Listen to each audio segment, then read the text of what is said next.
Besides this is obviously going to be, if you want to know what really happened, you need to watch this.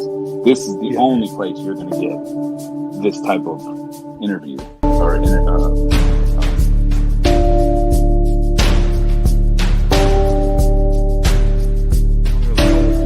don't really know what this is, but I didn't do it.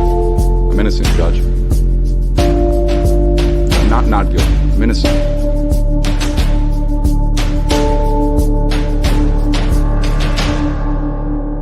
We, the jury, being duly impaneled and sworn, find the defendant Matthew L. Moore not guilty of murder as he stands charged in count 1 of the indictment.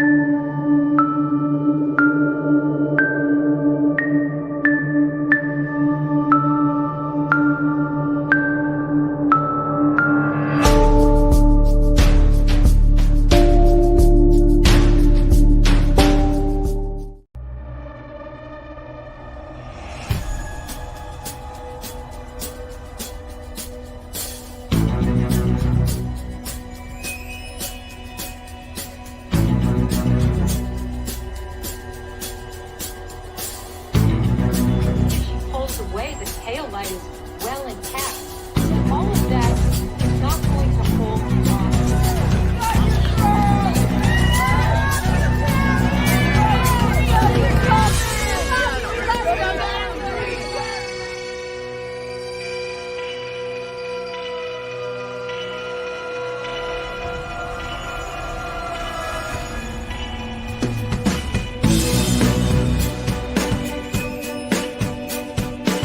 Elvis has left the building. It's done.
People, it's over.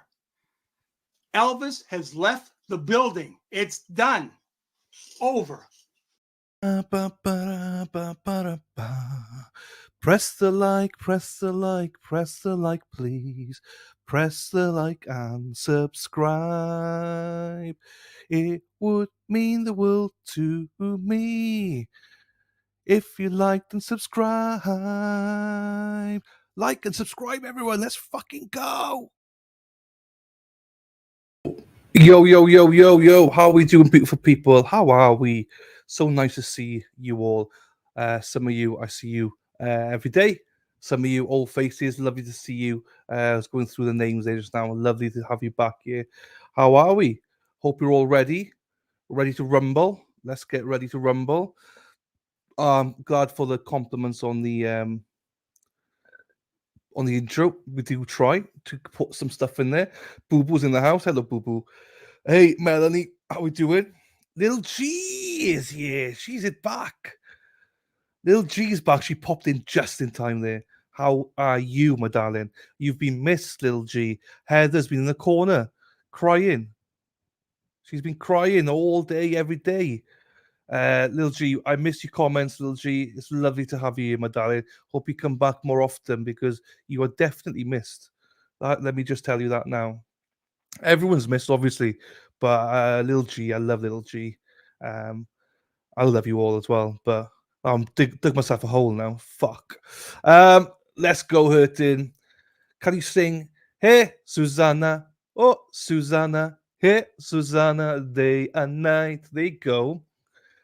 There you go. Hey, Susan. How are you doing, my darling? It's nice to see you again. How are you? Michelle, can't read absolutely friggin' lootly. Let's go. We've missed you. There you go. Praise and thoughts are with you, Lou. Oh, I hope you feel better, Lou. Cicely Lover, nice to see you, my darling. How are you? There you go. Little G, don't lose us again. You can't leave us with Heather. You can't. What Salmy B said. I've done it, Shari D, done it. Daffy Dill, I'm going to work out 2 days ago. It's sucking really bad. No. Hello, everybody. Oh, we got another one here. Hello, Wade. How are you doing? I'm well, thank you. How are you, my friend? Hope you're well. Hang on. Thank you to Shari D for gifting a membership, and thank you to Mandolin Wind for gifting a membership. Thank you, guys. Really appreciate for that. Shout out to you both. Thank you so much. I hope everyone got who got there. Warrior B got one, and who got the other one? Bunny Murphy got the other one as well. What are the names of these? I loves it. Hang on then. We got some stuff here. Welcome back, friends. Dear Crystal, how we do? Gary T, how are we, fella? I'm trying to get a show back together, Gary. I have to get you back on here. Larry wants to come back on. We're going to get you back on as a phone guest as well. I loved that last phone conversation. I need to get you back on, Gary. Hope you're doing well, my friend. Gary's from Canton. He's a real one. So shout out to you, my friend. So kind, Dill. No, thank you. Love. Look at that. Happy days. There, Mexi Texi's in the house. I've not seen Mexi. I love Mexi. Oh, Mexi, do you like... Hang on, let me play the mod video, Mexi. Hang on. You've not heard it yet, Mexi. Let me play it. 2 seconds. Indulge me, people, for 49 seconds so I can surprise Mexi. Sarah P, Sarah P, Sarah P, P, P, P, P, Sarah P, Sarah P, Sarah P is lovely. Josie and Murph Turf, they aren't so lovely. Fuck about and find out. I am joking, they're lovely. Erin Hack on a bus, Erin Hack on a yellow bus. On the way to work, Erin Hack's on a bus. Then we got Hens for Y'all is also lovely. She's from Kentucky. Then we got Mexi Texi, she's quite spicy. She's from Mexico, but she's not from Mexico. Jonathan, he is a tool, but he's our little tool. I love Jonathan, and his wife says he's got a big tool. Hello to you, Sandra. Hope you're well, madam. Nice to see you again. Kelly Barber, not seen you for a couple of days now. How are you doing, my darling? Nice to see you. To see you, nice. Deb back in. Here she is. Missed you too. Look at that. You see? Smash the like, smash the like, smash the like, please. Oh, corn pole be after you. Amanda Sterling's back in the house. How you doing, my darling? Right, let's see. Katrina, hello to you. Katrina C, hello, my darling. It's fine, Sandra. I know what you meant. It's all good. No insults. It's fine. I wish I was Sean. I wish I was Sean. Let me tell you. Hey, hurting. Finally, we get some Dylan. Terzia, hello, my darling. How are you? Boo Boo was in the house. Hello to you. All right, how are we doing, people? Not Paula, how are you? Old Orchard Beach, Maine. Hello to you. Here she is, my little darling. Here she is. Hey, Boo Boo. Hey, Lady Law. How are we, my darling? The gilf is on fire. Let's go, Lady Law. Let's go, my darling. Here we go. Charles L. Hello to you, my friend. Fuck about and find out. You, Murphy. You're Murph. I'm not sure Murphy likes it, or she might not have heard it. But yeah, here we are. Martin Rich, hey Dylan, glad to be back and following the current read hearing with you, missing Sean. We all miss Sean. He's on vacation. He's happy. He might ring in, but we'll see. He's with his wife. So, hey, like I said to him this week, is a happy life. No, happy wife, happy life. We all know that. So, you know, there you go. Yeah, I'm trying to. I'll be getting some stuff up now. I just want to make sure I say hello to people. Then I'll put resistant on. Hey, hello to you, Son Kim from Canada. How are we, my darling? Are we in court yet? Not yet, Katana. Not yet. 2:00 it starts. Eldon, how are you? I know Sean's saying Sean's working hard with you. I know, my friend. I know, Eldon. Nice to see you, buddy. Boo Boo, thank you so much, my darling. Thank you, my darling, for the 10 gifted memberships. Who won them? Who got them? Thank you. That's very generous of you. They went to Laura, Frankie, Carol, Brenna G, Kerry, On the Up and Up, MC, Tom Gillis, Golf Instruction, Lizzie Bones, Carol R. There you go. Thank you, Boo Boo. That's very generous of you, Boo Boo. Thank you so much. Love that. Oh, you're also generous. Unbelievable. Cheese and rice, people. I don't know. Many people think Mandolin it's going to be a very quick hearing, very, very quick hearing. So we'll see. We'll see. 2:00, Katana. Hey, did you like my mod video for you, Meki? All right. Hey, Tangle Tiara. Yeah, I know. He's on Resist the Silent. I'll be putting that on in a little bit. They're live as well. There's a few people live as well covering stuff. So it's all good, people. How are we? Hey, Wendy. Thanks for sharing the links, Wendy, and everything, my darling. Hope you're well as well. Hippie chicks off work. Happy days, half day. Take us to the pool. And also, you change your profile picture. No worries, Eldon. Hang in there, mate. Hang in there, my friend. Right. So they're all going wild out there. I have got Resisted the Silence. Shout out to Resisted Silence. Their link is in my description box in there. So nice to see some names here that I haven't seen for a while. We're going to try and do another stream next week or the week after with Sean. Some morning club stuff with him, and we're going to get people like Gary Titus, Dennis Sweeney, hopefully get Peter Murphy back on, Larry's back on, get a few people. Hamburger, I did say hello to you earlier, you disappeared. How are you, fella? So we'll get some stuff going, people. As I say, I think today's going to be a very short day. I think a lot of people think it's going to be short. So we'll see. We'll see what happens. No worries, Daffy Dill. You grab some lunch. Now's a good time to grab some lunch, people. Just want to come in on early because the intro is like, 15 minutes long or 12 minutes long. So I want to get it on there early. There you go, MC.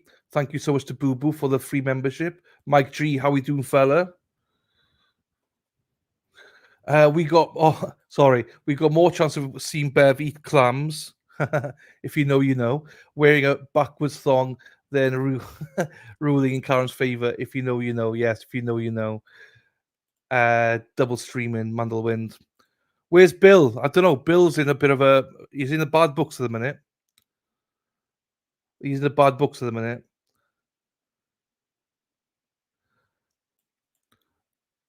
Always calls you the Disney Queen. Yeah, Carol. There's always Disney Queen.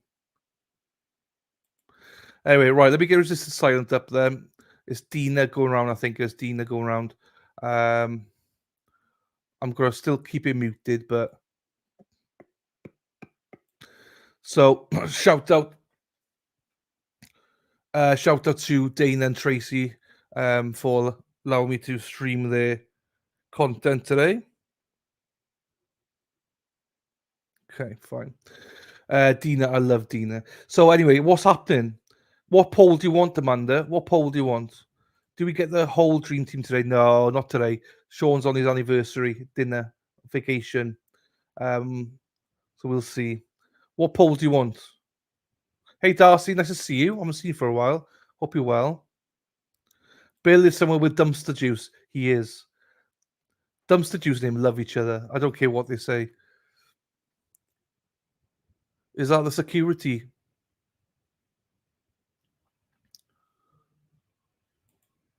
Crafty Cow, how are we, darling? Tracy, it's Tracy. Oh, sorry, I thought it was Dina. There you go, Dina. Shout out to Dana Leonard for allowing us to stream this. Love it. And obviously, shout out more to Tracy because obviously Tracy's our favourite, but we still love Dana though. If you don't know, Dana's got his own song now. Dana's a Speedo man. Dana's a Speedo man. Dana loves Speedo. He loves his Speedo. Dana's a Speedo man. Dana. Hey, Lisa Malone. How are you doing, my darling? Caught me live. There you go. How we doing? Keep it moving. There's Dina trying to get a photo. Hang on. Dina's trying to take a photo of all the security, I think. Bill and Dumpster getting it on, I think. I think they're getting it on. Oops. Hey, Dana. Stripper pole. It was Dina. There you go. RB, hello to you, my darling. Hey, how we doing?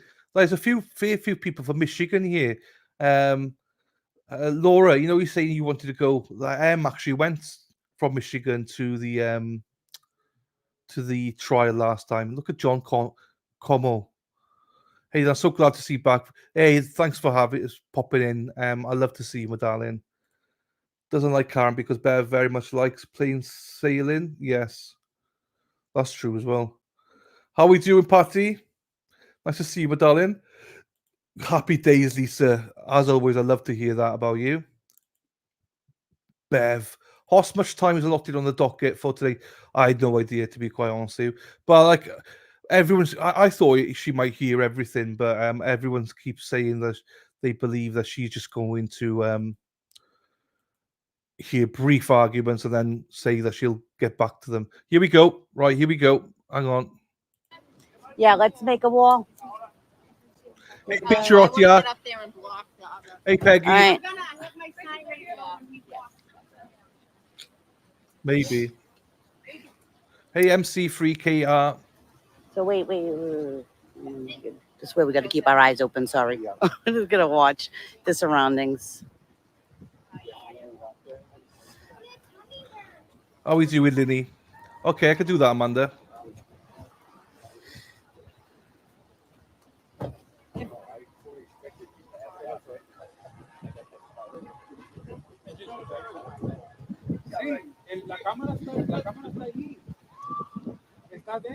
Hi, Erica.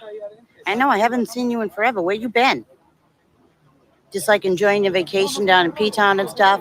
You know, I've never been to P-Town ever, and kind of bummed out I didn't go with Allison that day. So I definitely got to make it up there.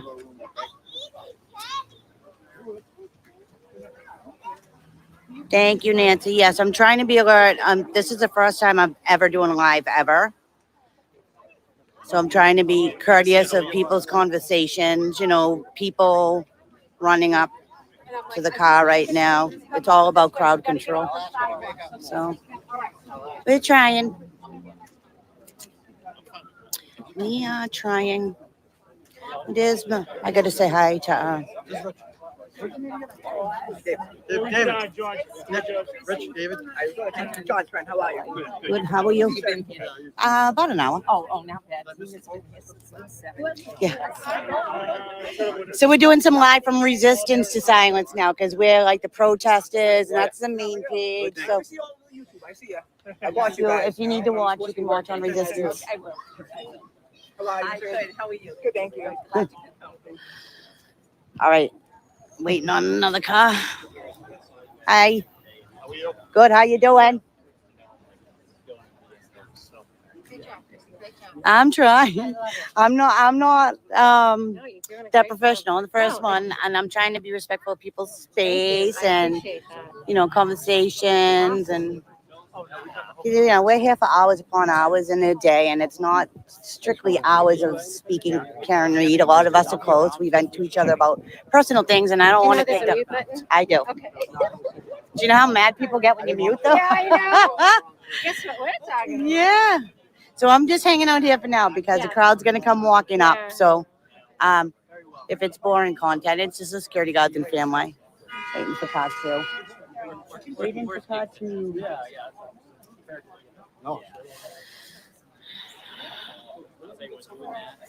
Yeah, Eric, I know. I was like kind of all jealous of that boat trip with the dolphins, and I didn't know it was going to be all of that. Thank you, Matthew. Hi, Beth. Don't forget to hit the like and share. Get the algorithm out. Resistance to Silence. The original freedom fighter page.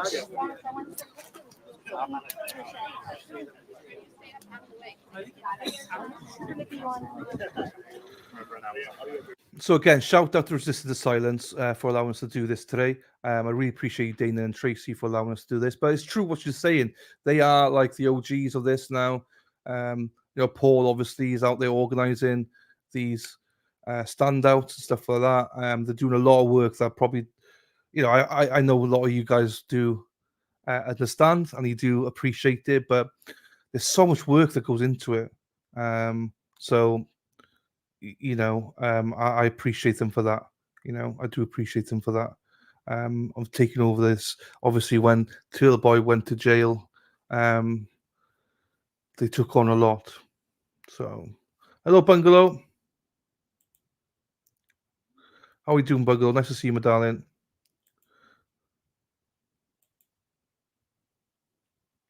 I still haven't watched it yet, Joe. I've not watched it yet. Yes, please go and like this stream. Please subscribe to them, to Dane and Tracy as well. Oh, are we here? Hang on. Yeah, so the mute button's the mic right there, right? Yeah. This is, I think, one of the biggest ones. Oh, God.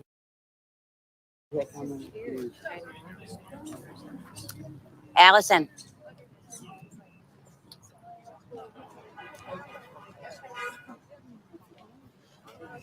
So I'm going to cut up in here. I'm going to cut up over here and block. No, it's kind of cheating, but yeah. Can you go on that side as they walk through? You guys are going to want to stay with. Is everybody here to make the path? Got everybody All on each side? That way we don't have to worry about two sides and then Well, did somebody tell the crowd that up there? No, up there it will go 2 in deep.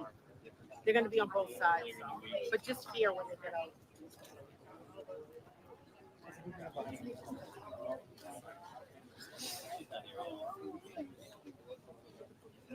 Nice shirt.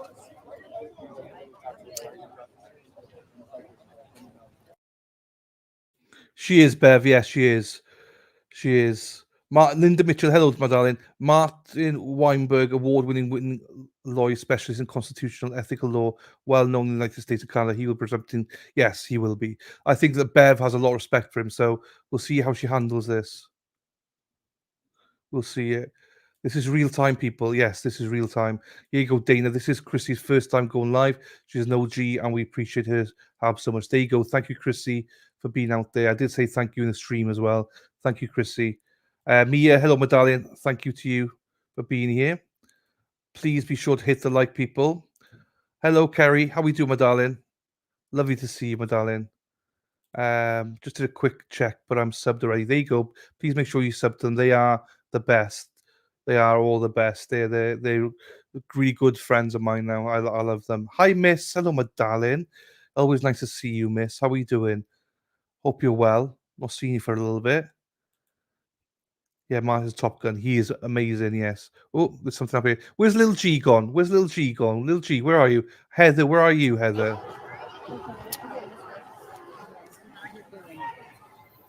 Oh, I hear the blue.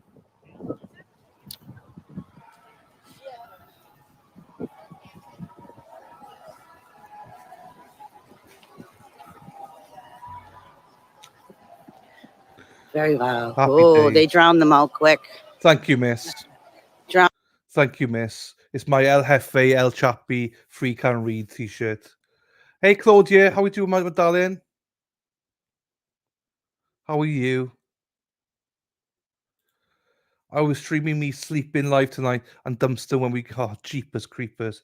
You don't mind, don't mind at all, Christine. Carry on, my darling. Well, they could be discussing it. Whether this could be addressed today, I don't know, but they're discussing it today. Middle needs to stay open. So they're going to be discussing whether they're going to drop everything, or whether, count 1, count 3, or dismiss it all, or we just don't know.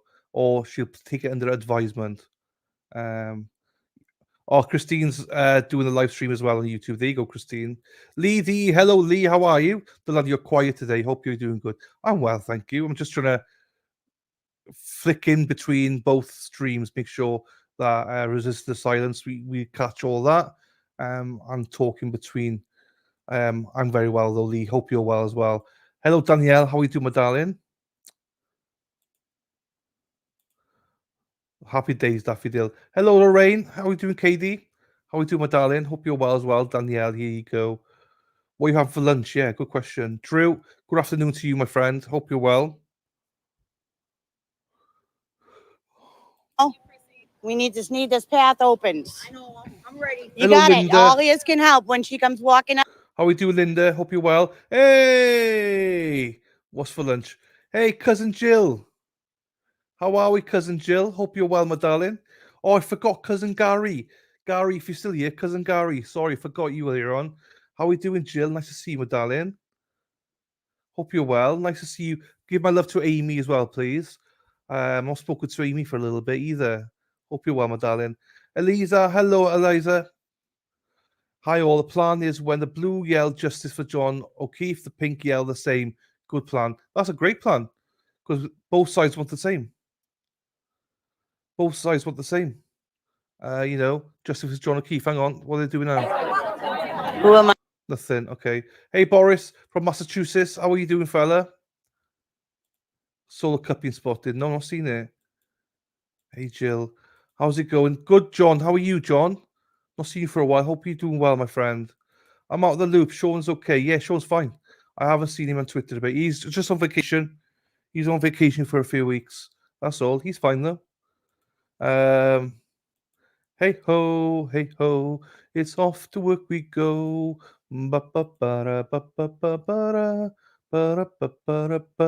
If they continue to use closet courtroom to keep us out, maybe, yeah. That's a good thing. That's a good nothing. That's a good observation, actually. I'm not sure which courtroom they're going to use. There you go. There you go, everyone. I'm not. The only reason I'm not muting it. What? This is too congested. This needs to open. Rita, this whole thing is too congested. This needs to open. This needs to open. Bella, we need to keep this open. Make sure you're in control with me when she comes up, please. Can you help though? Can you stand? Because this is the area that's congested. So as you'll see when she's coming up. Can you just make sure? Yeah, I'm gonna mute for a bit because I don't want to. Once Karen arrives, we'll unmute it properly. Then there's no because we start from scratch again now. So there's not any kind of buffer zone because we start from scratch. Everything is what do you call it? Started from the beginning. Dennis, when I see Dennis, I think Dennis is up here. Dennis, say hi to Dylan. Oh, Hey, Dylan, what's going on, brother? How you doing? How are you, honey? My gun got too sweaty and too tight. I had to get rid of it. My speedo split.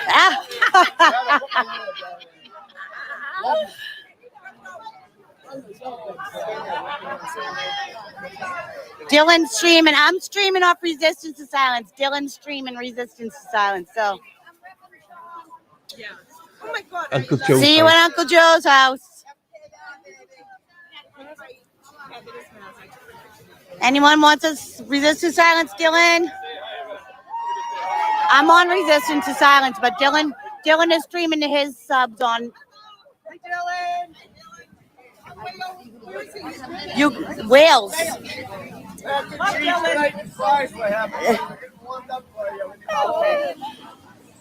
Oh, that's us. Robin said pictures or it didn't happen. It's an assumption. Love the Uncle Joe's sign. I'm gonna walk down. We gotta keep this open. Keep this open when she comes the corner, okay? Make sure keep this path open when she comes around the corner. Yeah. All right, I'm gonna walk back down so we can. Oh, that's a cool sign. That's a new one. Pretty cool. Love it. Hey, how are you doing? Good to see you again. How you Well, there's Mazza. doing? Awesome today. Well, that was nice. Mazza's Hey, coming with me. We'll get him down there. hey, Frosty. Hey, Frosty. How you doing, my darling? That was nice. Dennis. I know it was lovely. I love these guys. This is what I mean, though. This is what I mean. Frosty. Hey, say hello to Tony for me. This is why I said to you, I just love these people. I just love these people. I'm not saying I'm famous there, but it's nice to know a couple of people there. I love these people, honestly. I know, Carol, I know. Hey, little G is still here. You're going to be in trouble. That was amazing. Yeah, thank you, Robin. I did. Thank you, Robin. I didn't, because there's so much echo and stuff. I was just trying to do that. Oh, I appreciated that. I did appreciate that. That was really nice. I really did. I got them open as well, you see. So, hang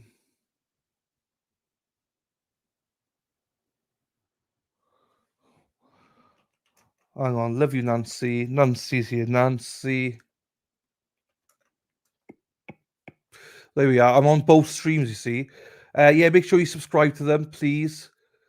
Thank you, Thank you, my darling. Welcome and kind, sincere, nice. Good. Thank you very much, my darling. I was just saying, you know, this. Oh, Mazza. Shout out to Mazza as well. He's excellent as well. There's so many streams now following this case, which is amazing, and I think we all play a part. And you know, for me, my part is always now going to be more for the people. You know, we got so many platforms for like Bedro to go on and EDB and all these things. I love it, but I want to concentrate more about the people. You know, yes, we get less views, but I don't care about that. It's more about look at that love that we just had there. Just look at that love. I mean, that means more to me. I would rather have them on this show speaking about their experiences out there than, oh, hang on.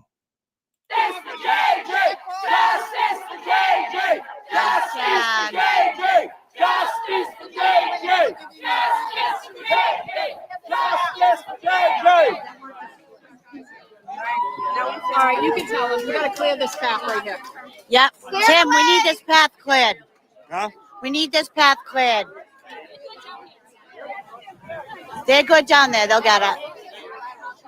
It's just when she's walking up here, because it's 4x4. So there's her and her family, and then a row of security guards left and right. I love that. It's 4x4. I love that. So yeah, I was just saying, thank you, Boris. Thank you, my friend. Hey, John, how are you doing? So, this is why I know that, if you want big streams, you get bedroom and stuff like that on. I just rather have Dennis Sweeney on here. I'd rather have, Larry Curran, Gary Titus, or the ladies, whoever, Dina, and everything like that. Those are my kind of people. That was Maza Boo Boo, yes. That's my kind of people. It's true. It's like watching with a friend. Oh, is that about me? If it is, thank you so much. If it's not, then oops. It's about the love, isn't it? Nice crowd. Look at these people. Thank you, Boris. Best platform. Thank you. I just love this. Honestly, love it.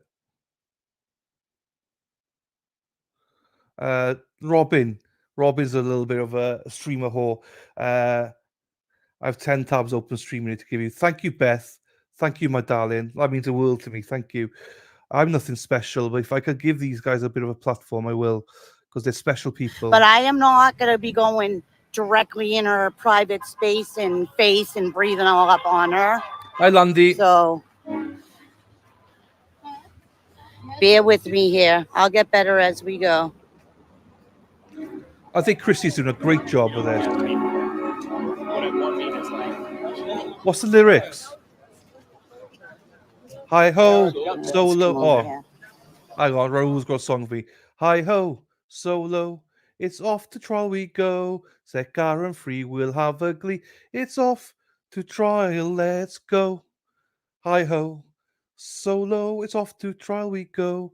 Sekar and free, so we'll have glee. It's off to trial, let's go. There you go. Bit of a fucked it up a little bit, Raoul. We absolutely adore that you're in here because this is something new, and I think kudos to Chrissy and Tracy and Dana for doing all this. To all of us. And Matthew Fada, I'll come out for that drink at some point. Yep, we will be doing a team. The protesters will be streaming ourselves. So I might have the camera 1 minute. Dina has it. Allison, We'll take Erica, turns. Jen. So that's the goal for us to keep it going. Yeah, Chrissy just is keep doing going. great. Oh, Robin G. Hey, girlfriend. I got the Glera shirt on. I made it last night to do a shout out to my favorite, the Glera. I gotta make joking. Don't I gotta choke. make you a real one. I know, I need a real one. Family meeting.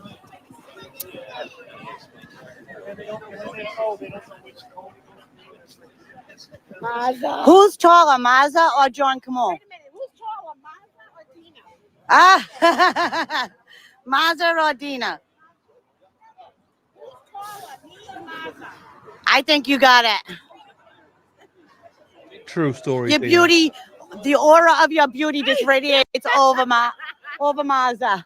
He's bigger than John. You going that way or this way? That way. There's Scotty McGinnis. I've got your stream open and my stream open, and I got Law and Crime open. So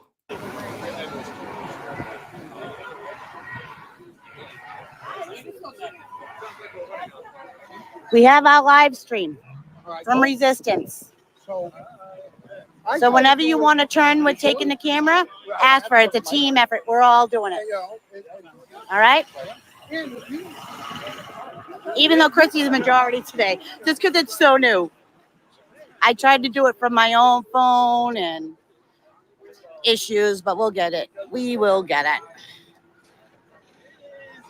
It's called working the kinks out.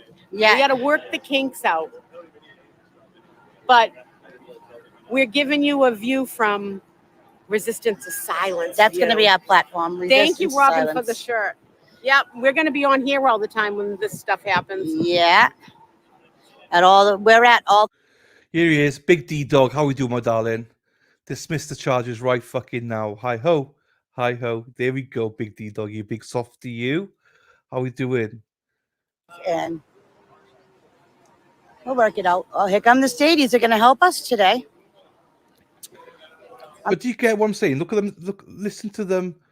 listen to them speaking about how they're gonna like help each other out. They've never done this before. Look at them; they're just jumping on fucking cameras. They're just jumping on cameras, filming. No, never done it before. What teamwork? I don't know. Hey, Wicked Psyched. Where's Heather T? I don't know. She's supposed to be here. She was on about you, going, "Where the hell's Little G? Where the hell's Miss Gold?" And she's not even here herself.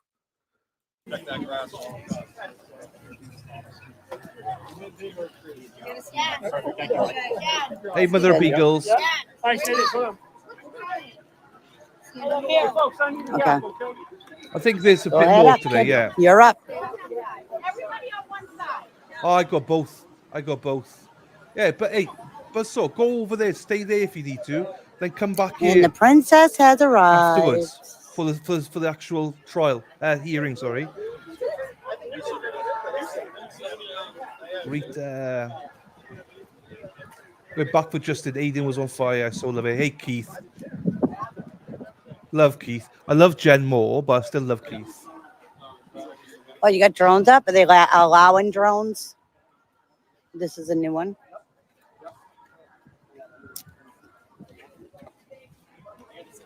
I'm going to give her her personal space. So.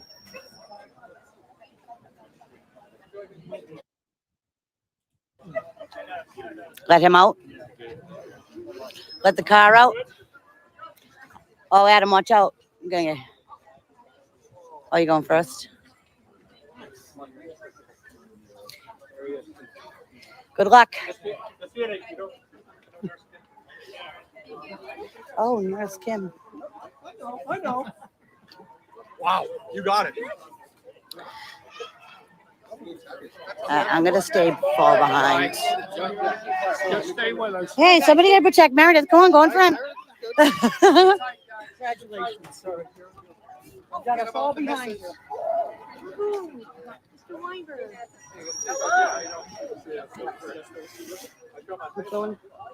Let Dad pick up. There you go. Where's Mom? All right, I'm gonna go behind Mom because I like going behind Mom to make sure she don't fall.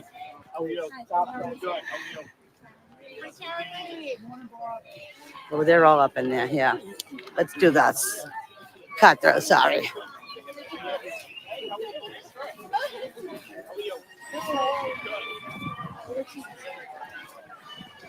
I'm gonna cut through over here. Just do this because that's gonna be a mob setting over there, and I don't want to do it. Let's get all the in crowd.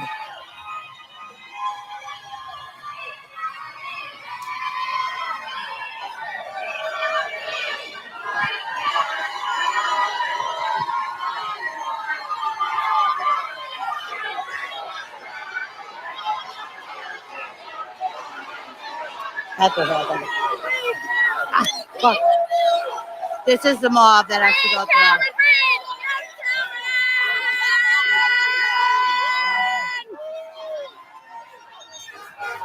Hold up, wait for Missy.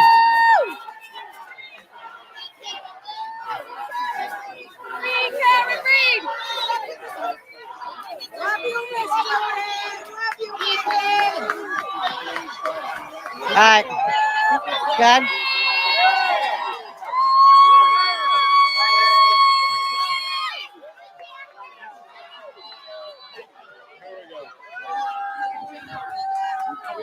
This is a mob scene up here.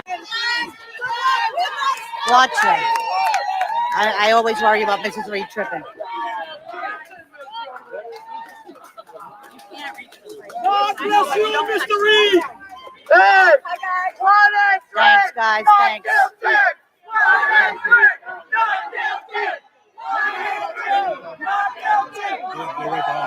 Oh, I didn't know there was more.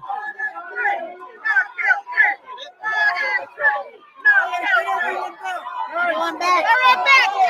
Everyone back. Everyone back. Everyone back. Everyone back. Oh, Hey, everyone get behind the steer line.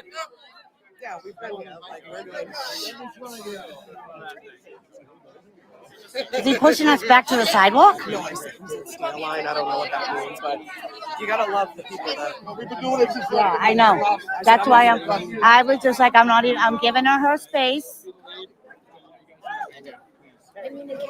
Whoa. Go fuck yourself. In whose way? What's Doesn't want me fucking moving people out of the way. Well, then he Well, should he should be. do his job. Then he should. Don't be the one that ruins it. She went in, didn't she not? Did she not? She went in. Come on, folks, I need everyone back a little. Oh, there she is. There's the how long to die in cold woman. I know it's hard trying to watch yourself. Yeah, like someone's trying to do. Yeah, you gotta make a path. Make a path. Wait a minute. What happened?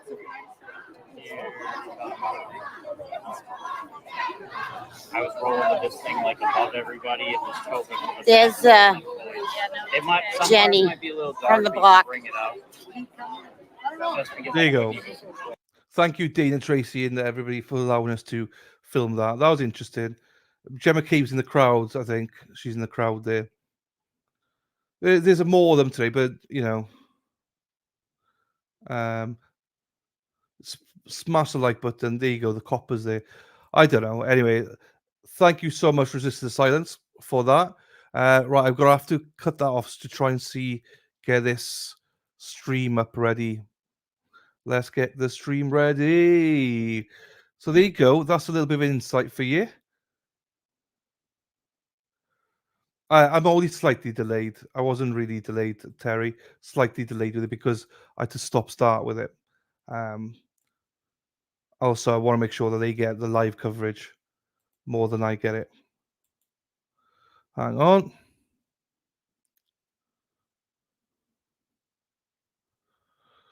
Right. Let me get Law and Crime up here.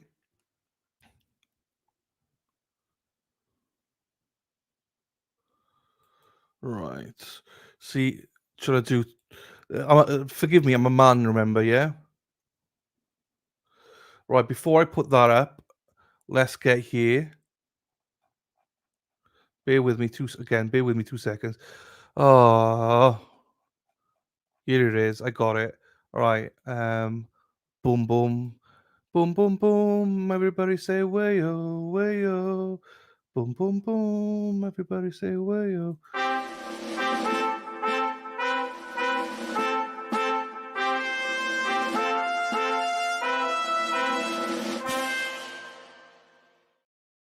Shout out to Gary Titus, cousin Gary. Thank you so much for that. For the coffee, Gary.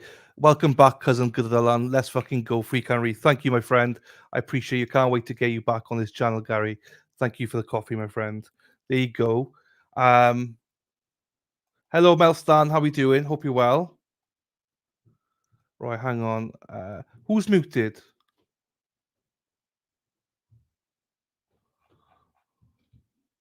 Hello, Amanda. How we doing, my darling? Oh, thank you, my darling. Appreciate you. Oh, Dumpster Juice back with Bill. Right. Thank you as well, Bev. DNS disposal for the gifted memberships. Who got some? Donnie, Bridget, Boomher, Michelle Washington, What the Fox, Gavel Guide, Ernie Birdie, LV, Erin, SD Pack, and Dana were given a membership. So shout out to you, Bev. Thank you, darling, for that. Right, we got 270 odd people here, 185 likes. Come on, people. You can like it. Once I get this stream up, you can like it, people. Come on.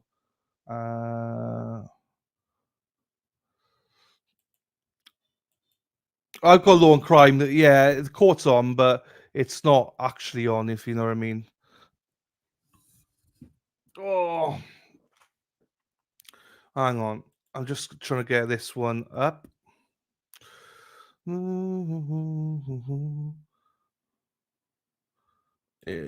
Karen reads.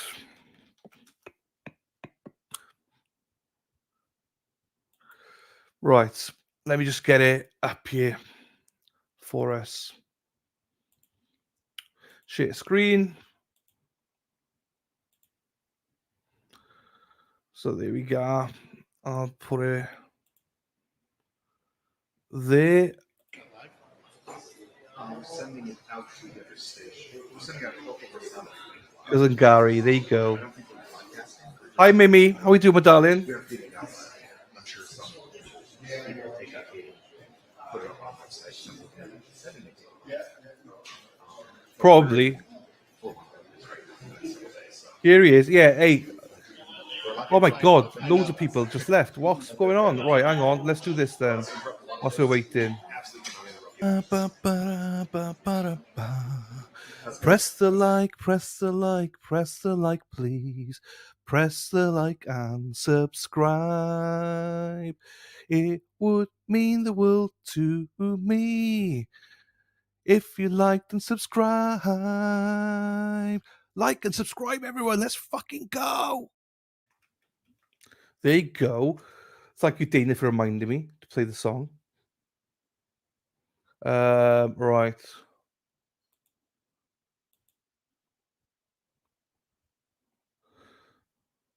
Yeah, Lone Crime is actually not on live yet. Oh, luckily we picked this one then instead. Ba ba ba ba ba ba ba ba ba ba ba ba. It would mean the world to me. Okay, there we are. We had done that, right? Where we at now? Right. Okay. Oh, we've had a few more people like it, which is good. Let's go, people. Right, where we at here? She's looking good. Hey, Nancy. Thank you, my darling. Nice to see you, my darling. No worries. It's all good, Bo. No, it's not going to interrupt, no. If it does, I'll switch it.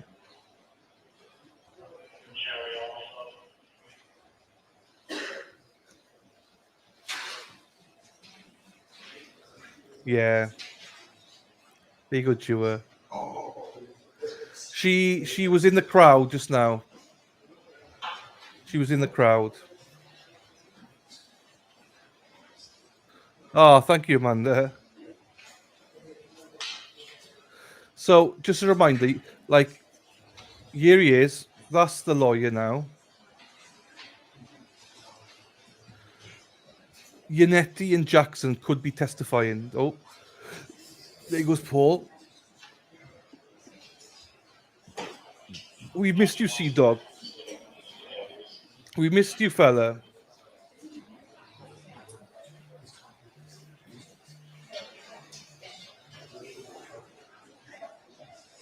Hang on.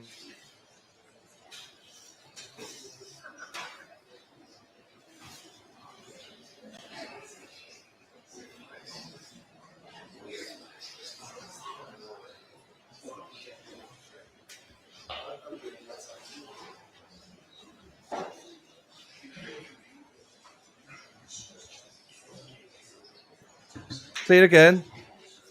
Hi, everyone. There you go. I had you muted. This is Larry, everyone. Are you what? Are you? No, are you watching the show? Okay. Yeah, I'm watching your show. I gotta turn the volume down. Hold on. Okay. Hold on. I gotta get my fat ass off the couch. Quick then, because once it starts, I'm gonna have to get off the line with you. Hello, Carol.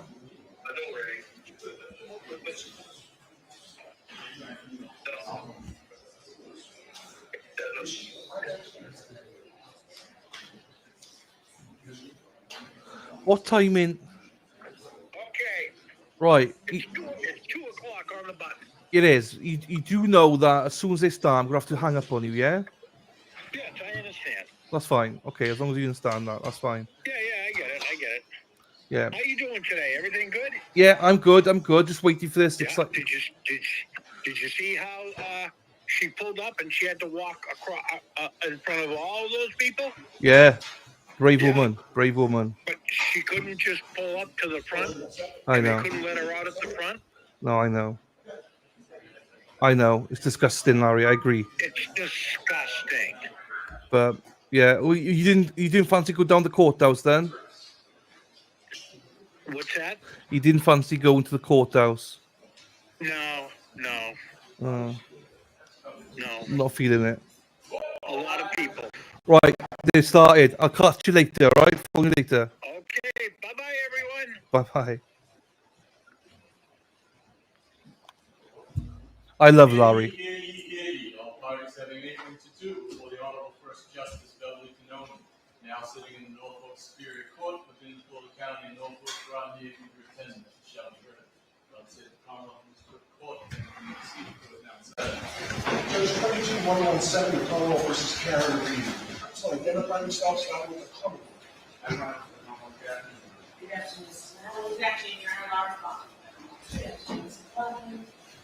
afternoon, Your Honor. Ron Weinberg on behalf of Karen Reed, who sits to my left, and co-counsel David Lee. Good afternoon, Mr. Weinberg. Good afternoon, Mr. Jay. Good afternoon. All right, Mr. Weinberg, I will hear you on your motion. Thank you, Your Honor. May I use the podium? Thank you.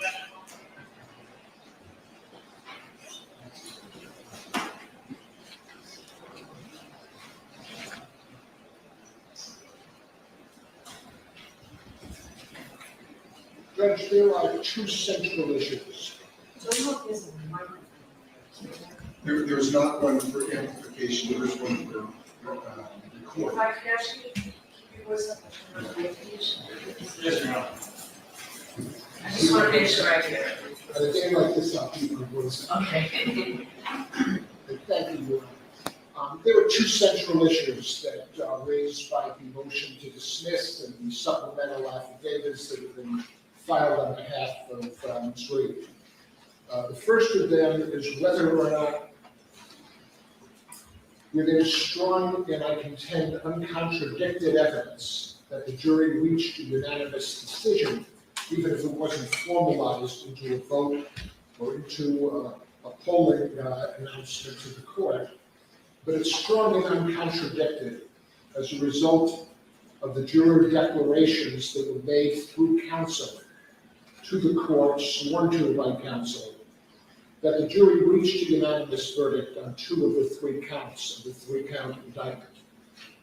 So the legal issue is in the face of that evidence, whether or not Ms. Reed can again be re-prosecuted for the same offense by the same prosecutor who we contend failed to prove her guilt to even 1, much less 12 jurors in trial of 1.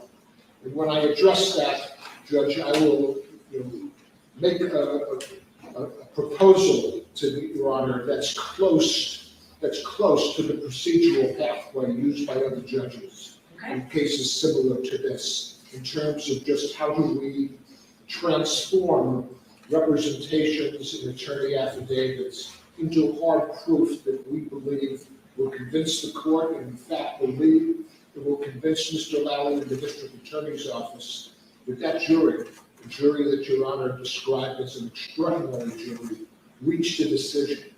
It will be consistent with their jury service and consistent with respecting that jury service, that we give at least the jurors who are willing to appear before the court anonymously the opportunity to inform the court that this was a final unanimous decision. It didn't get further deliberation. It was a unanimous decision on 2 of the 3 counts, and the impasse was in fact on the 3rd count, which was count 2, and lesser includes the manslaughter count. The second of the legal issues that I want to address, and they both together center on the double jeopardy clause, its unique history, and it's discouraging, if not deterring, if not prohibiting second trials when there's any rationale that would justify the verdict of the first trial, the first jury, or the continuation of the first jury's deliberations, is whether or not, now that we have evidence that the jury was not at an impasse, evidence that was not known to Your Honor at the time that you ordered that they be disbanded in order of mistrial, evidence not known to Mr. Lally in the prosecution or the defense, that in fact the note they wrote to Your Honor after the Toohey charge on July 1 was not unambiguous, as Mr. Lally wrote in his pleading. It was ambiguous. It was subject to two constructions. One, that their impasse covered all three counts, and therefore would lead ineluctably to a mistrial declaration, or two, that the impasse was on one count with multiple lesser included charges, but did not encompass counts 1 and 3. Your Honor didn't know what was in the jury's mind, what was in their mind when they authored a note to the court. Neither did counsel. But the issue now, and again, it's in the context of double jeopardy, which is such a historic and important clause that was enacted by our founding fathers to give them some protection against the sovereign at that point, the king, against simply choosing to mistry prosecutions that weren't going well. And the founding fathers wanted citizens not to have to face re-prosecution. They understood the ordeal and anxiety and risks of having to prove to a second jury what they had proven to a first jury, which is that they were not guilty. And so the real issue here is legally, what do we do when we now know that jurors are declaring to the court that they believed they reached a verdict of not guilty? What can we do on August 8th, if I've got the date correct, 6 weeks after the July 1 trial that Your Honor presided over, a lengthy trial with an exceptional jury? And I contend, Judge, that we can't just accept a fiction that the jury was at an impasse on all three counts when 4 jurors are saying to you through counsel they were not, and a 5th juror is saying to counsel indirectly they were not. We have to embrace the fact that these are now facts. Yes, they come after the end of the trial, but it doesn't mean that there's not some procedural pathway to integrate those facts into Your Honor's decision-making. And the second one, the manifest necessity issue, has got a lot more SJC and Supreme Court guidance. It's been the subject of lots of cases. We're walking a little bit down a pathway that has some precedents about jurors and they're being reconvened, but it doesn't have the clarity of the precedents regarding the manifest necessity standards, guidelines, principles that will address that. But here what we know is that 4 jurors reached out to defense counsel. Jurors A, B, D, and E, I think is the way they've been described by Mr. Jackson, who received calls from 3 of the jurors, and Mr. Yannetti, who received a call from 1 juror and talked to somebody who himself or herself spoke to a 5th juror. We also have the corroboration, not just internally, where these 4 jurors are essentially saying the same thing. We reached a decision. We didn't announce it. Some said we felt bad about it. We didn't know what to do. But they're internally consistent and not self-contradictory, and that makes them more trustworthy. They corroborate each other, and I contend that the voicemail left on Mr. Lally's phone, which he responsibly shared with counsel and shared with the court, essentially saying this was probably one of the 4 jurors, but we don't know for sure, says essentially the same thing. We reached a decision that Ms. Reed was not guilty. Murder, the most serious charge that can be brought, a charge that would imperil the rest of her life if there was a conviction. Other jurors tried to reach the prosecutor. They didn't succeed. The prosecutor made a decision that he couldn't promise anonymity, which every juror seems to want, and that's understandable given the level of media and public attention on this case. And I understand the court gave them discretion, and Your Honor made an order that the defense didn't dispute that they were entitled to anonymity.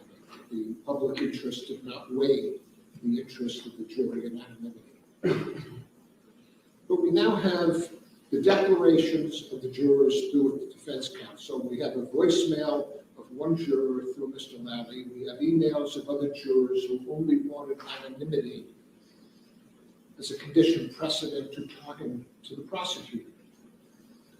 This case, because it has catalyzed so much publicity, it's plausible to believe, if not compelling to believe, that other jurors who sat through so many weeks of testimony, this was probably one of the monumental central events of their life. Not many people, certainly not people who go, other than people who go into military service, have opportunities to serve their community like these jurors did.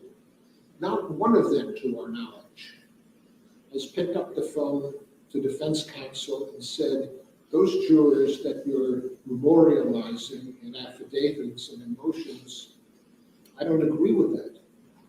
No one has called the district attorney. Nobody has emailed anybody. Nobody has called Your Honor through the court clerks. Nobody disputes, in other words, none of the 7 or 8 jurors that are not, represented by the series of affidavits of defense counsel dispute the truth of the representations made by counsel. We don't have certainty. We only have the reasonable inferences from the absence of other declarations, which is that this jury was unanimous in its acquittal of Ms. Reed on counts 1 and 3. So then we get to the legal issue, and again, as I tried to say, the legal framework here, the landscape is not quite as crystal clear as it is in the standards of manifest necessity, whether or not double jeopardy permits a re-prosecution in the context of this unique case.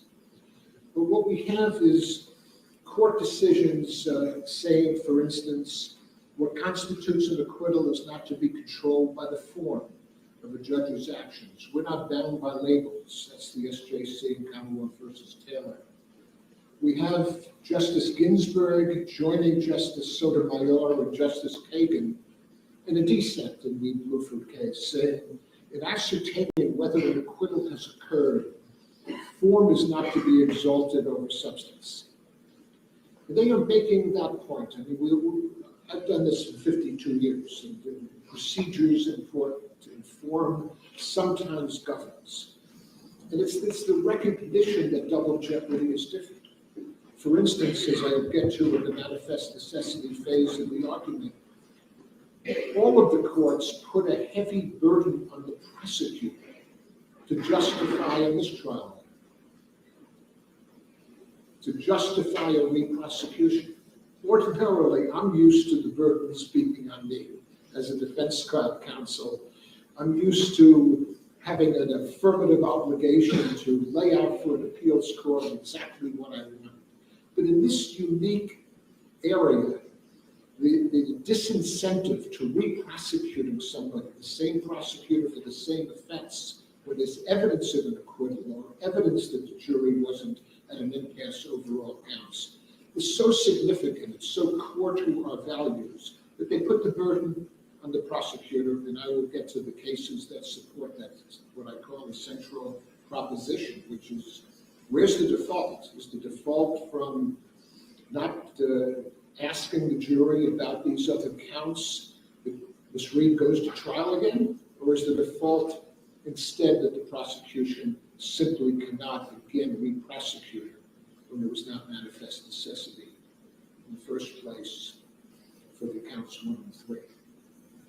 The Supreme Court 67 years ago, and I remember it because it was the tail end of the Warren Court, and it revolutionized criminal justice, and it talked about Miranda rights. Nobody knew Mr. Miranda back in the 1950s. Gideon gave right to counsel rights. Matt v. Ohio extended suppression remedies for Fourth Amendment violations. These were all unknown until the Warren Court. The Warren Court, in the case of Green versus the United States, and it's in our pleadings, said, and it's important, that double jeopardy was designed to protect an individual from being subjected to the hazards of trial more than once, that the state with all its power should not subject a citizen to the ordeal of living in a, quote, continuing state of anxiety, as well as enhancing the possibility that even though innocent, he may be found guilty by a second jury. So what do we do in a world where we have facts not known on July 1 that are known on August 8? And we're not, this is not completely novel territory. For instance, the First Circuit, the Federal Court of Appeals, it's 11 years since the Boston Marathon bombing. And they're still dealing because of capital punishment with whether the punishment should be life or death for the Sanaya that was arrested and survived. And they recently, in a lengthy opinion of over 100 pages, said, bring back these two jurors where we have a principal basis to question their impartiality. The SJC just 4 years ago in a case dealing with a lawyer's allegation that there had been a racial statement. It's called the McCallum case, 485-90. It said to the defense counsel, the judge will authorize you to recontact that juror and get an affidavit. And if there's any skepticism regarding the truth of the affidavit, we will have a hearing and make decisions. The nation was affixed to the Murdoch case from South Carolina, where a lawyer was accused of killing his family. And there was evidence recently, according to the media, that a clerk spoke to a juror, and the judge convened a hearing, questioned the people who were connected to it before in order to make a decision. In other words, regularly, judges who receive reliable evidence that there was extrinsic evidence, that a marshal talked to a juror, was a juror biased, was the questionnaire fair, that something happened during, that the jurors accessed the internet when they were judicially prohibited from doing so. Courts reconvene hearings, and I can attest that it can be done anonymously. It doesn't have to ineluctably lead to the identity of jurors. And we're going to ask the court to do just that, because without in any way diminishing the centrality and the importance of an impartial jury that tells the truth on voir dire, that's not ethnically or racially biased. There's nothing more central about making sure that jury was not influenced adversely by something from the outside or even by something from the internal discussions that reflected on a juror's racial and ethnic impartiality. Why isn't an acquittal entitled to just the same kind of deference? You know, we have not evidence that the jury was not impartial or that they were influenced externally. We have hard evidence that they reached a decision. We're not asking to have any inquiry, whether by counsel or by the court, into the content of deliberations, into their reasoning, into all of those matters that are forever private. But here we're asking them no more than Your Honor could have asked by polling them, which is, did you reach a verdict on count one? What was that verdict? What about count two? No. What about count three? Yes. So there is precedent, although slightly different, but we contend no less important, to Your Honor making a decision. If Your Honor is skeptical in any way of the attorney's declarations, if you cannot accept them because they're not the sworn affidavits of lawyers, of the jurors, sorry, we authorize them to do what they haven't, which is to reinitiate a call to these 4 or 5 jurors, ask them whether they would read the lawyer's affidavits and affirm that they're accurate.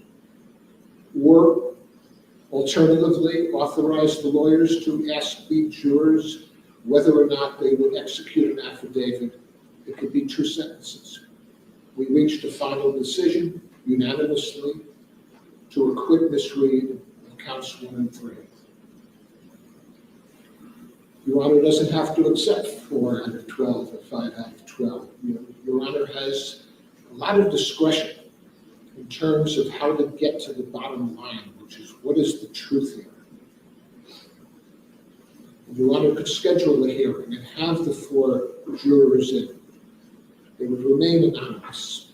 We would even waive public trial. I'm not sure if legally you would, but to keep this private and keep this confidential, because we don't want the jurors to, risk identity. Your Honor could do it in any number of ways. We have responsible court officers that can meet 4 jurors anywhere Your Honor selects. We have responsible lawyers and responsible prosecutors. This doesn't have to be an event that challenges the jurors' anonymity. I guess what I'm saying is that we're asking the court not through closing the door to this new evidence and really adopting a fiction that the impasse was on all 3 counts when we now know that there's strong corroborated, trustworthy evidence it was not, to establish a procedure consistent with McCollum, consistent with Tsarnaev, consistent with the Supreme Court decision in Renner, and take those cases where jurors do come in after the fact, when there's credible, responsible evidence that they were either biased or that they had some extrinsic evidence, whether from the internet or from an improper contact with a third party, and help us investigate this. I don't believe that if the Norfolk DA was convinced from that process, and it could be 4 jurors, it could be 12, but if all of them tell the court, we made a final decision, we never went back, like the Bluford case, or to re-examine it, it was not an intermediate decision, it was a final decision. All of our impasse was about count 2 and the multiple lesser includeds. I am hopeful that the prosecution would join with us in not seeking a new trial if they were convinced by these jurors under oath to what they've not yet been convinced by, which is defense counsel. This was a hard-fought case, and I'm not being critical of the DA, but I've done this for a long time, and I believe in our system of justice. People say it's not perfect, but it's the best that the world has. This to me is hallowed ground in a courthouse named after someone who was a friend who I deeply respected. I want the prosecutor to get the facts in the best way we can at this point in the case, which is through Your Honor. Order a hearing, Judge. Don't make Ms. Reed be the first person in the history of the Commonwealth to face re-prosecution for murder by the same prosecutor's office that tried her once and failed to persuade the jury she was guilty. They've not given a single case where facts like this have been ignored.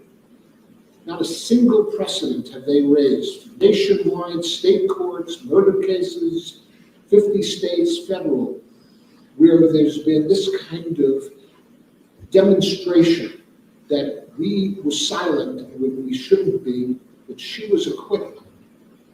They've got the Commonwealth versus Juvenile, where there was a verdict slip, nobody knows when it was written. We have Bluford, but there was clearly further jury deliberation after a juror told the judge that we have reached a decision on 2 counts. I'm convinced, perhaps through many years of doing this, that acquittals count. And if she was acquitted, nobody wants her re-prosecuted on the counts for which she's been acquitted. And form's important, procedure's important, but what's more important is substance. What's more important is to find out whether that jury, in fact, voted to acquit and it was a final vote. then I hope there's no dispute. I hope Mr. Lally will stand up in front of you and join me in asking that those two charges not be re-prosecuted. So let me switch from the acquittal, its implications, to manifest necessity. In this case, we have explicit guidelines, which have been set out by the Supreme Judicial Court, that look to whether or not there was manifest necessity for the declaration of the mistrial. Manifest is a word that says to show clearly, and whether the mistrial order was avoidable, whether there were any viable options, whether the court essentially had no choice, no options. If here at minimum, with 4 or 5 jurors saying, we believed her to be innocent, and we believe there was a vote, there's no evidence from those declarations that there was an impasse on counts 1 and 3, an impasse that would have rationalized and justified the order of mistrial. The note, as I said, was believed to be unambiguous by the prosecutor, but in truth was ambiguous. It led to 1 or 2 constructions. So this is really becomes a burden of proof issue. Who bears the burden when there was an understanding by the court that the note reflected an impasse encompassing all charges, when we now know there was a rational alternative explanation for the note, a logical one, which is we were addressing only the charges in count 2, the multiple charges, the multiple decisions within the manslaughter count. Here's where the court helps us. The Supreme Court in Arizona v. Washington placed a heavy burden on the government, on the prosecutor, to justify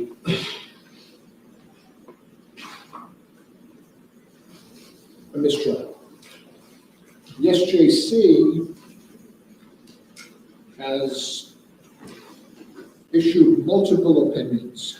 And I'll read just a couple, because I think the burden of proof issue is central, Judge.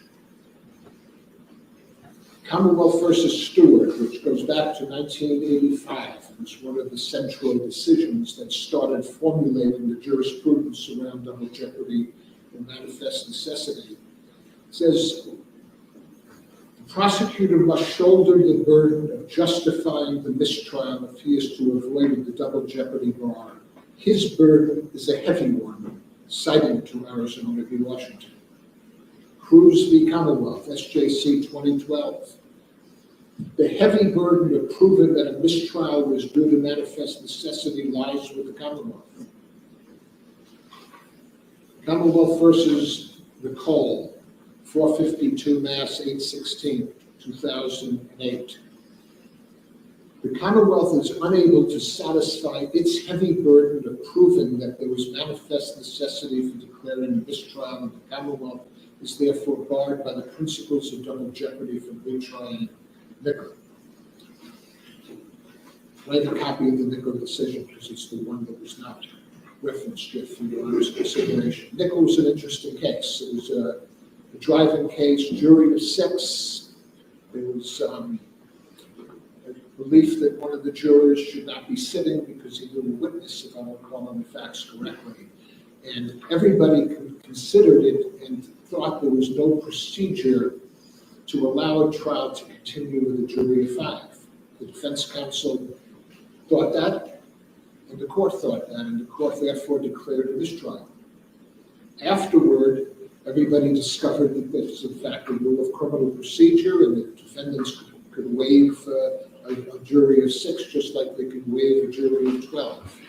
And the court determined, as I just read, that there was no manifest necessity because there was a viable option to the declaration of a mistrial, that being the court could have asked the defendant whether or not they would agree to a jury of 6, but they didn't recognize it at the time. And then the court had a decision. Are we going to blame the defendant make them go to trial a second time in the face of double jeopardy's manifest necessity requirement?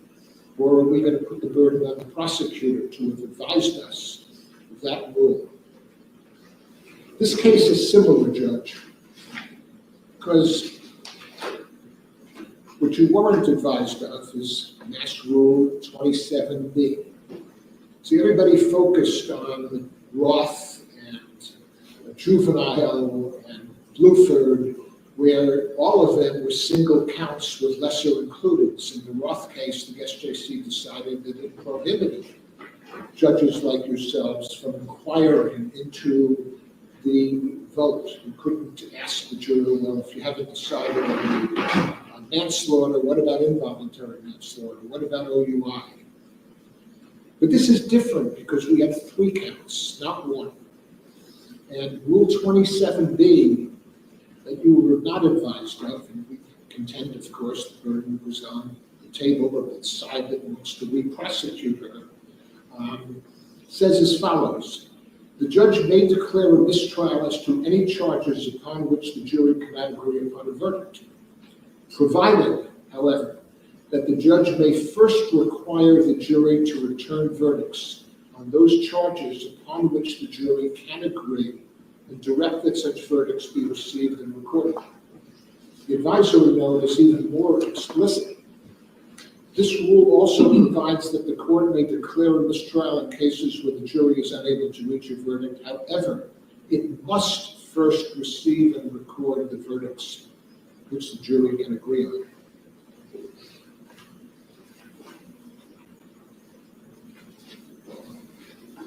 That rule, had it been brought to the court's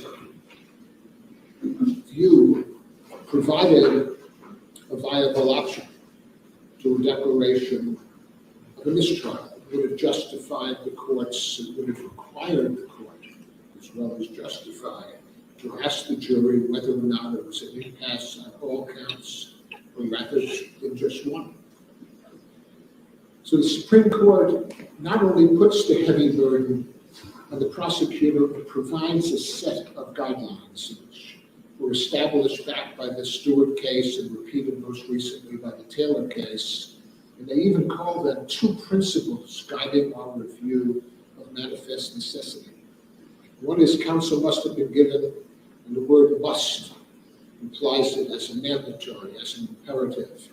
Quote, counsel must have been given full opportunity to be heard, and I'll address that second. And, quote, the trial judge must have given careful consideration to alternatives to a mistrial.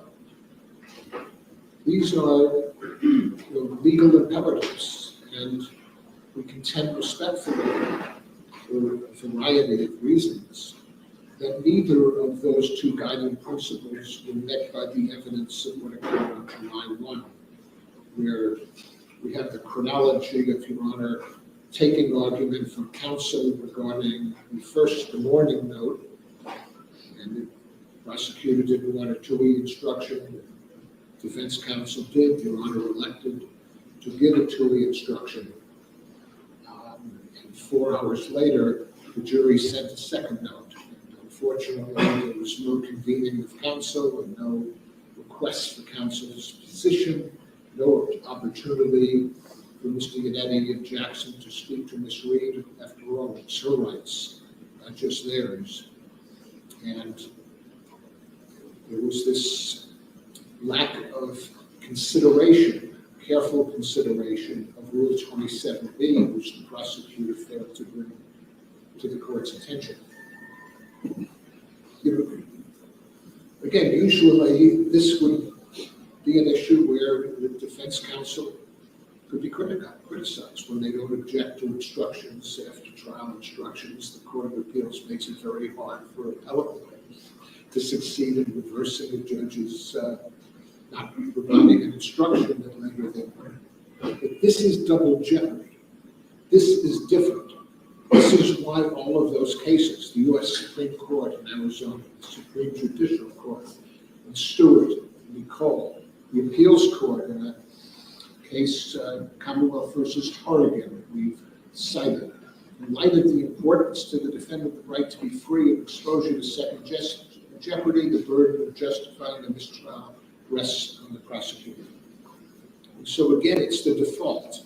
If these procedural guidelines, these principles, where the court must consider any viable alternative, just the judge may not know every rule at every moment, just like the judge in Nicole did. It's on the Commonwealth to have advised you, Judge. So this was a case that really comes down to whether or not there could be deference to a judicial ruling when it was made without meeting the criteria of a full opportunity for the defense to be heard before the court read the final note and issued its final order, and a full opportunity for the court to consider the alternatives to the declaration of mistrial. I would say to Your Honor that this is not easy. This was a long trial. Prosecutors got strong evidence that the jury was in fact deadlocked, at an impasse on count 2.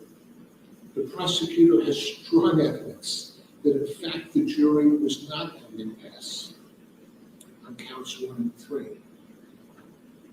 They have to meet a burden of demonstrating to the court that they gave you all of the alternatives to the declaration of mistrial. And they should want, I submit, in a search for justice in this courthouse, where we don't want somebody who's found innocent once to face the second trial for the very same offense. That's the whole principle, the centrality of double jeopardy. Justice Douglas and Black's words and Green. They should join us in asking the court to establish a procedure in Your Honor's discretion that either allows the defense lawyers to supplement the declarations with juror affidavits, or cut right to it, that the attorney declarations satisfy our burden of production. And Ms. Reed was acquitted. Bring the jurors in, Judge, hear from them. Thank you. It's the right thing to do. Thank you very much. Great, thank you. You want me to hear? Or? Where are you?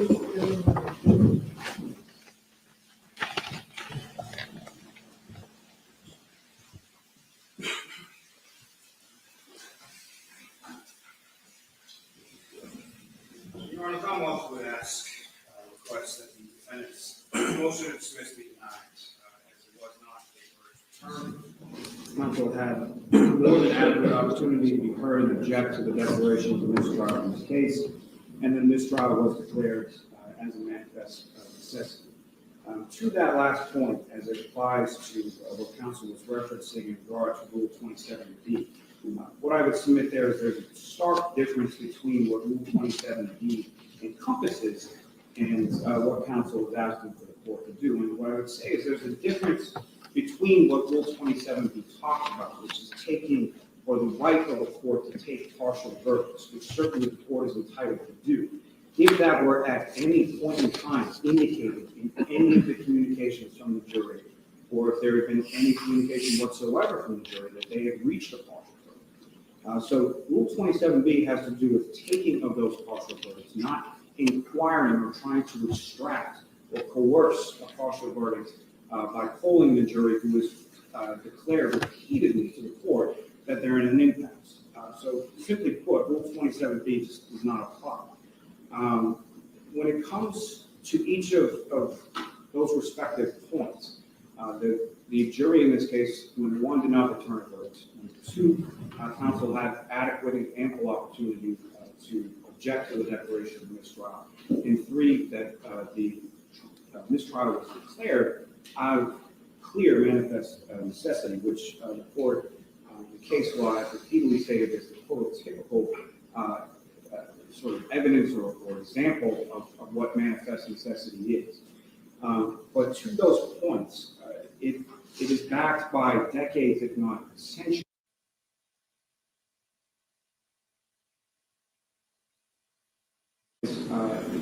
Does quite a twisting of logic into sort of a pretzel in order to have the circumstances of this case fit into the precedent. There's a reason for that, because there's clear and unequivocal precedent on each of those points that goes back decades, if not centuries. Commonwealth versus the juvenile is a case directly on point. And as the court is well aware, that's a case in which, following jury deliberations and the defendant having been convicted after trial, one of the court officers found a verdict slip in the jury deliberation room in which the verdict slip was marked not guilty. That case stands for the proposition that where those slips were in contradiction of the jury's report to the judge in open court, that they were deadlocked, that does not guilty finding on the verdict slip does not contravene or overrule the verdict as it is applied in open court. Quoting from that case, and I think it's directly applicable to what's been provided to the court so far. It states, it is not enough to show that the jury may have agreed on some issues at some time. If that limited showing were to control, uncertainties would be invited. And that's exactly what the defendant is asking the court to do in this case, is a contravention to that case law in juvenile, in Blue, in Roth, in Gray, in all of the cases over the decades and centuries dealing with this. Bluford itself states very clearly, the very object of the jury system, after all, is to secure unanimity by comparison of views and by arguments among jurors themselves. A single juror's change of mind is all it takes to require the jury to reconsider a greater offense. And that also comes in Commonwealth versus Carney as well. But what it states, Your Honor, this jury was instructed, not only instructed orally for a lengthy time, but was provided with written copies of those instructions that the court gave. That stated on at least 9 or 10 different times exactly what a unanimous verdict was and how to come to that unanimous verdict and how to report that unanimous verdict. And there is no verdict that was returned stating anything in this case. And in particular, the two charges that the defendant now complains of dealt with simple choice. There was a box for guilty and a box for not guilty. Neither was checked, neither was returned to the court at any point in time. There is no verdict in this case. Now, as far as whatever those communications that the jurors are referencing, what the Commonwealth was doing, Your Honor, is the judge did nothing wrong in this case. The court did nothing wrong in this case. The court applied the law as it exists to this case. There is nothing special about this case. There is no special application or procedure that needs to be developed, created, and employed as it applies to this case or this defendant. This defendant, in this case, should be treated as any similarly situated defendant or any similarly situated case within the court system. These jurors, as the court referred to them as an extraordinary jury, and I know the court had opportunity to observe the jury throughout the course of the lengthy trial and to review the many communications that the jury submitted to them, which the Commonwealth would submit were thoughtful, were deliberate, were intelligent, were insightful. This jury told the court on multiple times that they had reached an impasse as far as their deliberations were concerned, as it pertained to the charges. In the final note that was submitted to the court, they referred to the charges in the plurality, twice within that note, as it pertains to exactly what they were stopping. When it comes to what they were communicating and reporting to be at an impasse in regards to, they refer to it as charges multiple times. Whatever point jurors may have felt, the other thing I would say about the jury is, and this goes to the precise reason of why the procedures suggested by counsel are completely inappropriate in direct contradiction of what the case law says. I can't imagine whatever the jurors have undergone since July 1st, as far as extraneous influences, whether it's personal, professional, who they talked to, what they talked about, how those things have formulated in their minds. The intense pressure that they felt just looking at the affidavit from the one juror in regard to the counter that the court had allowed with reference to the jurors' information remaining anonymous, at least for the time being. With respect to that, that is exactly what the case law advises against and governs as far as taking this sort of post hoc, weeks or months after a verdict has been returned or not returned, and then asking people to put themselves back in a position and indicate to the court exactly what was going on in that deliberative process. Asking them how they voted or what their vote was is infringing into that deliberative process that is specifically excluded from any sort of point of contention or inquiry by counsel, by the court, at any point in time. When it comes to the adequate opportunity that counsel has to object or to suggest anything else, this is the very first time that the jury gave any sort of note or indication beyond the first note asking for a report. Mr. Yannetti was asking for Tui Rodriguez. And understanding that asking for Tui Rodriguez is not equivalent to requesting a mistrial. It's the first step in that process, and experienced counsel knows that. And even in that first note, the jury had not indicated that their deliberations were done, or that they had done thorough deliberations. They weren't asking anything. They were just reporting to the court simply where they were in their deliberative process at that point, reported to the evidence. Counsel, and these are Mr. Yannetti's own words, on both occasions, indicated that from them, or argued for Tui Rodriguez on both of those first two notes that came from the jury, that this jury was emphatic and that they were, quote unquote, hopelessly deadlocked. That is what counsel was asking for. What counsel is intimating there, making an argument about is for this trial at those particular points, or at least leading down. Now, as far, and this is also, again, as I stated, backed by the case of Gray versus Commonwealth states. Counsel's request for Tui Rodriguez instructions permits, quote, the inference that both parties were provided an opportunity to confer on possible alternatives to mistrial. Commonwealth Ferreira versus Ferreira is on point with that particular point as well.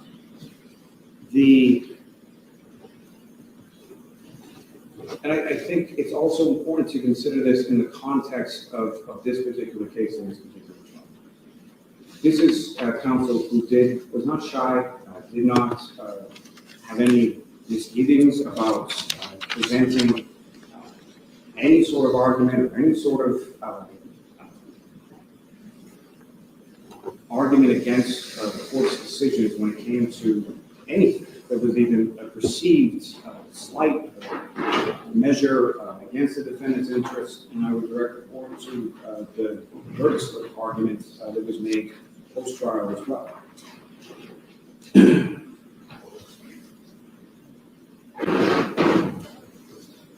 Getting to the manifest necessity, Your Honor,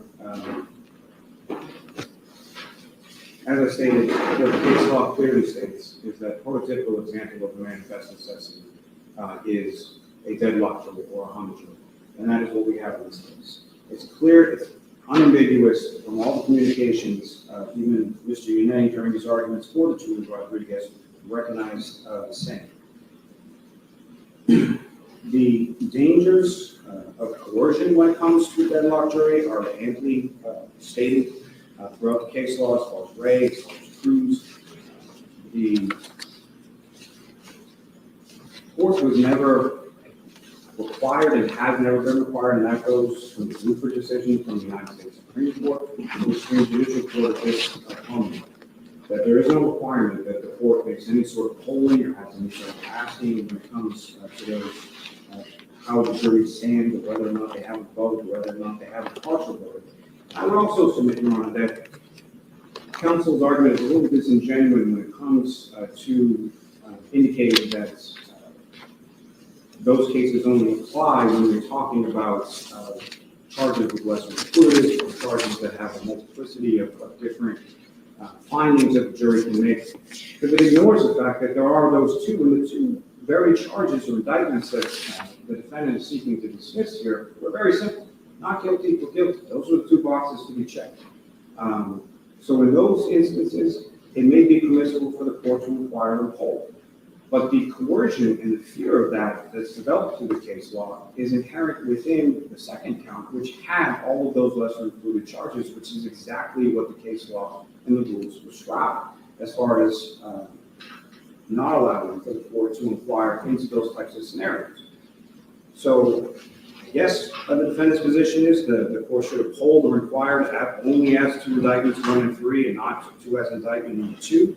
But again, I don't know that there's any requirement for the court to do that. I don't know exactly how the court is to do that when it comes to those types of coercive pollings of the jury while they're still deliberating.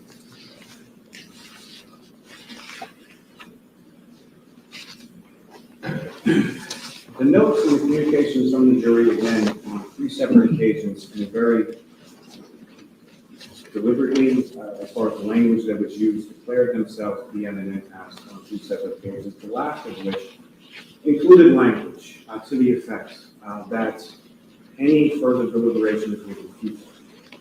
That is the very definition of manifest necessity, and left this court with absolutely no alternative other than to declare a mistrial. And it is clear from the language of the jury's communications to the court, and it's clear from the case law and the rules and the law itself as far as what the court can do.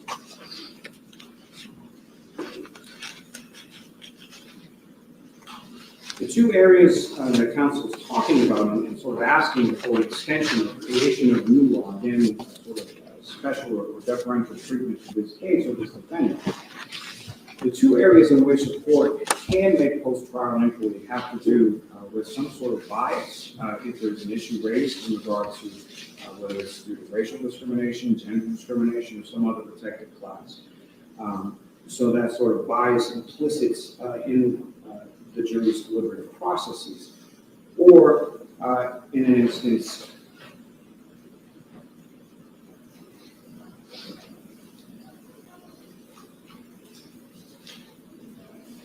sorry, one moment.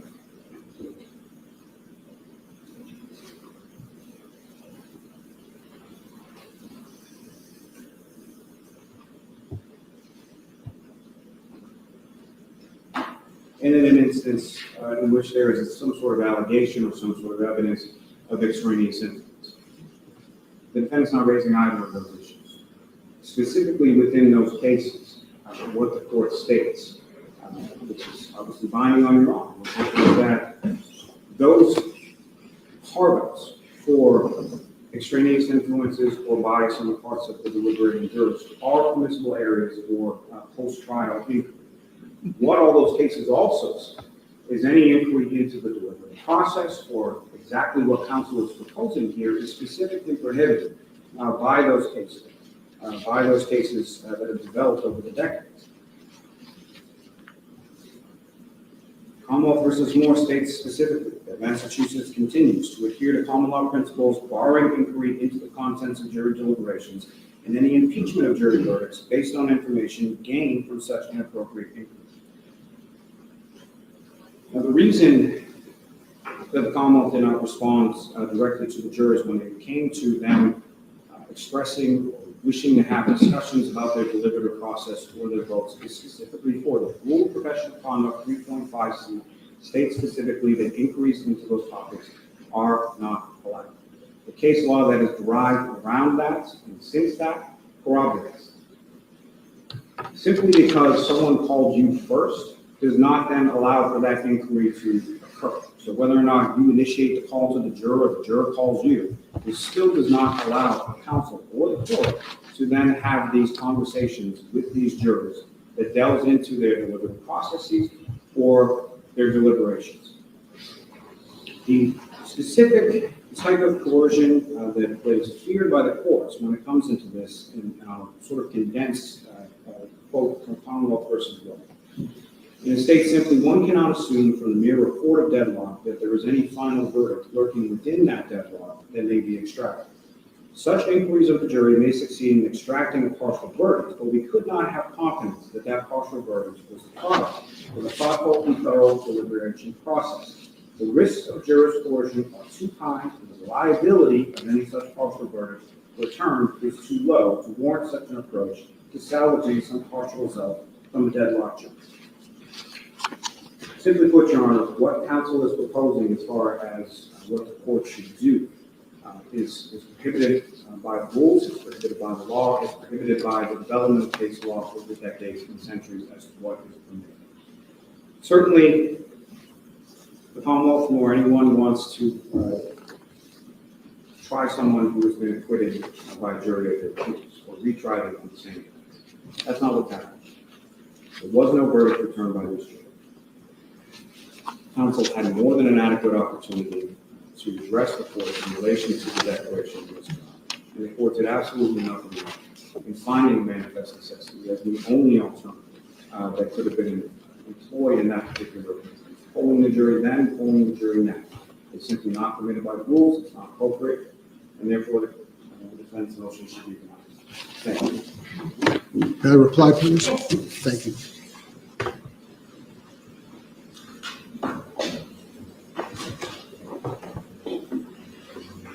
There were two cases that Mr. Lally relied on, and they both stand for very different propositions of law.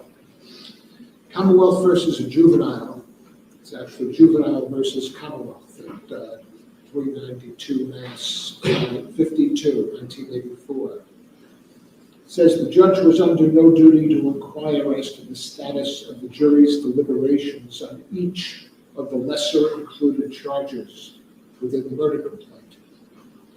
Footnote 1 of that opinion says, quote, "We deal here with a complaint charging a single murder, where a complaint or indictment in multiple counts charges multiple crimes, e.g. 2 separate murders. A general verdict could be returned as to one of the counts, despite deadlock on other counts." Commonwealth versus juvenile was as if count 2 in this case was the only count, and they discouraged any kind of court questions as to where the jury stood on lesser includeds. And that's the principle of Commonwealth v. Roth, the other case that Mr. Lally referred. That case created a dichotomy where the court was asked whether or not a judge was permitted to ask the jury about lesser includeds. And because of the fear that a court's mere question could have a kind of domino effect in coercing jurors to reach compromises as to lesser includeds, the court prohibited such questioning as to lesser includeds. But the court distinguished throughout this lengthy SJC opinion. Our case, we're not dealing with one count vertically with multiple charges, we're dealing horizontally with 3 separate charges.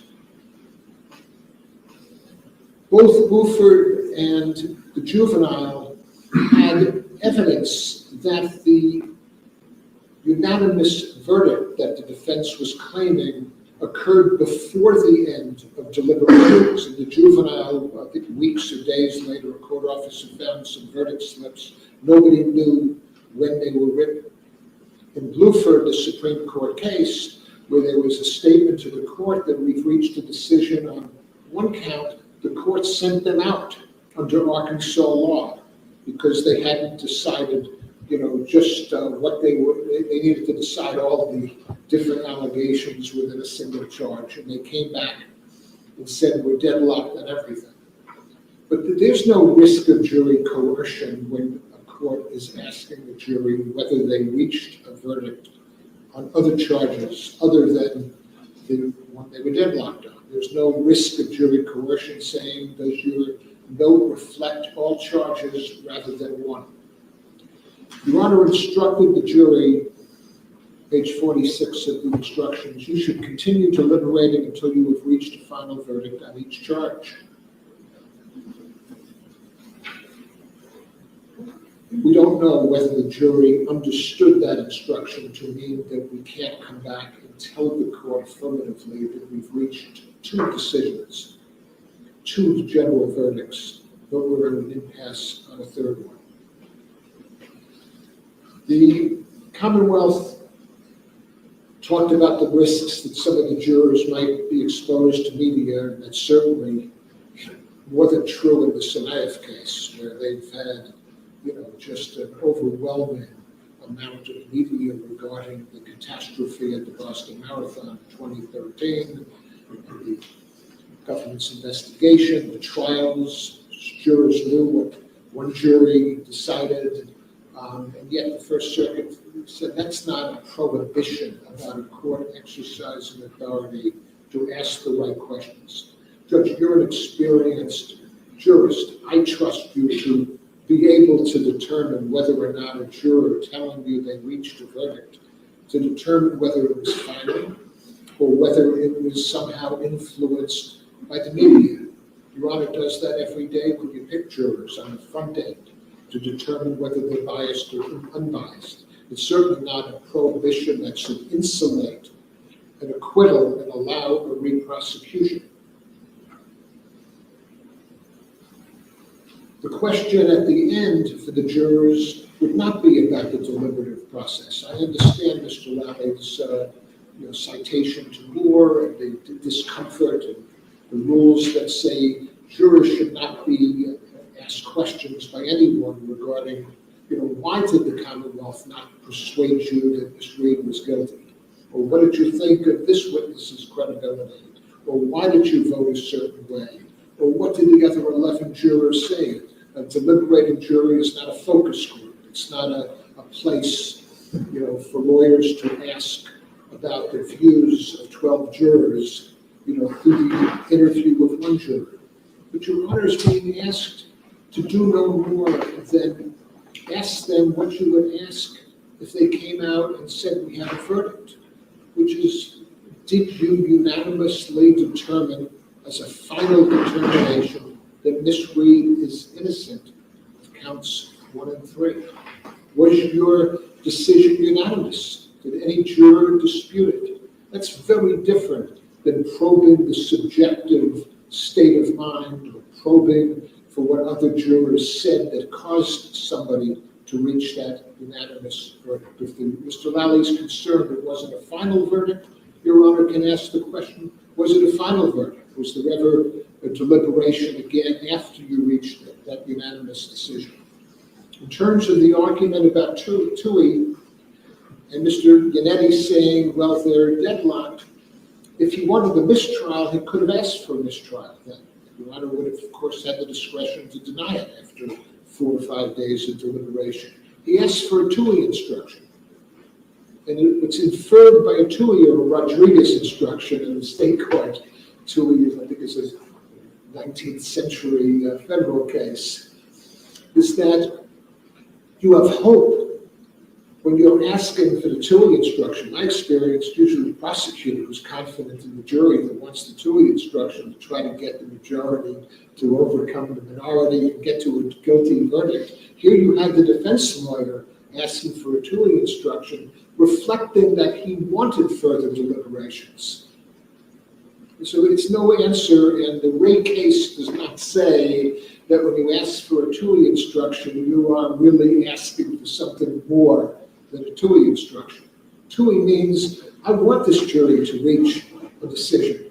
And that's what Mr. Yannetti was saying during those 2 colloquies on the Friday before and then on July 1.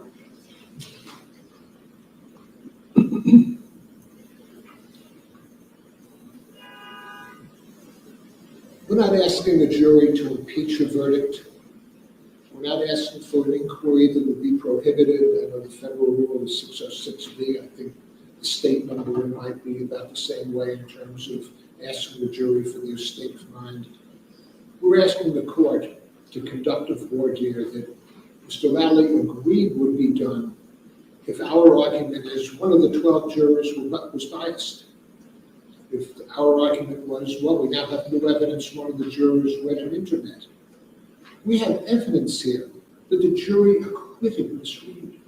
What can be more central to the core values of our criminal justice system than to make a judicial determination with a respected and experienced Superior Court judge, whether that's so or not, and if it's so, stop her re-prosecution, because that would be a horror to make her convince 24 jurors of her innocence a second 12 when she's already convinced the first 12.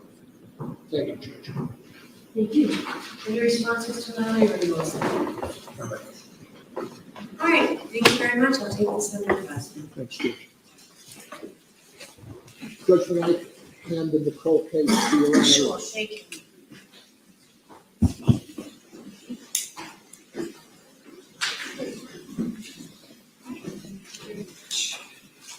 Football riders.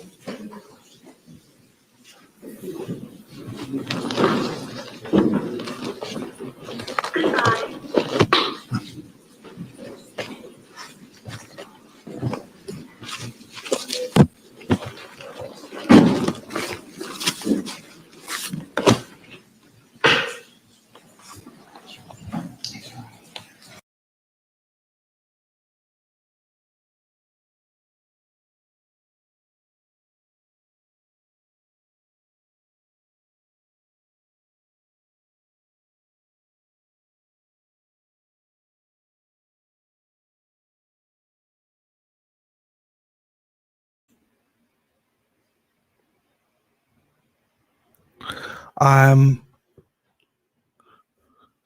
watching what I say because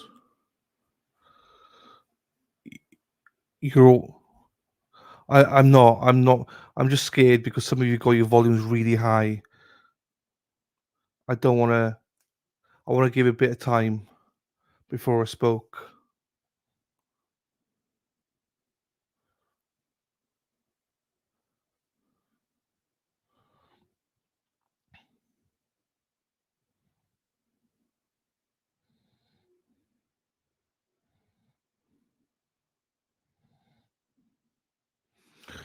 Okay, hopefully.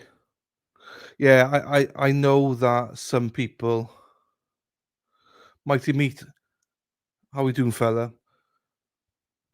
Just so people know, Mighty Meat no longer has a YouTube channel. He's been barred from YouTube. He only does Rumble now.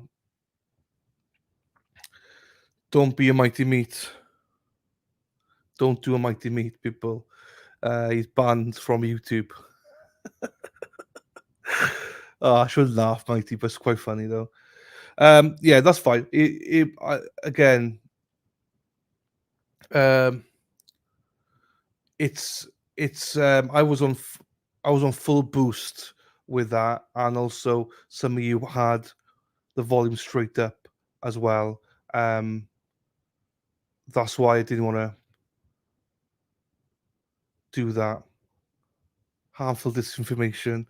Yeah, I don't. So it would be loud because I had to boost the whole stream up roll. So unfortunately, I had to boost the whole stream up just to be able to hear them. And it was still bad. Do you know what I mean? So I did try my best, everybody. I did. Double Jeopardy, yeah. I think Bev respects him. Any idea when Bev? No. I imagine tonight, tomorrow, will be when she will do it, because they need to know. They need to know. Do you know what I mean? So, thank you, Amy Medallion. Thank you, Little G. Hope you come back again, Little G. Oh, thank you, Mary. Thank you, Christine. Oh, thank you, Amanda. Thank you, everybody. I was just seeing if Resist the Silent are going back on again now.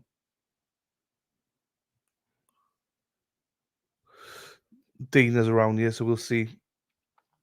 So I thought that was exceptional. I don't know about you guys. I thought that was exceptional. Some in chat have been banned from D&E. I don't think she'll take a week. I think she'll come back over the weekend, Monday, Tuesday. So I think so. No worries, Mimi. It's all good, Mimi, my darling. So yeah, no, I think she'll come back. Do you know what? I think she might surprise us. You know. No worries, Dana. I think so. There's discussion, right? If you didn't know this, what's his name again? No worries, Dana. They were what's his Marty Weinberg. So there was discussion if you didn't see the last hearing, they were asking about whether Weinberg would be joining the dream team for the actual trial. After hearing him there, I 100% think that he needs to be on that team. I think that Bev does not respect Jackson one bit. I think she does respect Yannetti a little bit because he's Boston grown, but she's got so much respect for this guy. And I'm not saying that Jackson shouldn't be on the dream team. Keep Jackson. Jackson's great. Keep Jackson, but just add Weinberg in. Add him in, especially for the complex stuff. And let him argue to Bev. Because Bev, I don't think she'll ever cut him off.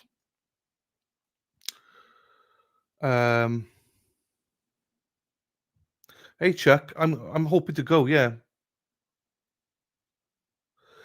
So Wicked, Yannetti said last hearing that it's in the works. They are maybe bringing him on for this. They didn't confirm it. He just said, because he was asked by one of the networks, is he coming on to the trial team? And they said that's something they're considering. It's not to say they will, just means that they're considering it. And if they got the option, they should 100% bring him on. 100% bring him on. That's just a totally different attorney. That was a totally different hearing than if Yannetti or Jackson were there. In my opinion, anyway. From what I've seen from Bev, that's the most respectful I've ever seen Bev to a lawyer.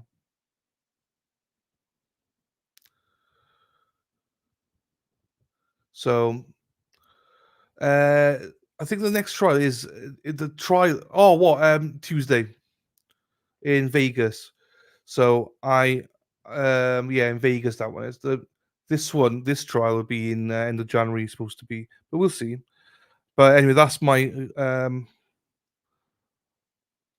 that was my takeaway. And even if she doesn't allow this, it doesn't matter, you know. It doesn't. That was class, and I think I was intently listening to him. I was listening to him intently. I even think a jury would intently listen to him. He's no offense to him, but he's an older person, and I think a jury potentially could lean to listen more to an experienced lawyer like him. Because at the end of the day, Bev's one thing, the jury is another thing. And I think he got a mixed style of Yannetti, local born, he's got the charm, Jackson's got charm, but he's also very boof. But I also think Weinberg could be, he can explain things, I think.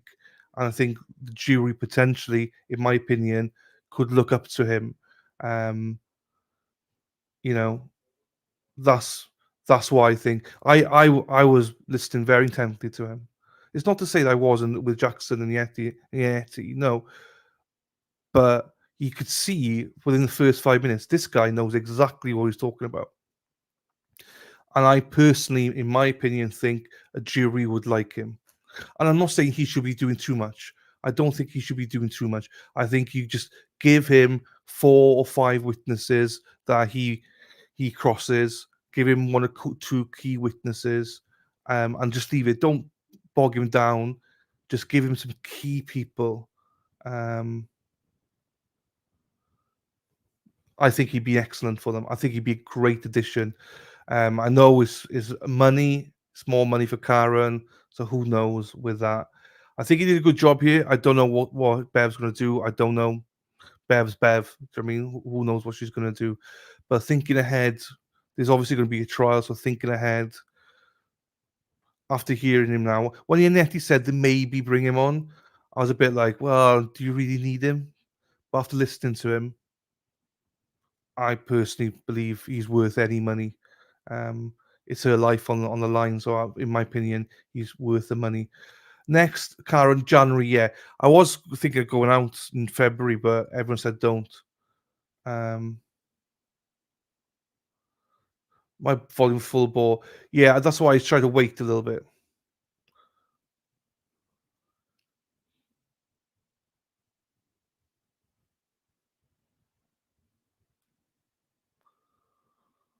Cool.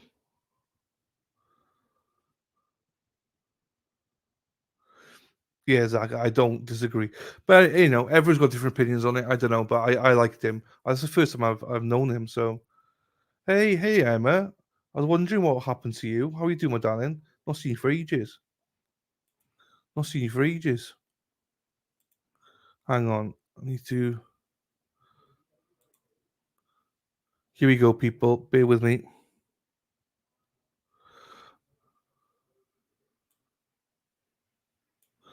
Karen's gone, people, but it's still. This is the outside now. Oh, sorry, Em.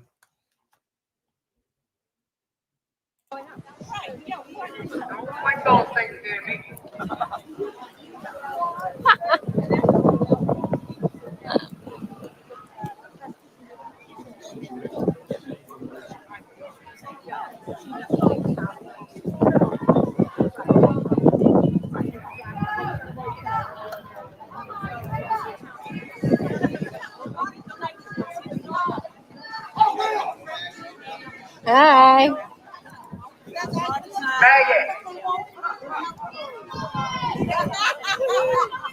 Hi, how are you? Hi. Good, how are you?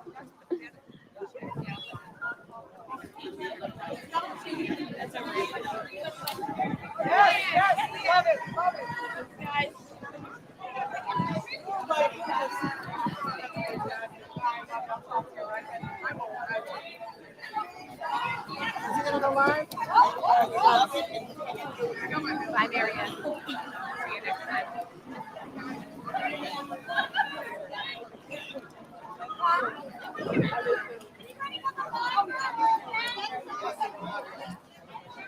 I'm gonna get up high so you can kind of get an idea of how big this jam is. There's Henry. Hi, sweetie. Hi, Henry.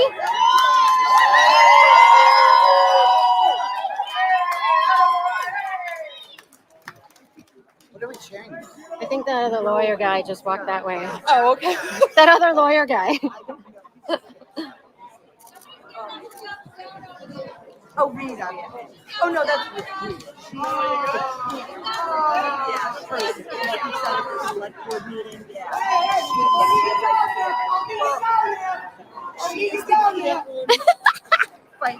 And the rain comes. Oh, it's raining. Everyone's coming over here. This is going to be a moving photo. Yeah, I know. I am. Oh, some of that's bad. You didn't say anything. I say fuck all the time. It's my show. Say whatever you want. I'm just catching the vibe around here. Get that beautiful Brian Hill. Isn't he handsome?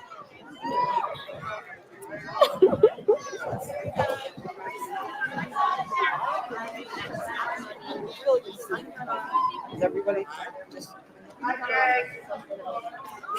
guess I could take these off. Thank you, It's Emma. starting to rain, so everyone's running on this side because there's a cover. Thank you, Em. But there's not much room, so. Thank you very much, Emma, for that. I appreciate it, darling. Robin, I sent you a message, Robin.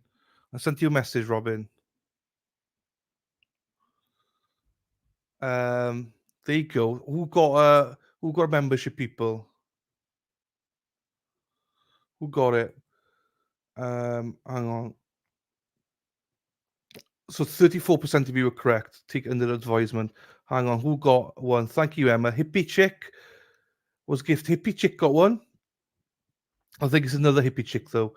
Mooches, John, Wallet, Crystal, Melanie Austin, Kyla Jones, June Sidlauskas, Mia, MEA, sorry, Swendig,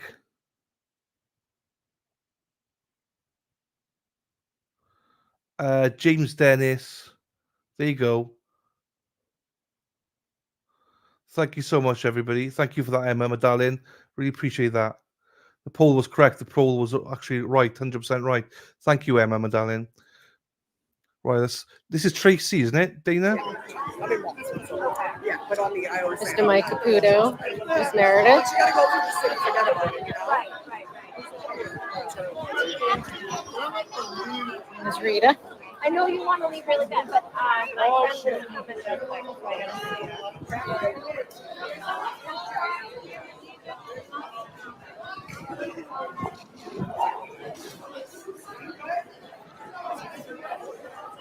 See you, Amanda. No.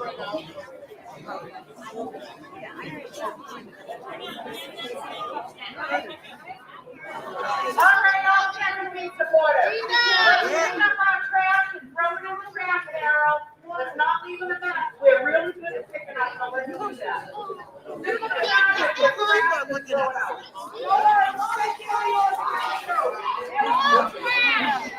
Hey, get out!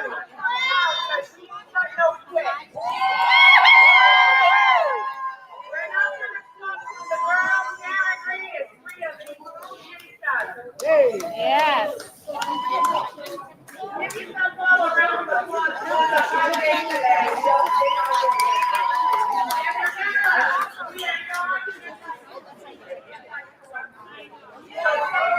See you, Em.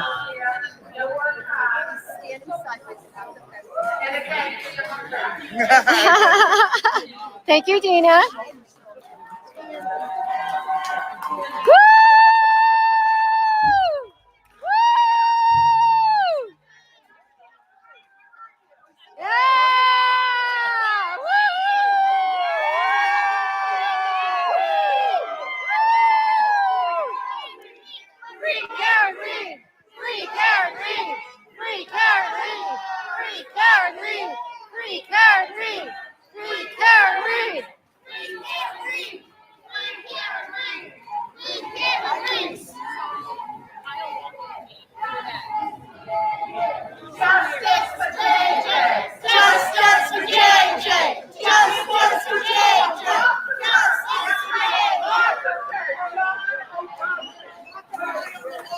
See you, Em. No, Sassy, no.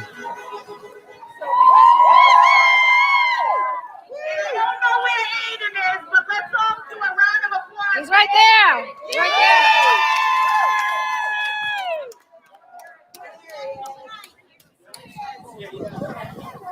Oh boy. We're here for justice for John O'Keefe. And you cannot have justice for John O'Keefe without justice for Sarah Reed.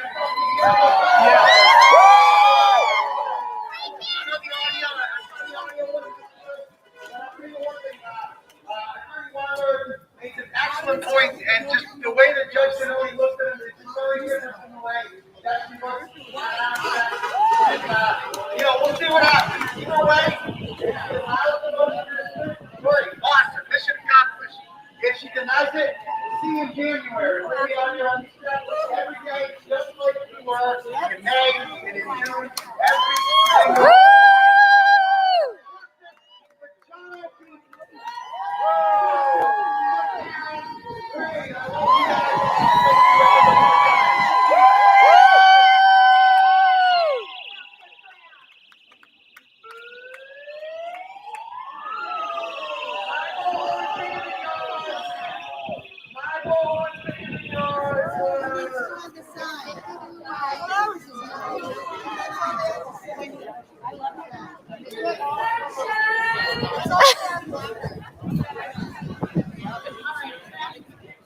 Thank you, Dina. Thank you. Looks good over there.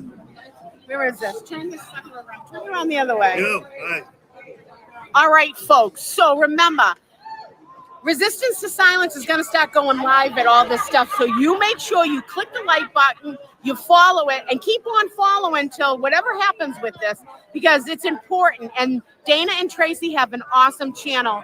And Girl Power is coming, man. Yeah, we're coming. Dana too, but Girl Power is coming. We're all going to pull together, and we're going to make this channel something awesome. Round two.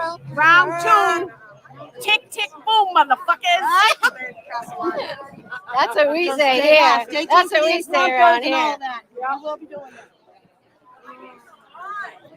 Thank you guys so much. Thank you so much. We needed it. We needed it. Guys, we're about to start. Yeah, We'll do we're whatever. the team. I'll help whatever I can do. Okay. That's the whole thing. That could be like, it's Oh, they cut it. How can you not love that, people? Bye, Gary. I just see. Bye, Gary. See you later, buddy. How can you guys not love that? Let's go, motherfuckers. Oh, let's like it. Let's like the stream. I nearly didn't like the stream there for a second. There you go. Resist the silent people. Make sure you go and like it. This is me. So Look at that. but it's pretty funny That's Tracy.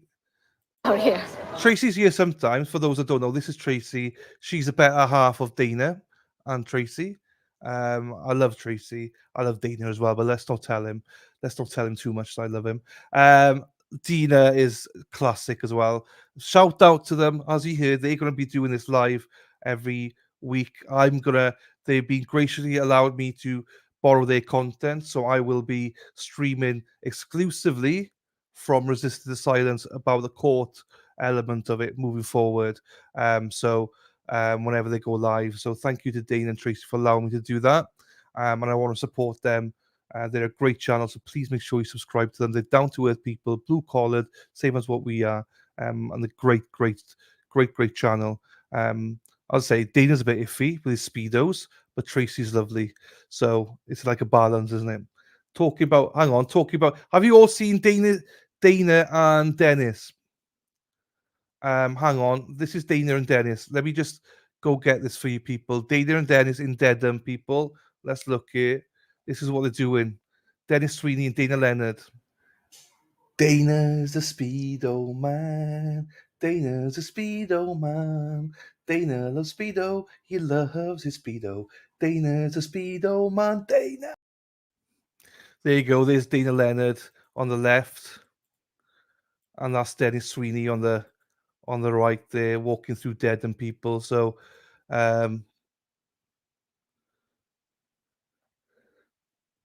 there they are. Our pleasure, Dylan. We love you on your channel. Thank you, Dana. It's mutual respect back to you guys. Yeah, there you go. So that's all I will be streaming from now on is them. So, hey, I did. Before you asked, I did. Ha, ha, ha. I know, Amy. They're hot. Look at them. Now, ladies, let's not forget, yeah, that last night we had a discussion and the majority of you said, bye-bye, Daffodil, bye-bye, my darling. The majority said that you wouldn't want a six-pack and pecs like that, like Dana and Dennis. You want a dad bod. You want dad bods. Oh, here we go. Here's a potty mouth here. Mexi Texi. Drooling. So, Mexi, welcome to Dana on the left, Dana Leonard on the left, and Dennis Sweeney on the right. Wearing their on there. Boo Boo, are they your mates? No, you know them, Dana and Dennis. Budgie smugglers. The ladies last night said that you prefer dad bod like me, and now you're going over the six-pack, drooling all over it. No, you just said it has to be 12 inches minimum. So, yeah, Dana, please pass on that message from all of us, Dana. We love them. All jokes aside, we love you all. Can't wait to see more and more content from you guys on a daily basis. On there doing the hearings. They look fake. Happy sunshine, good girl. These are entomologically correct. I have a dad bod and then some. Same here, Dana. Same here. I don't know how you hooked Tracy. I have no idea, but you did it. Dad bods are better to cuddle, and I love to cuddle. There you go, Mighty Me. Well, Mighty Me, you're my brother, so you got to say that. 6-pack for Crafty Cow every time. Oh no. Who wants to cuddle? There you go. Teeny shrimps too. Kelly Barber. I know Kelly. Kelly likes the big. Kelly would prefer to have me than those people there. She likes a cuddly bear, not the 6-pack. There you go. Me and Dana and Mighty Meat. Hope they're growers. Dana, hope you're a grower, Dana. Right. Let's put that down then for a second. Now, ladies, I hope you are happy. I have a bigger toothpick. Jeepers, you women are absolutely savage. Jody, my darling, hello to you. No worries. Thank you, Jody. Nice to see you, my darling. They're growers. They're like me, growers. Let's go. They just got to grow to 12, don't they? Dumpster juice. No, there you go. That's a bit of fun. I like that. Obviously had surgery. Water's cold, sea dog. Right, let's put that one down then. Right. So there we go. That is for today. I'm going to see with Judge Boyd now to see if there's a sentencing verdict. Hang on. To see if there's anything there. Oh, there might be. Bear with me. She just went live for 4 minutes. So let's have a look here. What's going on?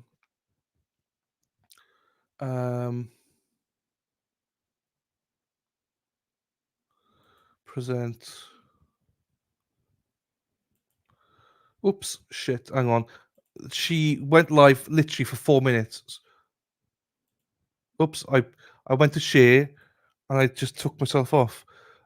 Share, Boyd, done, boost it there.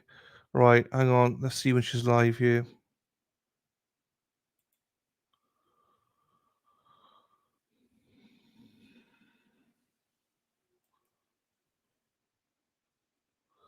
Hang on, people. All right, we're back on the record in 2022 CR 11862 State versus Alexander Castro. Can I have parties announced for the record for the state? Daniel Escobar for the state of Texas. Daniel Escobar and Jason Garahan for the state of Texas. For the defense? Jasmine Levine for Mr. Castro. And Mr. Castro is present? Yes, he is, Judge. The court has received the following questions from the jury. First question, is there the option to continue deliberations during the weekend hours? Have both parties had a chance to review the question? State? Yes, Judge. Defense? Yes, Judge. Any objection to the following supplemental with reference to your inquiry? No. Please continue your deliberations. Any objection? State? No, Your Honor. Defense? None for defense. The next question the court has received. The jury is in disagreement regarding the amount of probation time given. Some jurors believe that the initial term of confinement stated on page 8, number 1. Other jurors believe that the term of probation is not the same as page 8, number 1, but instead awarded by the court.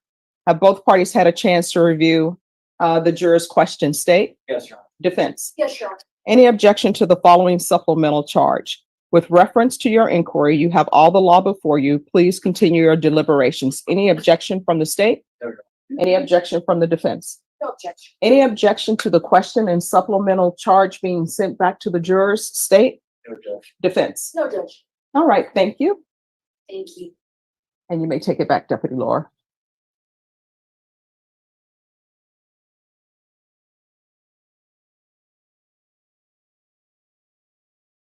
Said no weekend, motherfuckers. But that also means that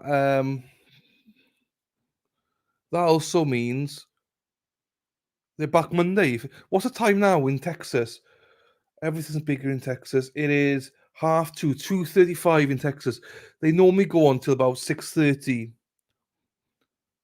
in Texas. So if they don't have anything by 6:30. It seems that they got a decision about. See you, Frosty. See you, my darling. Yeah, just before everyone, we're probably done with Karen Reed, people, so it's all good. There's nothing much to add. We'll wait for Bev. Hang on. So, I think they know the sentence now, from what I gather, but they're still stuck on the probation element of it. So they must have agreed to the sentencing, as in how many years.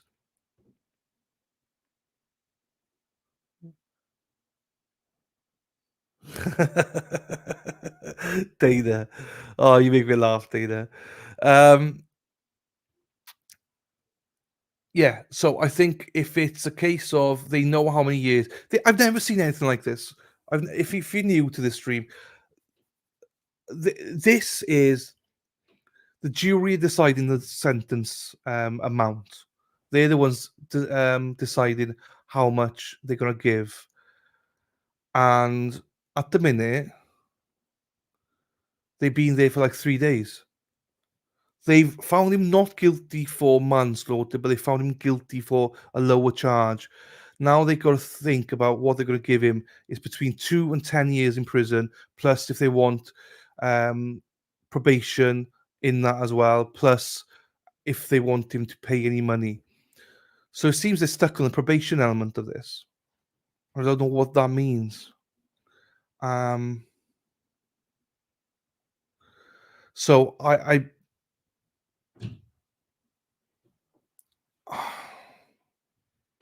no, I'm not. Hey, shut it, you. I am not getting sassy with Mama Boyd. I love Mama Boyd. I'm getting sassy with the fact that this jury can't just get to a decision. Yes, 91, though. 91, yes. The same guy. We're on the same frigging trial.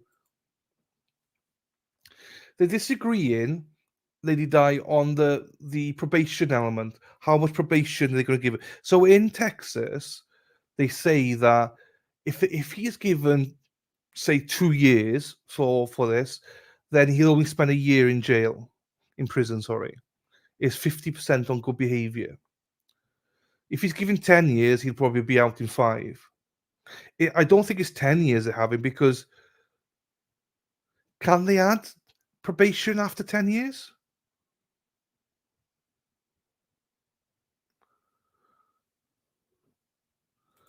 What's the case that you just showed? So just snapshot of what it's.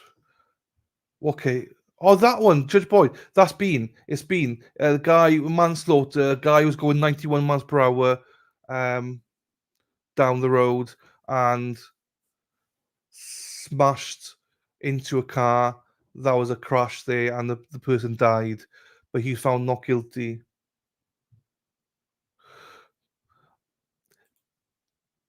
Yes, it would be. So, but that's what I mean, though. So he would be so say now, Joe. Correct me if I'm wrong, Joe. Right? It could be 2 years, yeah, and he can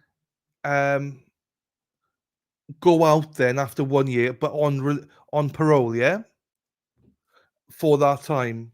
And Amy saying,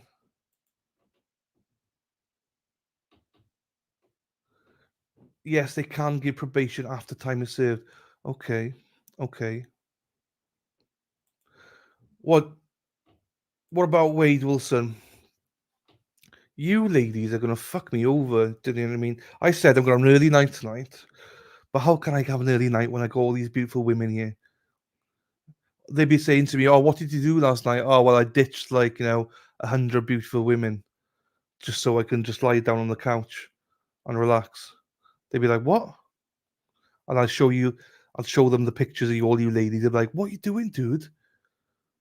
What are you doing? You should stay with the ladies." So I've got to stay with the ladies now. Joe, yes, 2 years, has to serve 50, then parole. Thank you. I think there's been straight probation, which was probably that surprises me as well. This is where I got a bit confused, Joe, if I'm being honest. I got a bit confused. You can get 10 years on probation thereafter. Yeah, okay. No, but I was about to explain to you. It's hard because it's been now, but yeah. Only for you to land. Oh, you look at you, another beauty here.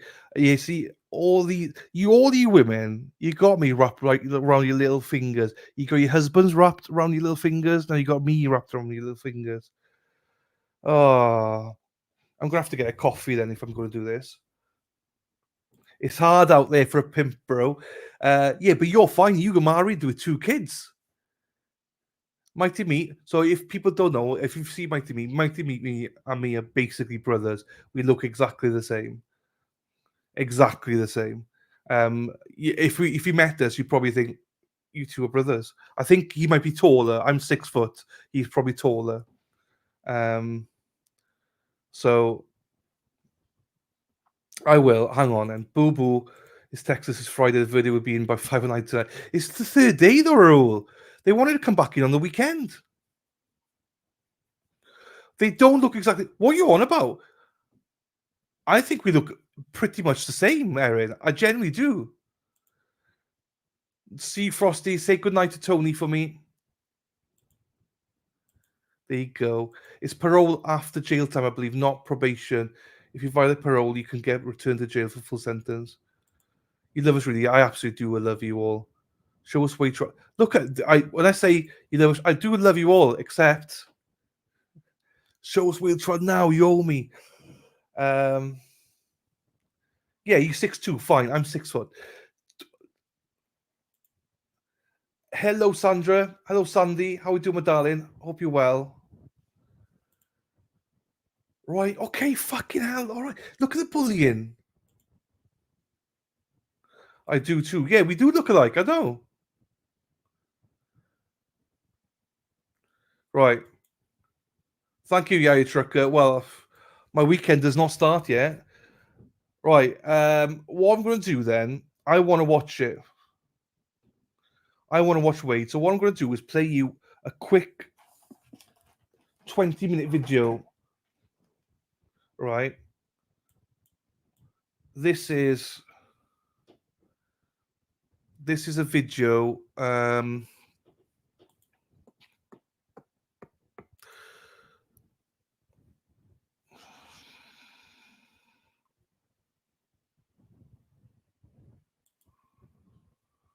This is a video. This is all about.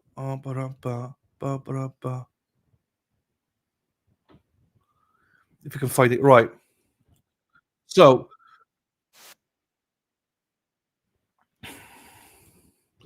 whilst I go make a coffee, I'm going to play you this, and then we'll do Wade. Okay, this is the video based on.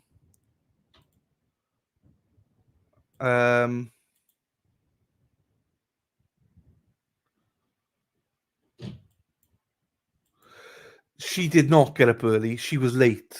Amy, do not believe anything she says.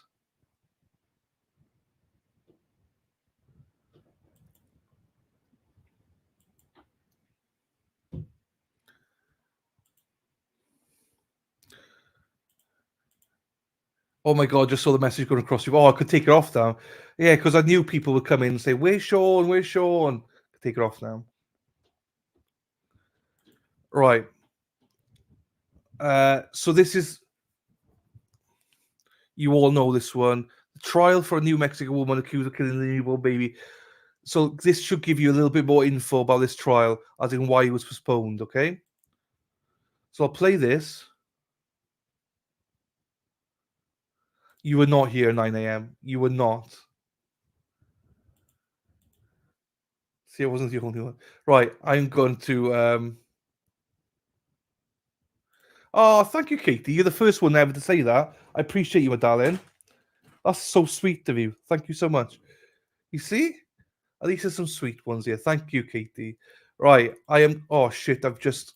What's going on? I'm not kidding you.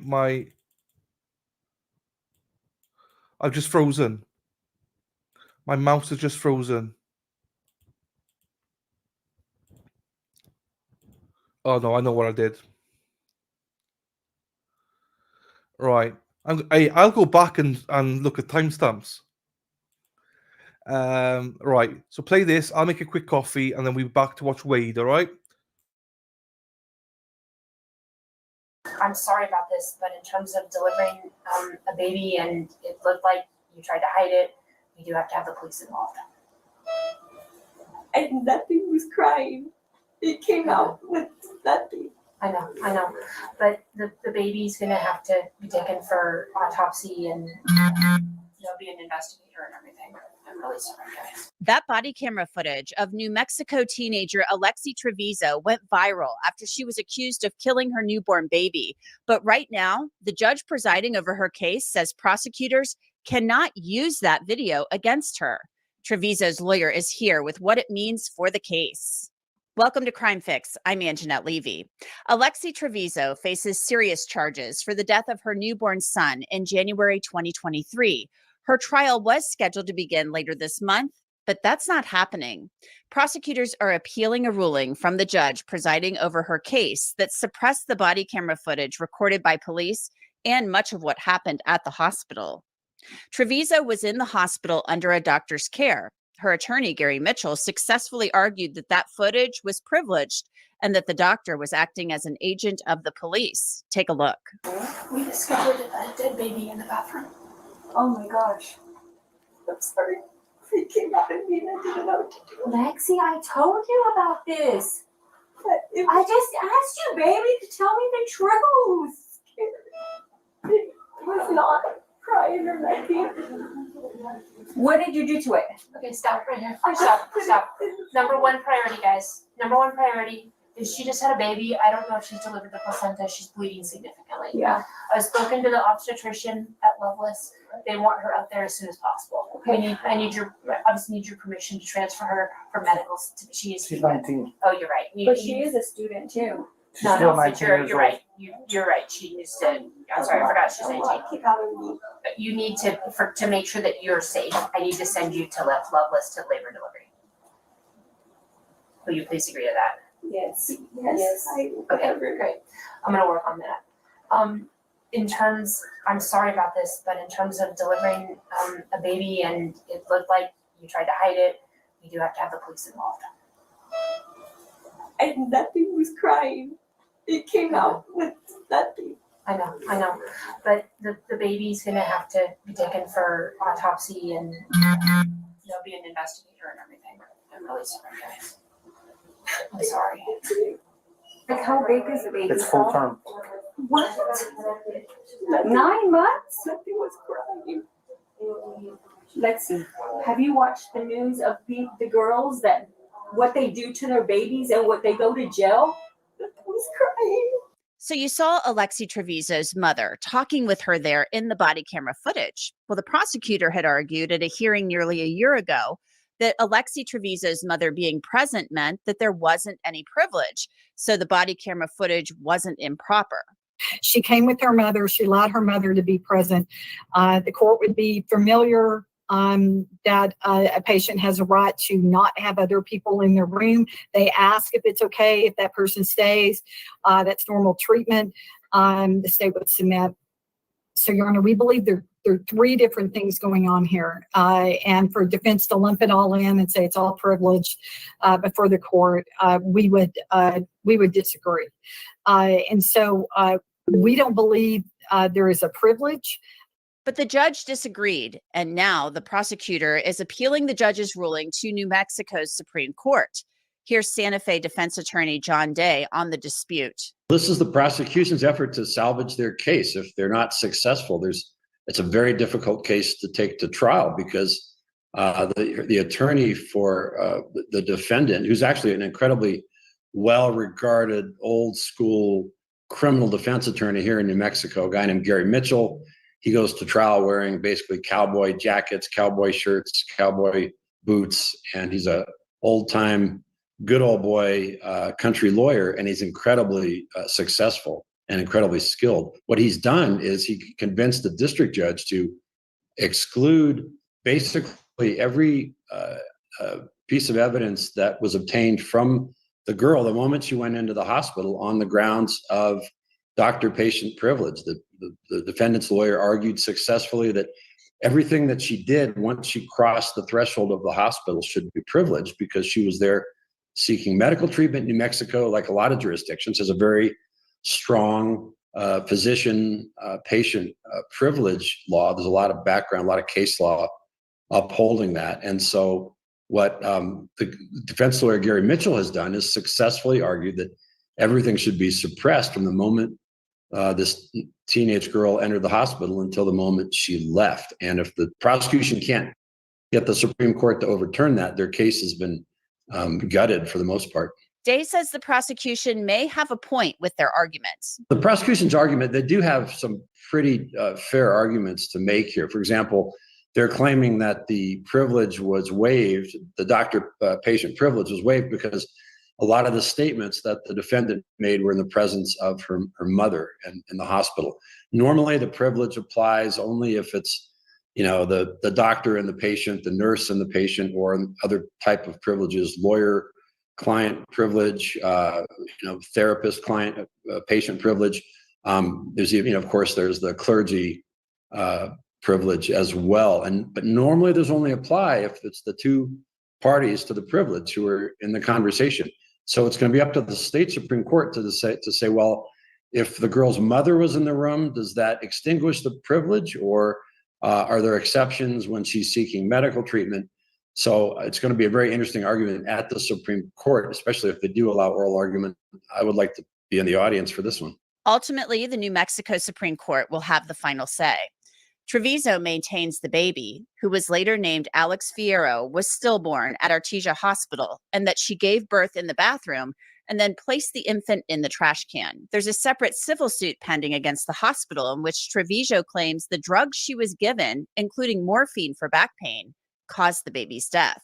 Treviso also claimed she didn't know she was pregnant.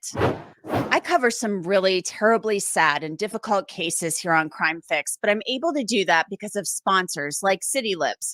City Lips is a lip plumper, and it's made my lips actually look 10 years younger. I'm on camera all the time, so I always need to look my best. City Lips is not like those painful lip plumpers that sting and burn. It actually gives you fuller, healthier, and younger looking lips. I used it for 2 weeks, once in the morning and once at night, and let me tell you, I've noticed a big difference. They even have a 60-day money-back guarantee, so why not try it? Here's how it works. City Lips uses clinically tested ingredients like hyaluronic acid spheres, peptides, and soothing moisturizers for long-lasting comfort. Just swipe it on clean, bare lips and experience immediate hydration. After a few minutes, you will experience the full plumping effects of City Lips. And with continued use, women have experienced even more dramatic results. To get this game-changing, all-in-one lip solution, click the link in the description or scan the QR code on your screen, or go to citybeauty.com/LCCrimeFix. Use the code LAW15 for 15% off. That's promo code LAW15 for 15% off of your order. And Gary Mitchell represents Alexi Treviso in this case. Gary, you won a pretty big motion on this. Now the prosecution is appealing the judge's ruling. So tell us where things sit right now. It looks like you're feeling pretty comfortable and pretty confident that this case, at least the state's case, is falling apart. Well, it is. It is because they violated the doctor-patient privilege, and they violated Miranda, which most people are familiar with, trying to talk to somebody without telling them about their constitutional rights. And the judge ruled that certain statements would not be admissible and certain evidence would not be admissible. The state has an automatic appeal in the state of New Mexico to our Supreme Court, and they've taken that. The Supreme Court put it on the general calendar. All that means is that we all have to write briefs, which the state's brief is due in February, ours is due in November, and then the state can reply to ours. So I expect the court before Christmas will have all the briefing and then can reach a decision. But it's a huge case because it affects women's rights so much because New Mexico is a blue state. We're bordered by Texas for a lot of our border, and Arizona, where women haven't been treated as equally as they're treated in New Mexico. So this issue really centers around whether or not we're going to start letting police officers and law enforcement and the government talk to doctors about women's reproductive issues. So it doesn't matter whether it's Alexi or whether it's another woman that goes into a hospital or seeks help. If the state is allowed to go in there and find out what kind of help they're getting, that's just flat wrong.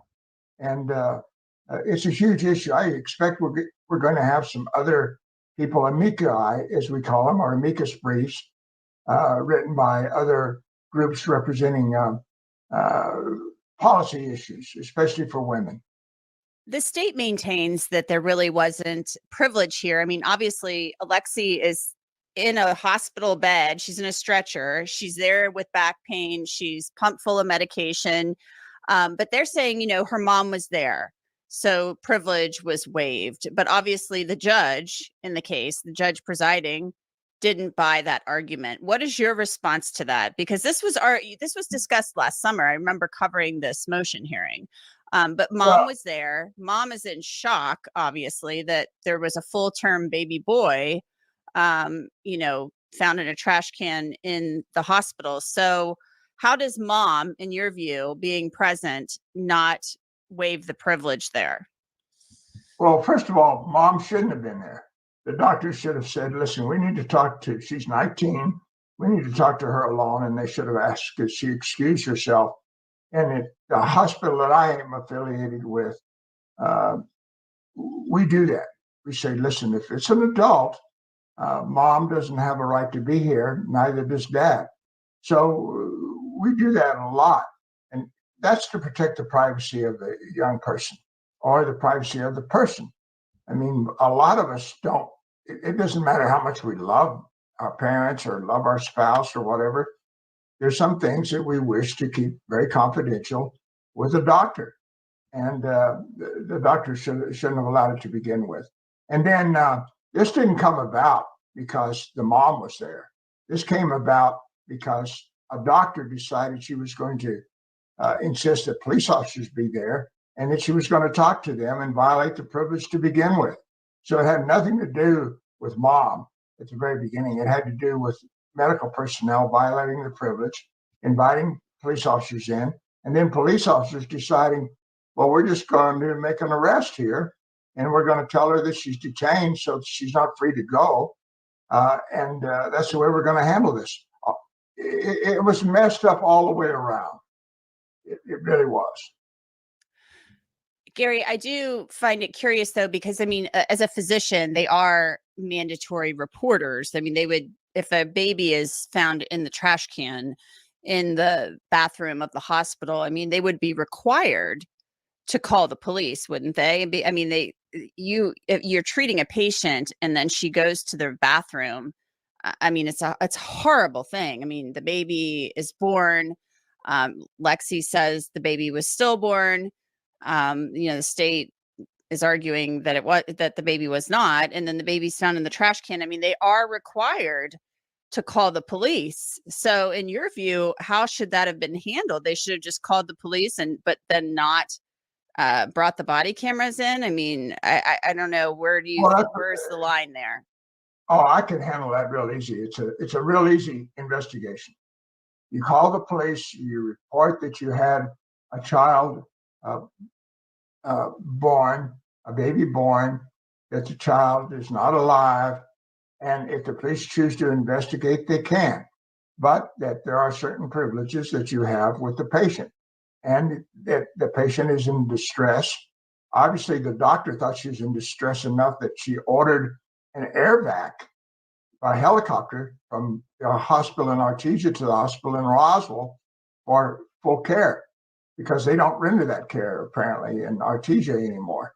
So there's a number of ways you can handle that. And if police wanted to get there and go get search warrants, they can try to get search warrants. They can find out a lot of information from the deceased child, DNA, this sort of thing. They can make those comparisons. But as for talking to people about what did this patient say and getting into the privilege, they don't have a right to do that. Police do investigations. I like to point out, police do investigations all the time when people have lawyers. But that doesn't mean they can violate attorney-client privilege. It's no different here.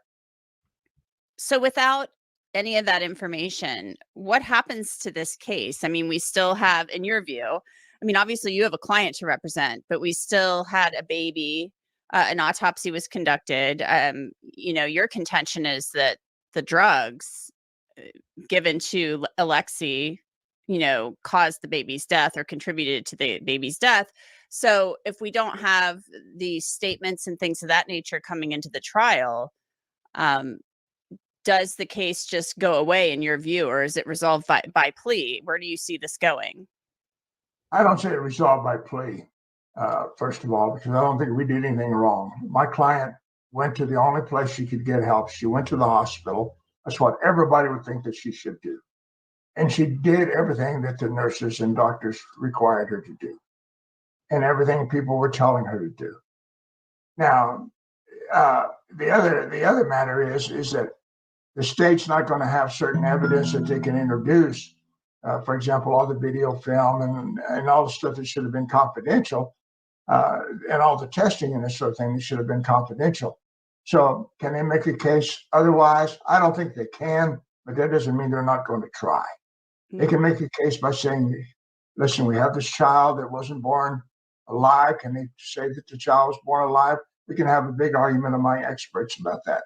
Was the child in such a state that without immediate medical help, the child wouldn't have survived, or could the child have survived? That's another big issue among experts. So we can have those battles. But as for all the things that took place with my client and her comments and her lab tests and the videotape that was made, I mean, I was shocked when I saw that they videotaped people going into the emergency room and people being in the emergency room. I mean, what's going on with that? I mean, there's nothing secret anymore. There's nothing privileged anymore. Just think about that. If you go see a doctor, should everything that doctor does to you be videotaped? I mean, what kind of craziness is that for anybody? I don't care whether you're a 19-year-old female going into a hospital or whether you're a 74-year-old man going into a hospital. I mean, some of us like to have some privacy in our life. We don't all live in glass houses. How is Alexi right now? We know she was going to college. So what is she up to? I mean, it's summertime. Classes are probably getting ready to start if they haven't already back there in New Mexico. Well, she's trying to go to college by taking things, by not being actually physically on campus and doing as much as you can through the internet, this sort of thing. She's trying to do that only because there was such an uproar, a petition that from a large number of people that didn't want her on campus. And so we tried to avoid that. We tried to keep her away from everybody. She's lived a real a life where she's by herself a lot, or she's with her family a lot, and nowhere else. So she's just trying to wait this out until we have the trial, and at the same time continue with her education as best she can. It's really, I mean, it's shocking how vicious people are. I'm just stunned by how, in this type case, how deliberate people have been and how brutal people have been in their comments regarding her and things that went on. And I appreciate the fact that it was a baby. I understand that very, very well. But I also understand that women have miscarriages a lot. That's not an unusual situation, that children sometimes aren't born alive or children die immediately afterwards. That's just a part of life that we have to go through. And I understand that, but on the other hand, the reaction of people has been difficult for her and for anybody else to understand.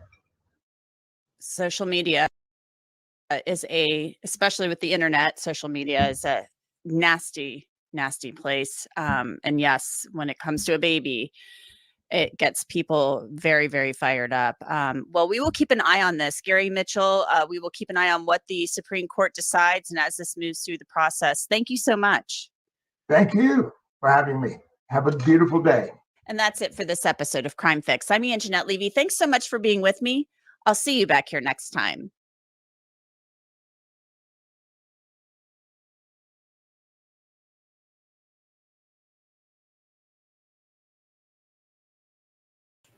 Okay, so there you go. That's your update for that trial. It will happen, but it's currently postponed. So, going there. I'm on. Bear with me. I'm watching something here. Bear with me, people. You can watch it with me now. I'm trying to. Shh. Oh, will it come up now?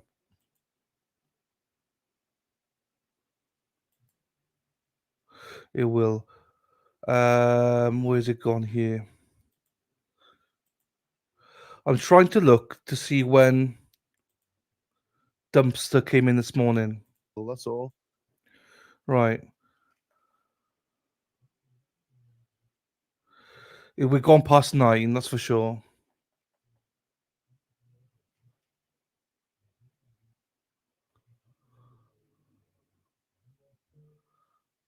No, no Dumpster yet.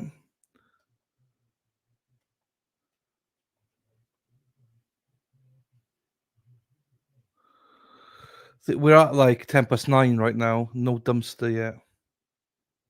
In chat.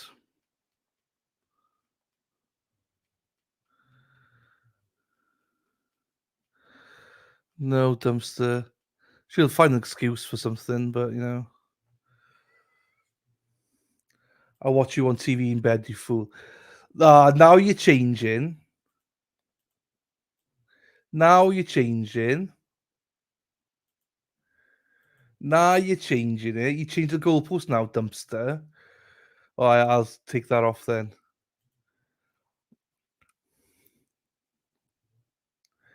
I was listening to your nonsense. Yeah, I know. I seen it. I seen it, Julie. I haven't replied. The reason I didn't reply to you is because I'm waiting for El Jefe. But I have seen it. I've not looked into it at all. I have seen it, though, my darling. I have. I said I came around 9. So what time did you get to the stream then? So they're saying no more trial in January 2025. For who? For who, Christine?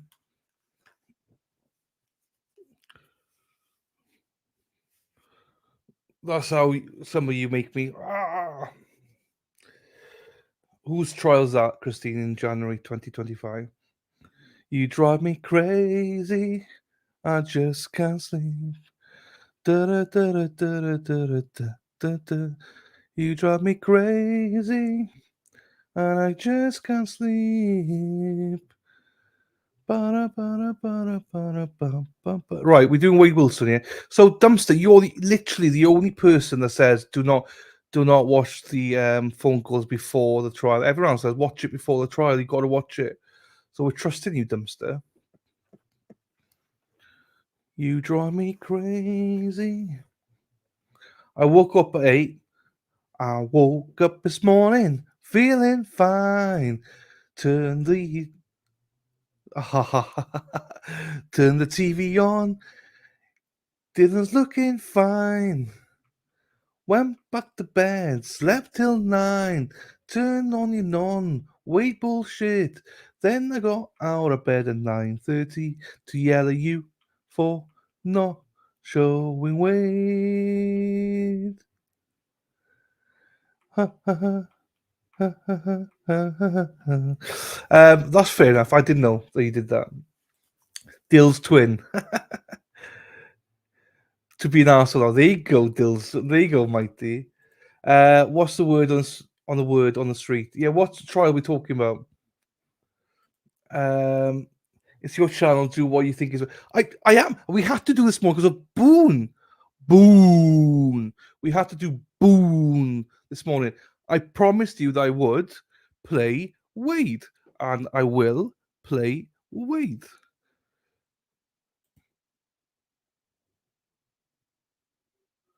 I vote skip the phone calls, mostly because I've seen the trial.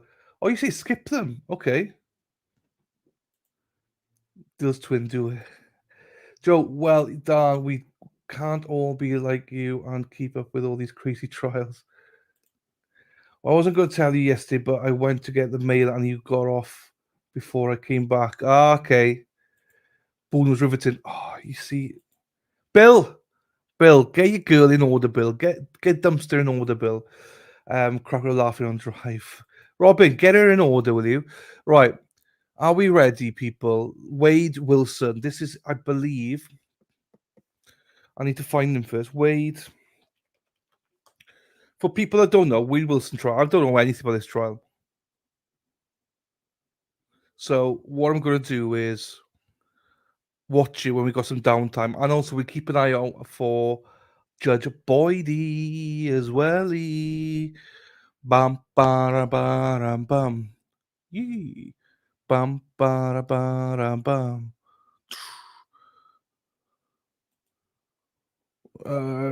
Wade Wilson.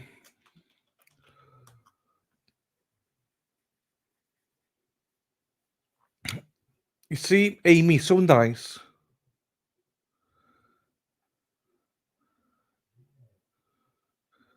Amy and Katie are so nice. Thank you, both of you. Thank you so much. Please explain there no trial. Are you talking about Karen Reid trial? If you are, then there will be a trial of Karen Reid at the minute in January 2025.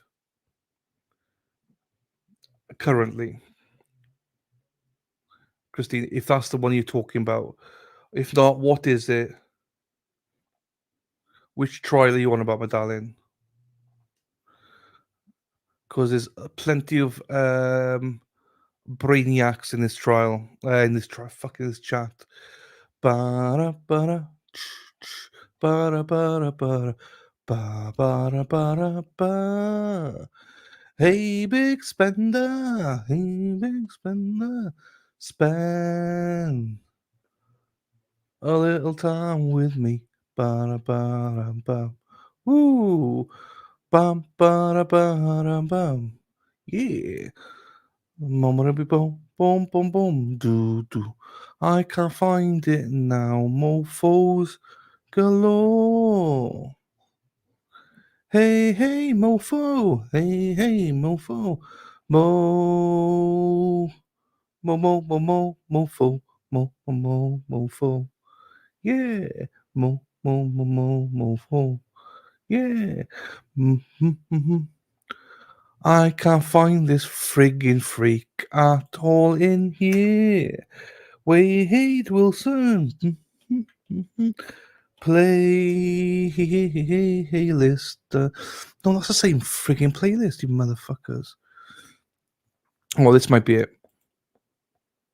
I got it. Yeah, baby, I got it. You're my fire, my desire. I'm asking for no trial for Karen Touré. No, it's in January at the minute, 27th of January. 27th of January, my darling.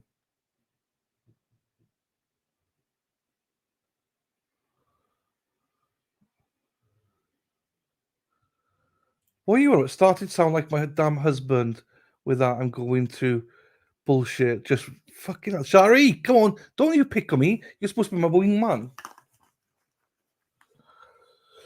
Carol, I'm interested as well. I don't know anything about this. So if it's crap, we can blame dumpster juice. So it's fine. Da da da da da da do do. I heard he put foundation makeup on for trying to cover that to do work. No, I heard that he didn't do it. He was offered it, but he didn't do it.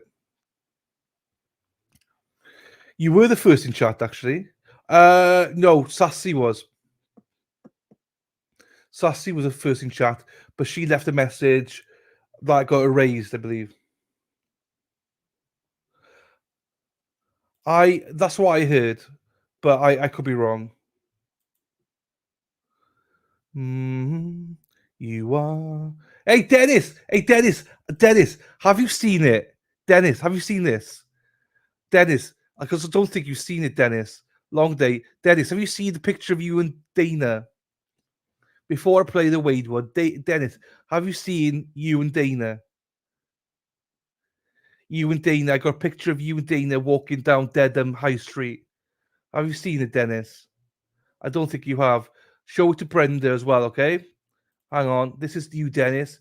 We got a live shot of you earlier, Dennis. Hang on. Let me get it. Lady Di, yes! Just show it. Just show it. Here we go, ladies and gentlemen. This is Dana and Dennis Sweeney. Hang on. Dana's a Speedo man. Dana's a Speedo man. Dana loves Speedo. He loves his Speedo. Dana's a Speedo man. Dana. There they are. Dennis. You're supposed to wear Speedos today, yeah? You're supposed to wear Speedos today, Dennis, down Dedham. So Dana on the left-hand side, Dennis on the right-hand side. Dumpster have done it. These are part of the live shots of you in Dedham with Dana Leonard today, Dennis Sweeney, walking down this high street with your Aunt Bev costumes. Stud, Dennis the stud. Hey, cousin Gary. Cousin Gary's in the house. How you doing, fella?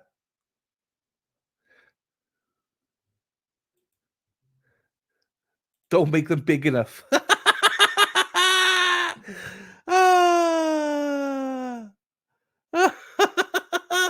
Don't make them big enough. Dennis Sweeney, I love it. I love it. Dennis is a stud muffin, Lady Di. You're right. Hey, cuz. How you doing, cuz? Gary, I need to get you back on as well. Gary, we'll get you on either next week, the week after. We'll do a morning show. So that we can get you guys back on. I know how much I love you, Gary, and all the people from Dedham and Canton area. Dennis Sweeney will have him on and stuff like that as well for a phone call. I want to see what's happening down there with you guys. There you go, everyone. Dennis Sweeney says, I need a bigger one. We need a bigger Speedos to fit him. There you go. Make sure you show that to Brenda. Like the Olympian, he was big, Willie. God, I came back after the song played. Here we go. Right, let's put it down. I'm glad Dennis saw that. That is good sport, Dennis and Dana. Send my love to Brenda as well. I have looked at some of the pictures. Dennis is fine. What Dennis said, they're too small. The speedos are too small for him. It'd be too tight. Right. Let me get Wade. I need to find. Oh no! I need to find the bugger now.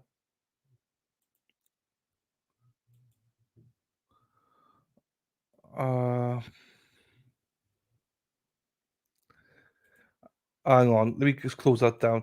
I have to wonder if this would have been different if the hospital personnel told the mum to step out. Maybe, yeah. Love it. Laughing still. Love it. Right. Let me get Wade. Where the fuck is Wade? I don't know where to put it though. That's what she said. All right, I put it there. There. No, that's Tracy. I got it. I got it. Right, and then I need to find it here. So, hey, Sarah P is going. Who's that? Who's that, Mighty Meat? She hasn't got a clue. It's you. Right, here we go then. Oh yes, yes, Robin. Robin, yes, you were. Robin, you were. But you were also second. You're also second this morning. This is Mighty Meat, Sarah. That's Mighty Meat. Those that brag how big it is makes you wonder. Hey, I said I had a tiny one. I'm a grower, not a shower. Shari D. Dumpster juice. Shut it. Right. Amy and Katie are lovely to me. Then dumpster juice spoils it. I get it now. I heard you all. There you go. Right, we're playing it.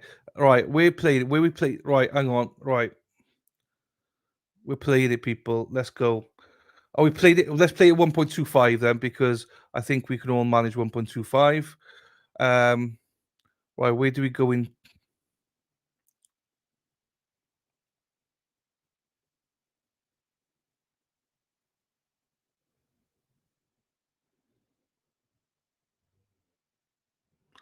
Do we skip all this, or what do we do?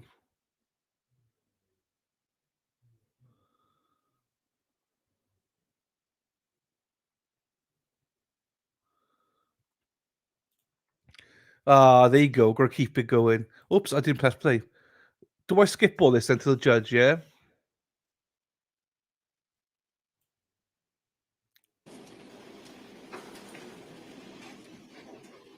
You all can be seated. We're standing for you.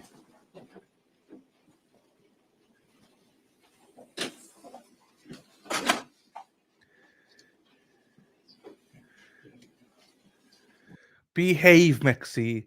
You got a boyfriend. Behave. I don't know.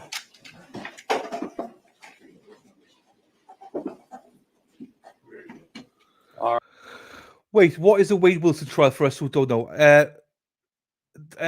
Mighty, I could tell you, but I don't know myself.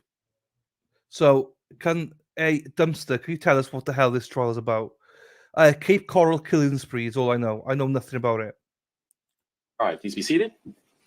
Good morning, ladies and gentlemen. Welcome back. By a show of hands on the jury, was there anyone, or jury panel, was there anyone who was not able to adhere to the court's instructions about doing any research, looking up anything, or discuss anything about this case with anyone? Seeing no hands, we're ready to proceed. I will at this point have the jury clerk come down and swear you in.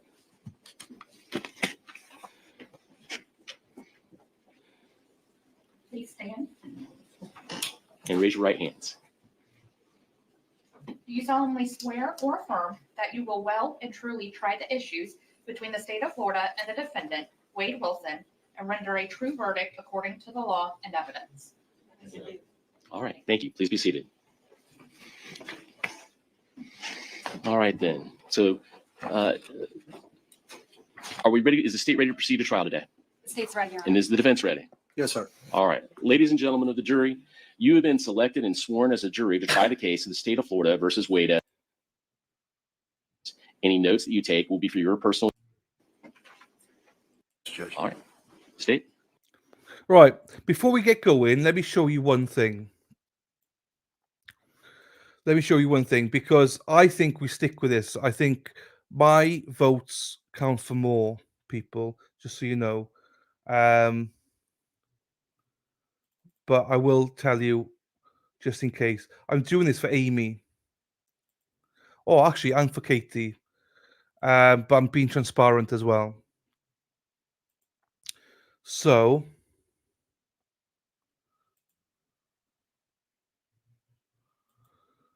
so next week, 4 trials on law and crime next week, right? There's 4. 1, 2, 3, 4. First one is Young Thug, which we are not doing. We're not doing. Second one, Nevada versus Robert Tells. Jury selection Monday. Tells is on trial for the murder of Las Vegas. This is what I think we're going to be doing. I know, Joe. I know. Well, I think we do this one. I think we do the Robert Tells one. But I wanted, if people had very strong objections to it, review Jeff German, right? Tells. Third trial is Susan Lawrence. Jury selection begins Monday. Susan Lawrence is charged with manslaughter with a firearm and 1 count of assault for the fatal shooting of Ajiki A.J. Owens. That's Florida. So that would be 9 o'clock Eastern. The other would be 12 o'clock Eastern, the Las Vegas one. And this one would be 10 o'clock Eastern, I believe. Tennessee versus Sean Finnegan. Jury selection begins Monday. Finnegan is on trial in the 2019 torture, RAPE, murder and dismemberment of a 36-year-old woman. His co-defendant, Rebecca Dishman, has taken a plea and will testify against him. Background there. So that's where we're at, people. That's where we're at. Now, there is an option. There is an option, right? Let me just take a sip. There is an option. Oh, fuck, that's hot. Hang on, that's hot. It's coffee. I forgot. It's hot. It's two options.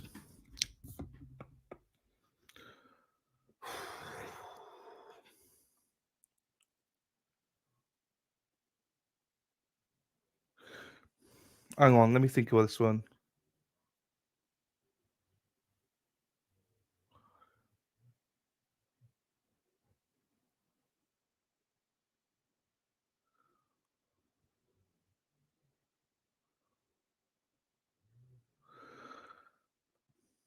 I'm thinking of two options.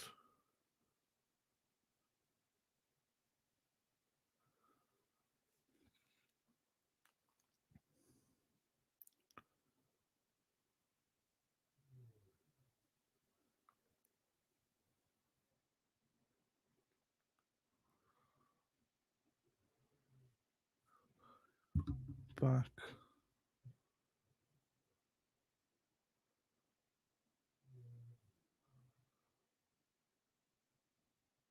Three options. No, two options. Right. So we're doing Las Vegas. I think we're doing Las Vegas, right? We are doing that. So option one, we're doing that definitely, without doubt. Do we go a little bit crazy though? And we do the Vegas one, and then also do on playback the Florida one. Now, listen to me, right? Listen to me for a second. The reason I say this, right, is because I didn't watch it, Mighty. I've not watched it. Is if on Tuesday we start with a Vegas one, and then on, I'm just trying to see how we do it, because I'm just thinking I can't start streaming until 5 o'clock in the evening if we do the Vegas one, which I don't mind doing, but I've got all afternoon. I got all afternoon. Do you know what I mean? Where I need to stream something. So I'm thinking if I play the Florida one, okay, I'll draw a picture. Right. Okay. Hang on.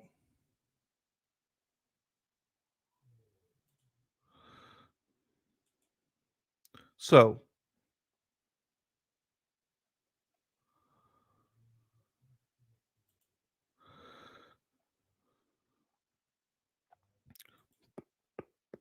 if we do this one, right? Robert Tellez, right? We're doing Tellez, yeah? Obviously, we're doing that guy, and then we're doing that guy, yeah? So that's the first one. So we just put number one there, right? Number one there. I would call this number one as well. So so that's our number one. We're definitely doing that. So on Tuesday, we start that on Tuesday. Yeah? As normal. So we watch this as normal. So then we go down then. So if I just do that, it's squirted a bit there. This one,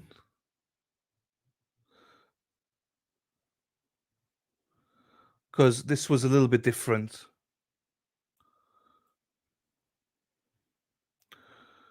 I'm thinking if we do this one on repeat, yeah, and then like we've got the one up here, number one, yeah. We got the number one up here. That is the one we do first. And then if we do this one second.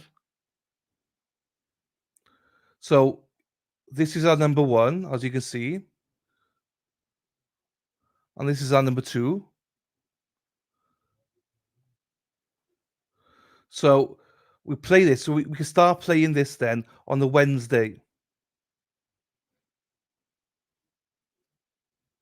So we're a day behind playing it, if that makes sense. Or we could play it at like 1.25. Does that make sense?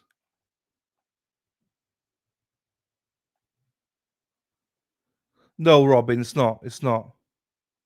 It's not that one, no. This one is... I just think this one will probably be the number one. And this will be number two. Because I don't know. I just think... It's just a bright idea I had. Okay. So we could play this then on the Tuesday, and then because this doesn't affect anybody, Amy and Katie, this doesn't affect you because you two won't be here. You two won't be here anyway, so it's fine.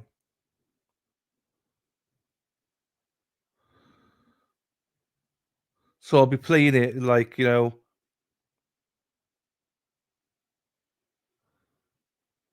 Yeah, people like the idea. So going straight from here, day behind.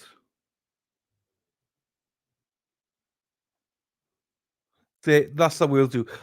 This one I'm not so keen on because I'm not so keen on this one. Do you know what I mean? I don't want that.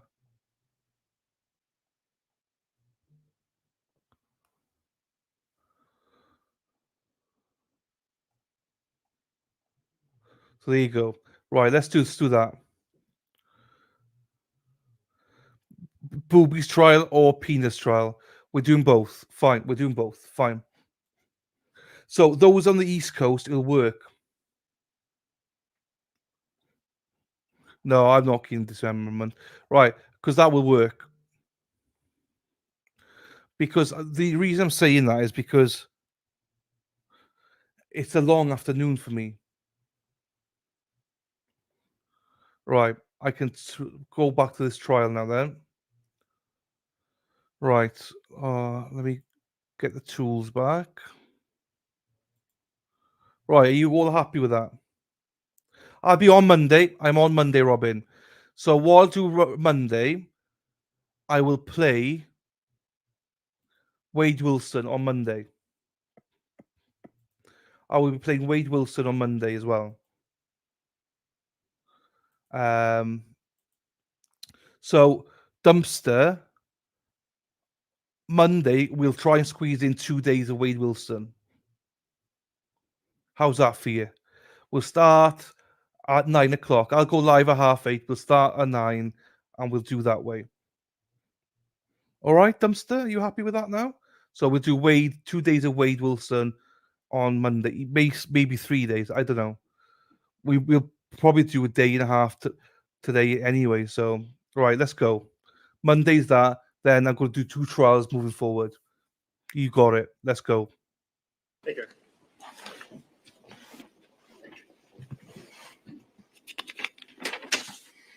Good morning. Christine Melton was 35 years old when she died. She was found in her South Cape Coral residence, wrapped in some bedding, tied with some shirts and leggings and a bathing suit top. Her face was black and blue. Her fingernails were broken. She had marks around her neck as she lied on the floor between her bedroom and the kitchen area of her residence. Hey, Carol. Diane Ruiz was 43 years old. She was found on an empty lot under some shrubs, under a tree, just lying there. Her nose had been broken. Her hyoid bone and thyroid cartilage had been broken. She had suffered multiple rib fractures, not only front, but also in the back. Now, what you're going to learn during the course of this trial, ladies and gentlemen, is that Ms. Ruiz and Ms. Melton had three things in common. Both of them died on the 7th of October of 2019. Both of them had been strangled. And both of them, before they were forever silenced, the last person that they encountered was Mr. Wade Wilson. Now, the investigation into their deaths begins a little bit later on the 7th of October, 2019, midday. It begins with a 911 call from a gentleman by the name of Joshua Lukic. Joshua Lukic ran a business known as Mateo's Graphics. He describes his contact with Mr. Wilson. When he sees him, Mr. Wilson, the only thing he had on was a pair of pants. No shoes, no shirt, blood on him, and he wanted help. He was frantically looking to get out of town because he told them that he'd killed some people. He wanted Mr. Lukic's help. Well, Mr. Lukic does make that 911 call. Kind of spooked him a little bit. Cape Coral Police Department arrives on scene. They search the building. They search the exterior of the buildings. Mr. Wilson had since fled. They come across a black Nissan Versa, which is the car that Mr. Lukic says that Mr. Wilson arrived in. They look inside. They see bloodstains. They're scared. For concern of the well-being of another, they go ahead and break into that car for fear that the person whose car that is actually in the trunk of that car. They search, no one's there. They do a records check. They find out that this car belongs to a young lady by the name of Christine Melton. They also find out what her phone number is. They find out where she works. They find out where she lives. They go to these locations. She is nowhere to be found at that point in time. They contact her emergency contact that she has, a young lady by Samantha. Samantha directs law enforcement to another young lady, Christine Melton's best friend, Stephanie Johnson. And this, ladies and gentlemen, is where it all begins. Stephanie Johnson was Christine Melton's best friend. They've known each other for years. They came down here from Illinois. The night before, the 7th of October of 2019, Miss Johnson and Miss Melton had decided to go out that night. They were going to go to a place called the Buddha, which is in Fort Myers. It's a live music venue. It's a bar. They left around 10 o'clock that night. They get there. They're drinking. They're socializing. They meet Mr. Wilson and another young gentleman by the name of Mr. Jason Shepard. Except Mr. Wilson was introducing himself as JR that night. So what winds up happening is Mr. Wilson proceeds to socialize with Miss Melton. And as the night winds down, the bar begins to close. Their socialization didn't end there. So Mr. Shepard, Miss Melton, her friend Miss Johnson, and Mr. Wilson all decide to get into a car and go to Mr. Shepard's residence on Sunbury Drive. When they get there, they all go inside. Mr. Shepard's mom's there. She's not exactly excited that, Mr. Shepard's bringing people home this late. Nonetheless, they go back towards Mr. Shepard's back bedroom, which leads out to a backyard. And Ms. Melton and Mr.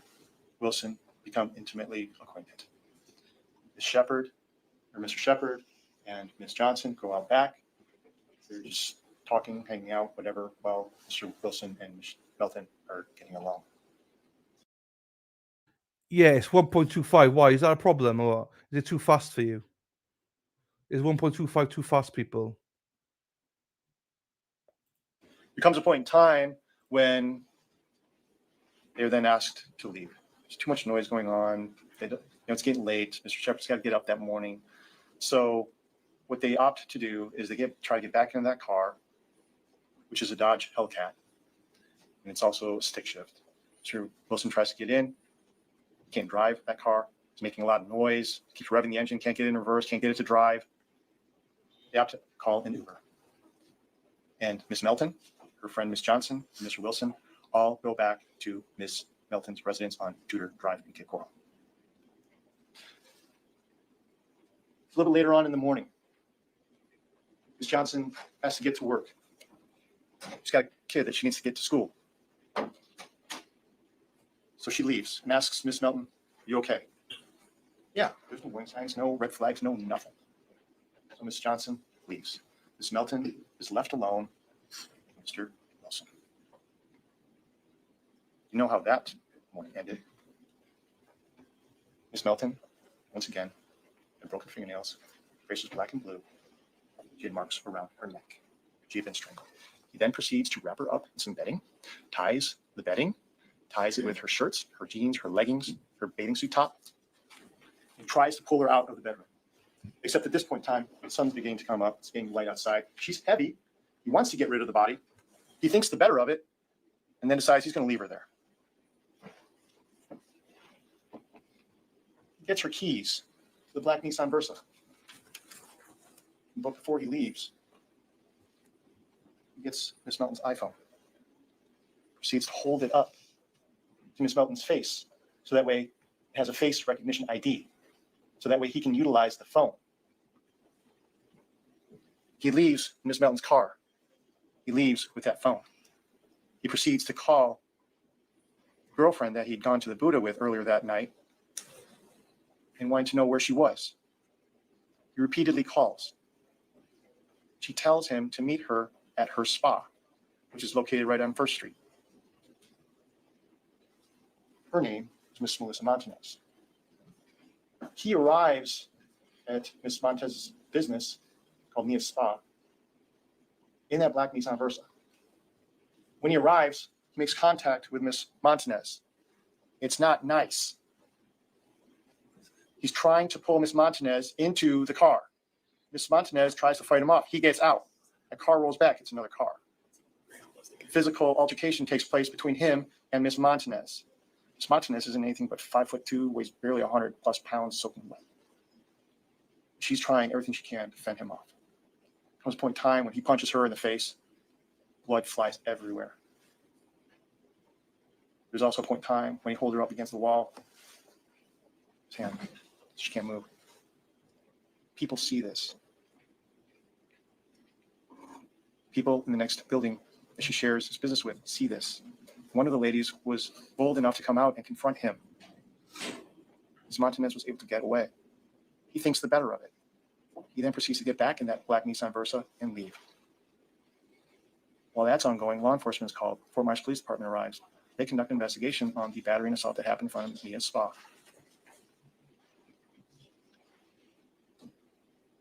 Meanwhile, Mr. Wilson decides he's going to go to Cape Coral. Goes over the bridge, heads over into one of the neighborhoods near Hector Cafferata Elementary School. Who does he encounter? Diana Ruiz.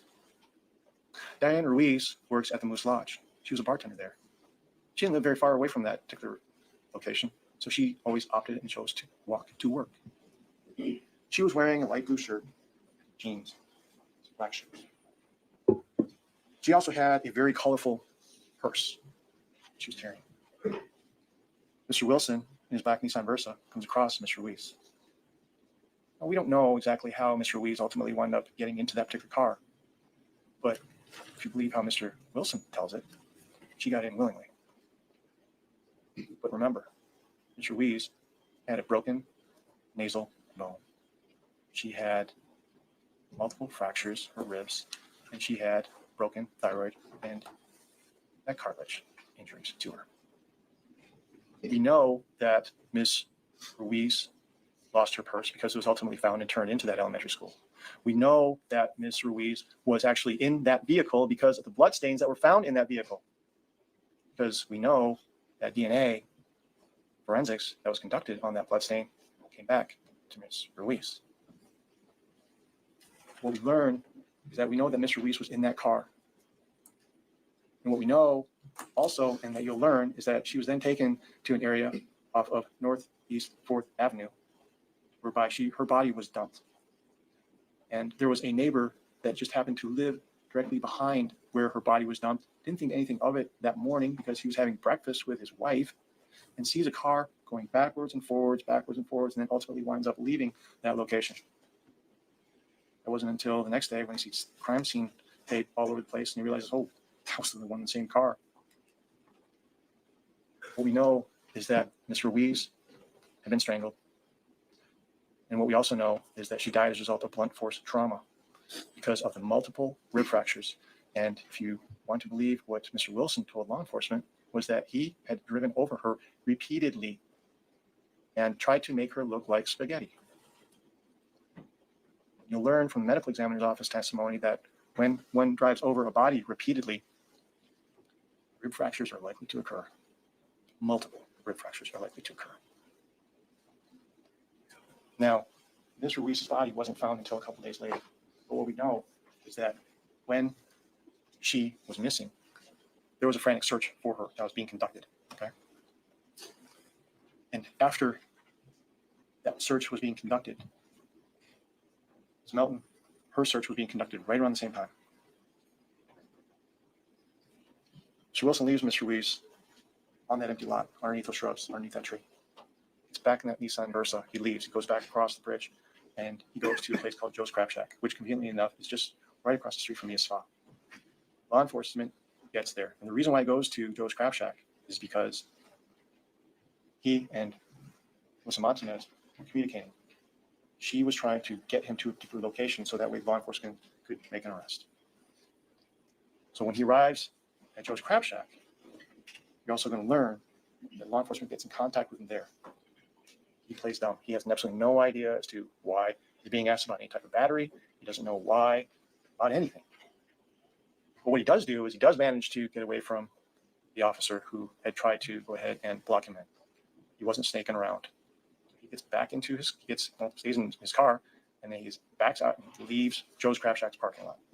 You all know where he headed there. He heads to Mateo's Graphics. He needs to get out of town. So now we're back to where we began. At Mateo's Graphics, when he leaves, before law enforcement gets there to search that building, he proceeds to go off into a neighborhood behind Mateo's Graphics. He goes to a place Northeast 1st Avenue, which is actually the residence of a young couple by the name of Fanny Amlin. And the Amlins, conveniently enough, had just left their house the day before to go to Ohio. It was empty. He'd broken in through the back, helped himself to some food, helped himself to some clothes, helped himself to some drink. While he was there, he needed help. He calls his dad. I need to get out of town. I need your help. Send me an Uber. While that was happening, law enforcement is conducting an investigation. They knew who he was. They were researching, trying to figure out who his next point of contact would be. They'd already reached out to his dad. They needed to know where his whereabouts are. Dad tells him, he's conflicted. It's his son, right? But when he starts describing what he had done, he describes it in such a way where he's bragging. He wants his dad to feel that excitement. He made his dad sick. His dad gets the address, tells him, I'm going to send you an Uber, passes that information along to marshals. Marshals descend on that particular location. Mr. Kent Amlin and his family Amlin are contacted and asked, hey, is this guy supposed to be in your residence? They're like, absolutely not. Do you give us permission to go in? Absolutely. His dad is encouraging Mr. Wilson to come outside. He finally does, subsequently arrested. Now, ladies and gentlemen, during the course of this trial, you're going to hear from various witnesses. You're going to hear what they saw and what they heard. You're going to hear about the investigation that ensued. You're going to hear about the autopsies. You're going to hear about the crime scenes. You're going to hear about all of the admissions that he made, not only to Mr. Lukic, not only to Ms. Montanez, not only to his father. You're going to hear what he told law enforcement. And you're going to hear that when they asked him why he killed Miss Melton, he said, I just wanted to do it. And then they asked him, well, what about Mr. Reese? His response was, F it. Did you kill her? I got one down.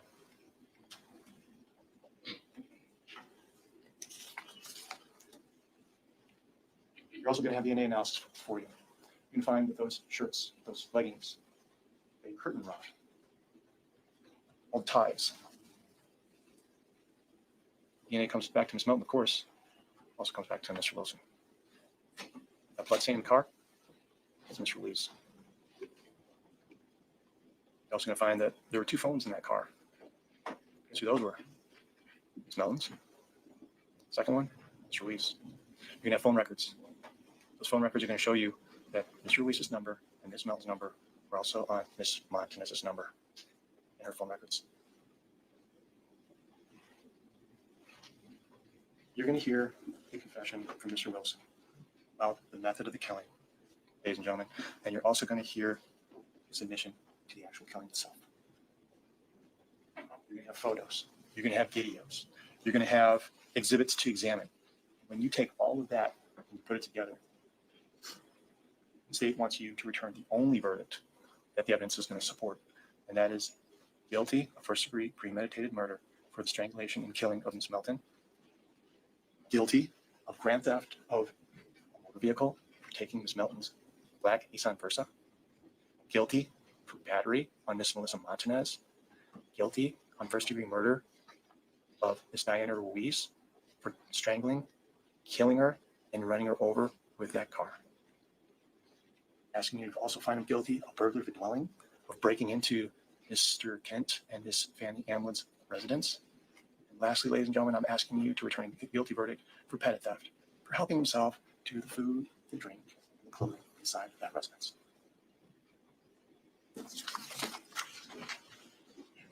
The defense is going to reserve, Judge. Okay, very well.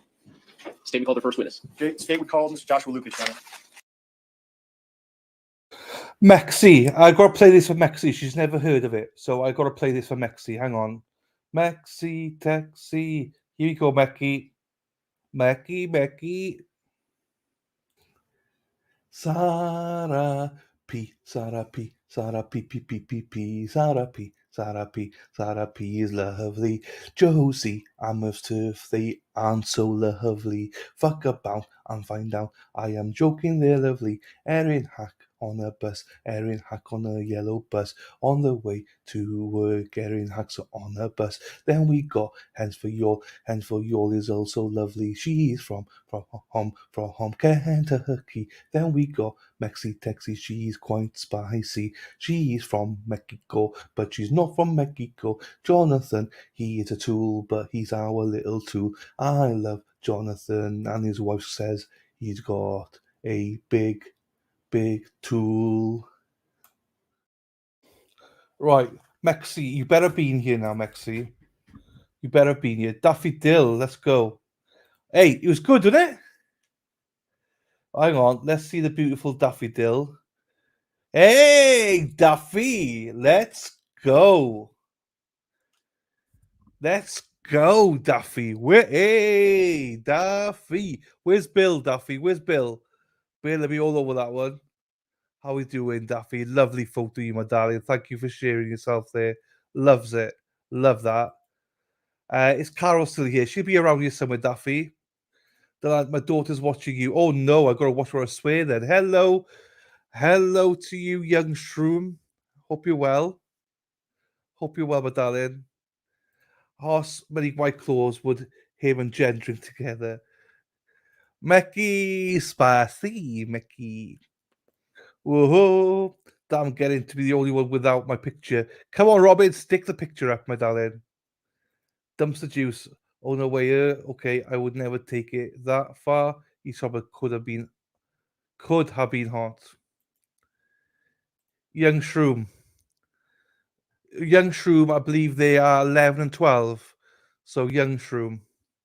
He's like 6'4", which is up my alley, and he's good ass. He's got good ass here.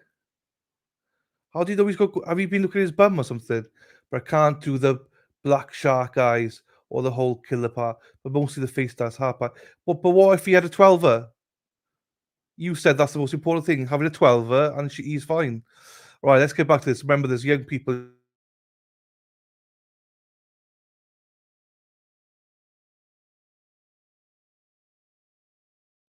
All right, here we go. First witness.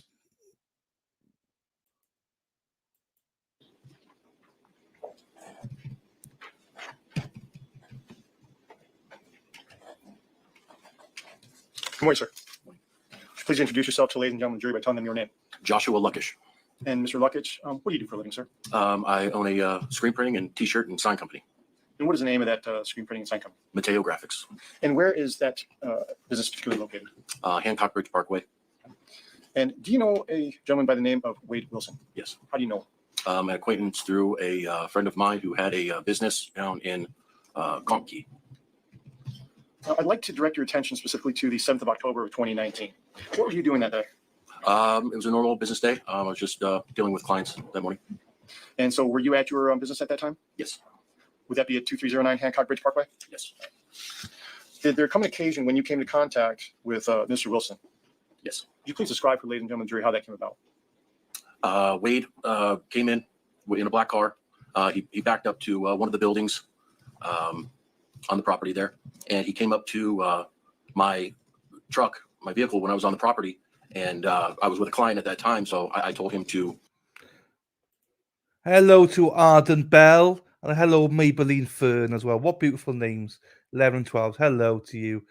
You both. Nice to see you both. Give me a moment, and I'll be right with him. And once I went into the building, he was there trying to get a plane ticket or a bus ticket or whatever he could from me to leave town. And when you saw Mr. Wilson, could you please describe for us what he was wearing at that time? He was wearing sweatpants only, no shoes, no shirt. He was bloody, and he was missing a couple of teeth. Could you please describe for ladies and gentlemen of the jury what his demeanor was? His demeanor was frantic, in a rush to leave as quickly as he could because he had just done something horrific and killed people. When he was speaking to you and asking you for your assistance, did that give you any cause for concern? Not right away. And once I took a look at him again, I started to believe what he was saying. And what exactly was he saying to you? He said he killed people and he rolled up someone in a carpet or bedding or whatever it was. And that he also needed to get out of town. He needed a plane ticket and a bus ticket or anything he could. So was he frantically asking you for assistance? Yes. Was he pacing back and forth inside of your business? Inside of the building, yes. Okay. Yes. And were you inside that business at the same time? Yes. He was. Were you two the only two people in that building Yes. at the time? When he was asking you for your assistance to leave, to get that plane ticket, how were you responding to him? I responded to him by telling him that a friend of mine called and said that he was beating up Mila in the parking lot that morning. And I confronted him on that. I said, if that's all that it is, you're okay if you guys just got into a fight. But then he continued to talk crazy as far as, no, you don't understand. I killed people. And once it kind of set in, I threw a cigarette at him. I said, why don't you smoke a cigarette? I'll be right back. Now, at that time, were you frightened? Yeah. And you were scared? Yes. Were you unsure of Mr. Wilson's intentions at that point towards you? No. What did you do at that point in time when you threw him a cigarette and told him to relax? I told him that I would need to go pick up an employee of mine at a job down the road, and I would be back. Was that just an excuse to separate yourself from Mr. Wilson that morning? Yes. Is your business also equipped with video? Yes. Camera surveillance? Yes. Now, what did you do after you left Mr. Wilson's company and went outside? I drove to my other building, which is adjacent to 2309, 160 Hunter Boulevard. It has a big concrete wall around it. And I called the police at that time when I was at the other building and let them know that everything that he just came in and said. Judge, let the record reflect I'm showing defense counsel some previously marked states exhibit number 2. Okay.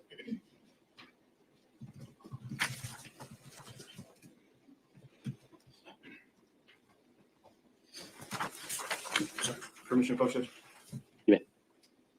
I'm heading previously marked states exhibit number 2. Ask you to take a look at that item. So you recognize that? Yes. How do you recognize that? This is my business. Is that photograph fairly and accurately depict your business back on the 7th of October, 2019? Yes, it does. Statement of states exhibit number 2 in evidence, Judge? Any objection? No objection. You admitted. Permission to publish, Judge? You may.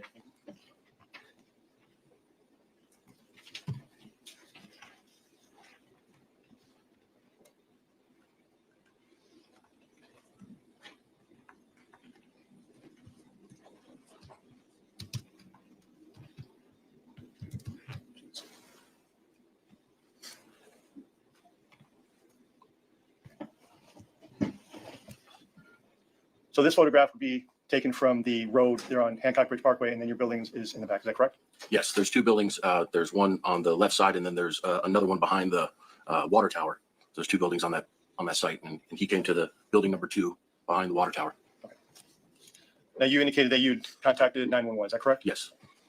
Judge, let the record reflect I'm showing defense counsel some previously marked states exhibit number 1.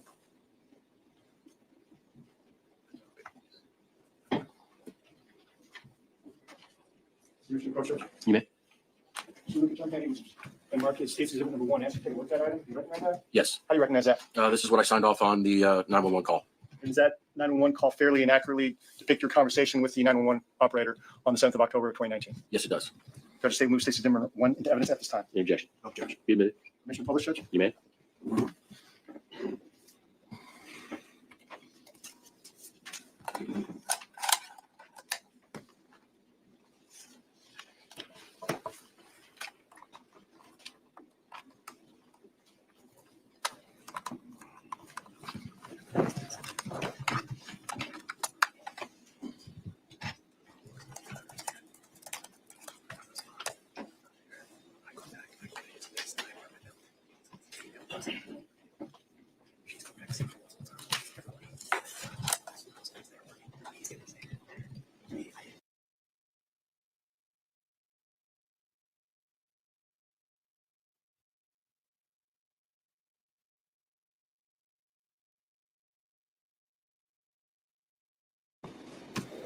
I have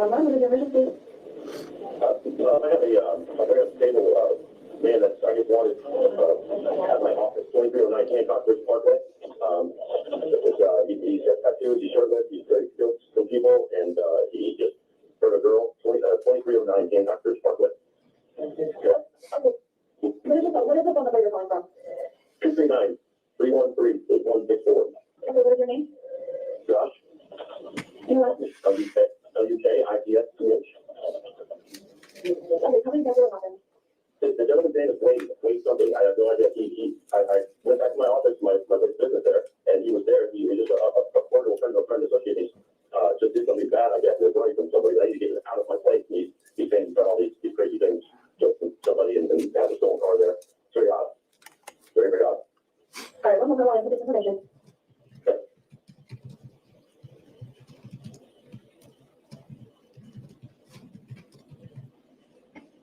Yeah. Yes, one moment there. Okay, there's an incident that happened at Legacy or across the street downtown at Legacy Harbor this morning. Okay, all right, one moment. As they told me to respond. Okay, I have a call for dispatch and two additional questions as well to the time response. Give me 1 moment. All right, thank you. Okay, what other things involved mentioned? Yeah, he said he stabbed somebody, I guess. Do you know what kind? Can you describe the weapon to me? I have no idea what that. I use it like he's in my shop. I just left him right around the block. I also saved for the vendor. He won't leave.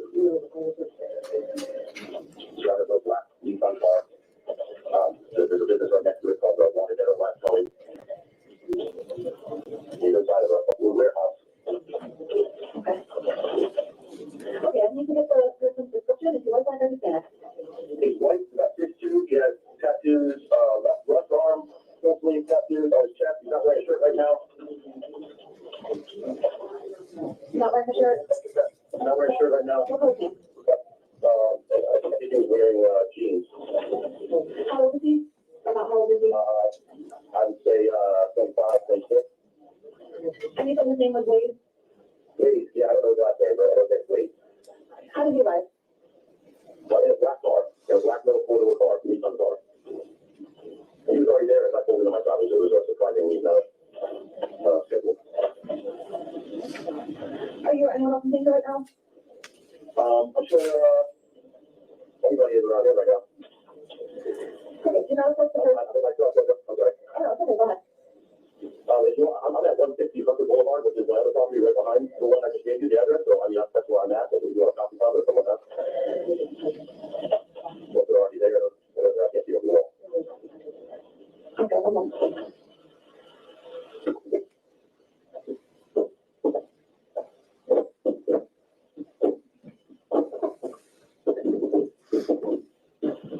Okay, do you know what's the person? You have to do anything at the scene, and I'm still looking at such as soon as possible. Do you want us officer to contact you? Yeah, sure. Okay. Okay, call us back immediately if anything changes, if any further information, or if you leave. Okay, I'll take it. Okay, you're welcome. Thank you. Thanks.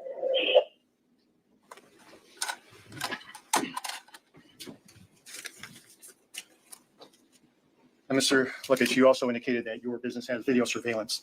Is that Yes. correct? Yes. Number 3. Commissioner Bush. You may. I'm handing you Cruise Market Station number 3, so you take a look at that. Do you recognize that? Yes, I do. How do you recognize that? This is the video footage I signed off on. Okay, does that video footage fairly accurately depict the video of Mr. Wilson arriving at your place of business on the 7th of October of 2019? Yes, it does. At this time, Judge, just take Move Station number 3 in evidence. You object? Be admitted. Commissioner Publisher. You may.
Mr. Luckett, when you had made that 911 call, you indicated that you went to a property behind the materials graphic. Is that correct? Yes. Where did you go after you made that 911 call? I stayed at 160 Hunter Boulevard until the officers called me back over to 2309 Hancock because they could not find him in the building. So I walked through the building with them to kind of show them some nooks and crannies that he could have been. And from there on throughout the day into the later hours, I was at Hancock with the officers. And Mr. Wilson was nowhere to be found. Is that correct? No. Did you know where he went? No. Okay. Do you see Mr. Wilson here in the courtroom today? Yes. Would you please point him out and describe an article of clothing that he's wearing? He's right there in the blue jacket. Judge, let the record reflect Mr. Luckett is identified, Mr. Wilson. Okay. And did everything you testified to occur here in Lee County, sir? Yes. Thank you, Judge. I have no further questions at this time.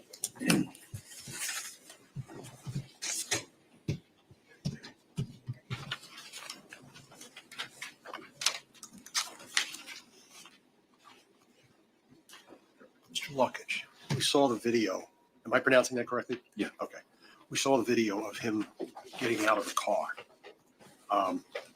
He went in through a door. Is that the entrance to your business? To that building business, yeah. Or are there multiple? There's multiple entrances, yeah. You described him as, let me ask you something. How well did you know Mr. Wilson? I didn't know him very well. He was an employee at a friend of mine, marina in Comp Key, and Down in the Keys. Down in the Keys, and I've only met him maybe a handful of times before that. Let me ask you, if you were acquaintances, why would he go to you to get money for a ticket or a plane? I have no idea. You said that there were just the two of you. Wasn't there a third employee in the building? No. You said he was frantic. Could you describe that more? He was pacing around. Kind of manic? Getting back and forth in close to my person and needing a ticket, any kind of ticket, bus ticket, money or anything. And I told him I couldn't help him. Okay. And did he lash out at you when you said you couldn't help him? No. You said he was talking crazy. What did you mean? Crazy as far as, no, you don't understand, Josh. I killed people last night. Did he say he stabbed those people? I don't recall. Did he ever work for you? No.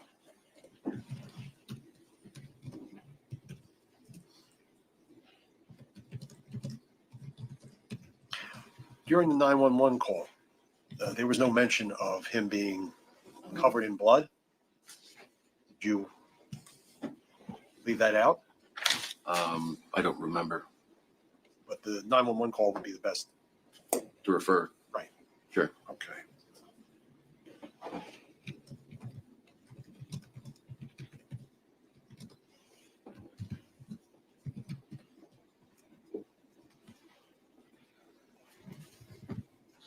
Can I have a moment, Judge? You may.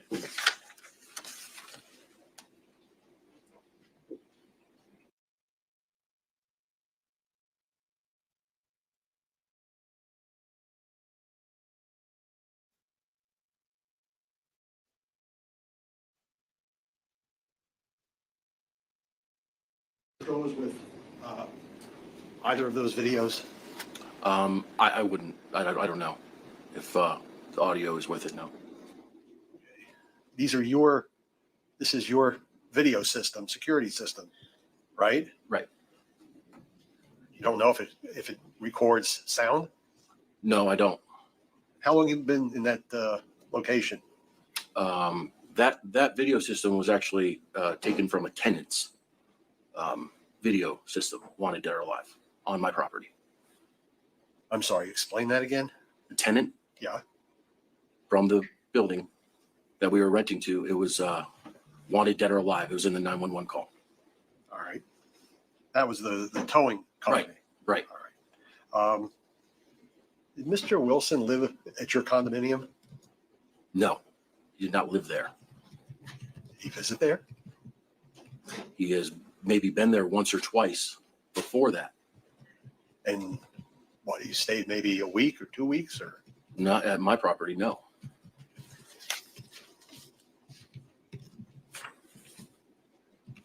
Nothing further, Judge. All right. Can you redirect? Briefly, Judge. Mr. Luckage, when you described Mr. Wilson talking crazy, was that because of what he was telling you or how he was telling it to you? It's pretty crazy what he was telling me. Thank you. No further questions. Okay. No, All right. no recourse. You may step down, sir.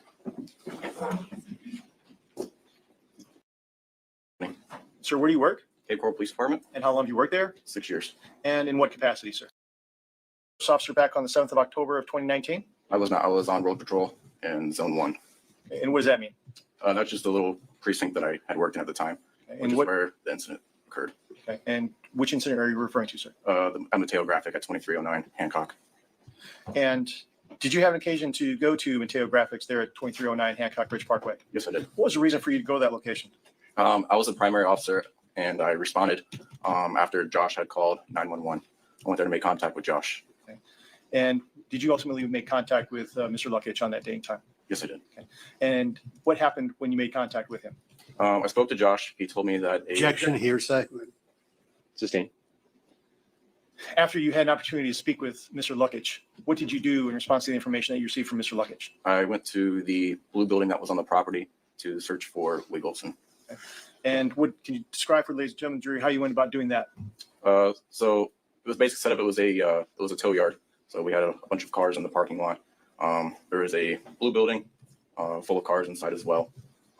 Myself and a canine officer, Officer Reese, had gone into the building and searched the entire area and searched the inside of all the vehicles at the tow yard. And did you ultimately direct your attention to the inside of the buildings as well? That's correct. Okay.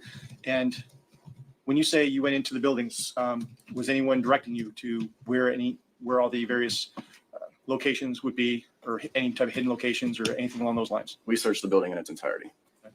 Did you also search the exterior of the buildings? That's correct. We searched the perimeter. And during the course of your search, did you locate anyone? We did not. So you didn't locate an individual by the name of Wade Wilson? No, sir. What did you do after you went ahead and searched the buildings on that property? At that point, we had called for a detective.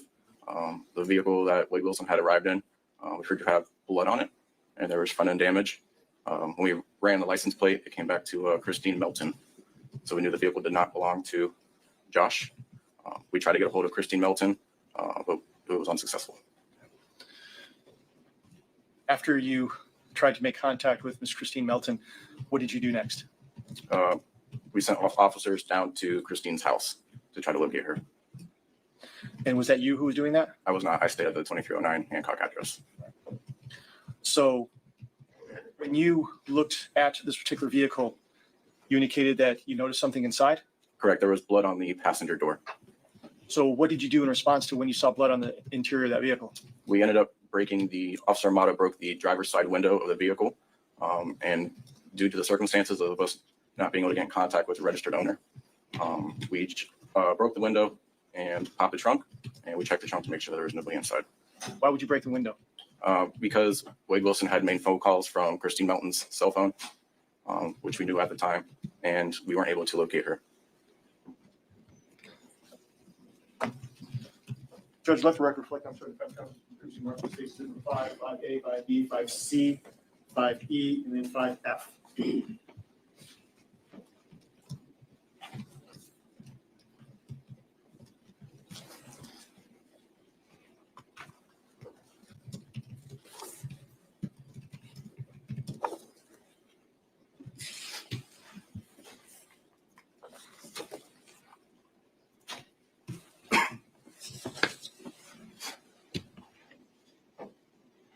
Counselor, can you recite those numbers again for me? Yes, 5, 5A, 5B, 5C, 5E, 5F.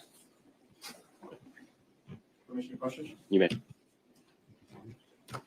Officer Animal, I'm showing you some proofs and marks. States in the 5, 5A, 5B, 5C, 5E, and then 5F. I have to take a look at those items and see if you recognize those. Yes, this is the vehicle. That's one of the same vehicle that that had its window punched out because you saw blood on the inside? That's correct. And do those photographs fairly and accurately depict the vehicle back on the 7th of October of 2019? Yes, sir. That you recall? Judge, at this time, the state will move stations number 5, 5A, 5B, 5C, 5E, and 5F into evidence. Any objections? None, Judge. All right, be admitted. Permission to publish, Judge? You may. Now, Officer Animal, I'm showing you what's been previously published or admitted at station number 5.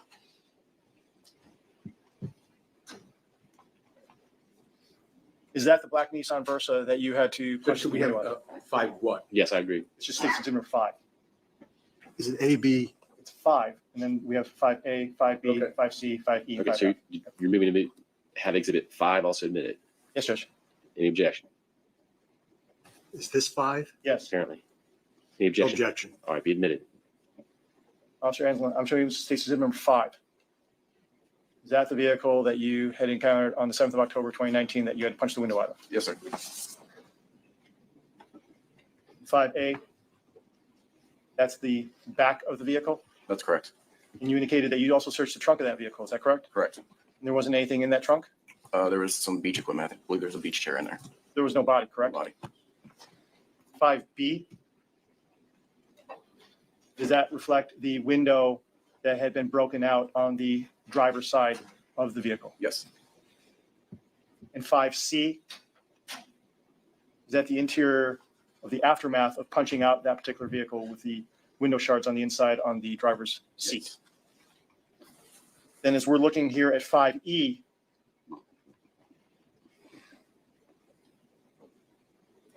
specifically right in this area here, which is a third away from the top on the passenger side door, and then on the right side of the photograph. Are those the blood stains that you had observed? Yes. And then 5F, near the belt buckle itself. Little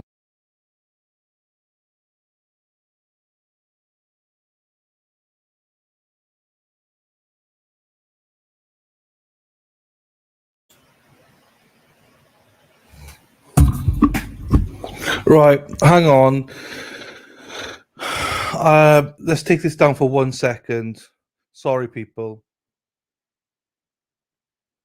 That looks like a big black. Oh, it doesn't matter.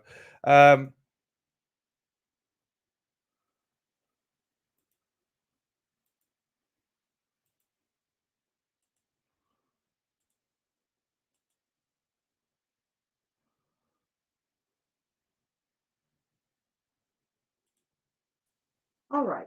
We're on the record in 2022, CR 11862, State versus Alexander Castro. Thanks, We have Bill. parties announced for the record for the state. Daniel Escobar and Jason Geringham for the state. For the defense, Jasmine Levine and Jason Goss for Mr. Castro. and Mr. Castro is present. Yes, he is, Judge. All right, the court has received the following question. Judge, we absolutely cannot come to a conclusion or agreement. The following question that the court has received. Judge, we absolutely cannot come to a conclusion or agreement on punishment. We have 2 jurors out of 12 on our votes. And votes is in quotation. 2 think we are not undecided. 10 think we are undecided. The court proposes the following supplemental charge. Please continue your deliberations. Any objection from the state? Any objections from the defense? No, Judge. Any objection to sending the answer back to the jurors? State? Defense? No objection, Judge. All right.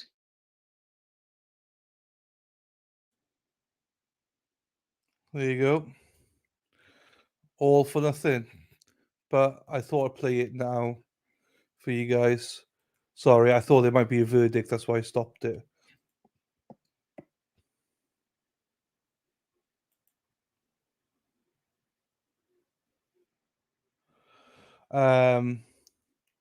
Yeah, I'm not sure if it's 1 or 5 or something. So, Shari, thank you for that. Like, I'm not first. It's more of a whichever one's cheaper for you, Shari. Forget all our coffees up here. Both are great for me because YouTube is like 54%. You know, Thingy is 94 and PayPal's 100%. But depends how much they charge you for it. Expenses, whichever's cheaper for you. Both are great for me, so it makes no difference to me. They keep on deliberating.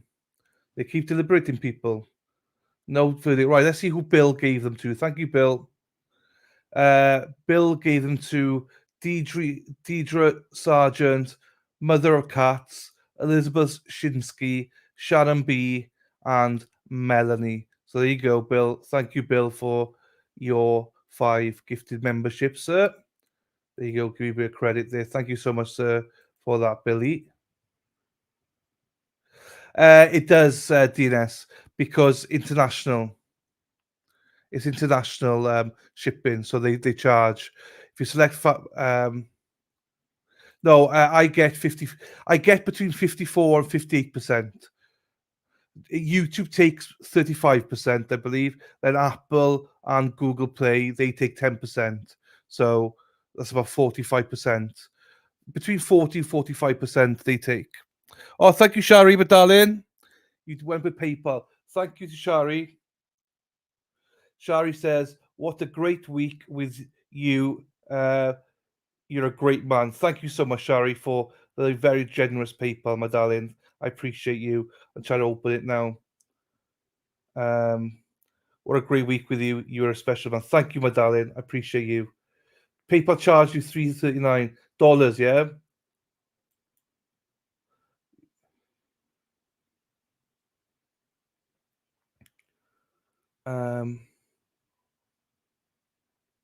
So yeah, PayPal charge for international shipping, basically.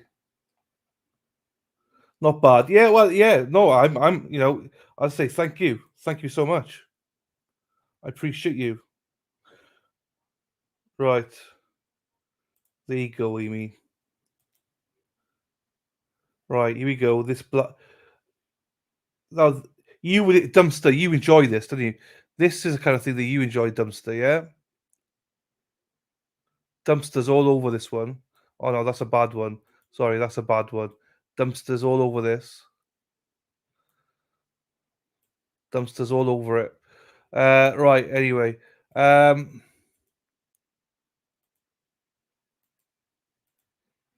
Mark that's located directly to the left and down. Is that a difference between the exchange? No, that was a charge that she had to pay. It's between 1% and 5%. I'm not sure. So I think PayPal has a better option. Ah, yeah, there you go. Yeah, there you go. But, yeah, Disney Queen knows better than me. So there you go. Disney Queen knows. On the black portion of plastic, which supports the frame, is that the blood stains that you were referring to? That is correct. And when you saw those stains, those gave you cause for concern? Absolutely. And you could observe those stains from the exterior of the vehicle? Correct. And that was the reason for why you went ahead and broke out the window? Yes. You indicated that you had gone ahead and conducted a record search for the registered owner of this vehicle? That's correct. And you determined it to be Ms. Melton? Yes. What did you do with that information after you obtained it? We passed it on to the South District Sergeant and spoke to our major crimes and gave them the information. Do you know what they did with it? They sent officers to her address and they held it as a potential crime scene. So they were able to make entry. I'm sorry, what was that? Until they were able to make entry into the home. Were you part of that entry team? I was not. After you had gone ahead and broken out this window and learned that there was no one on the inside of this vehicle, what was your next duty at that point in time? So at that point, we held the car as a crime scene and we waited for a tow truck to arrive to transport the vehicle back to the April Police Department for processing. And was that the extent of your involvement in this case? Yes, sir. Thank you. I have no further questions for this witness, Judge.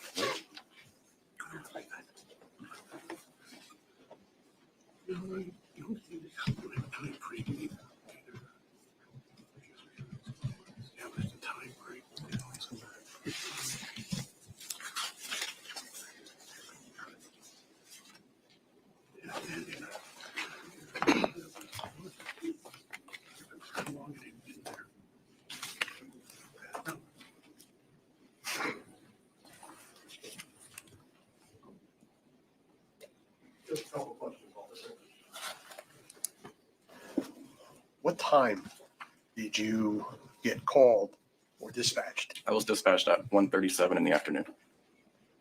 What time did you arrive? I do not recall. It was an hour later? No, it would have been shortly after I received the Were call. there other officers there before you? There was a sergeant and another road officer that was there. When was did you maintain contact of the car, the vehicle? Yes. When did that get towed? I don't know the exact time off the top of my head. It was later on in the afternoon. Okay. Was it a couple hours later? I mean, that's correct. All right. From your observations, were you able to tell when that alleged blood was placed there, got there? I couldn't tell you how long it was there for. Did you touch it? I did not.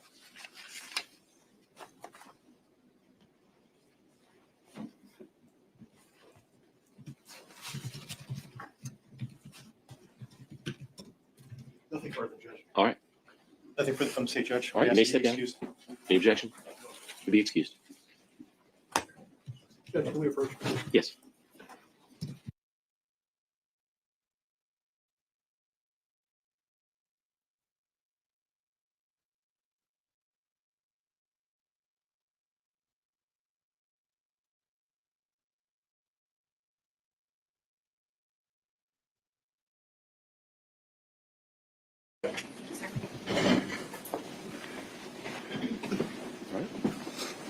You may proceed. Thank you, Your Honor. Good morning, ma'am. Good morning. Please introduce yourself to ladies and gentlemen of the jury by telling them your name. Patricia Bell, And where do you work? the Cape Coral.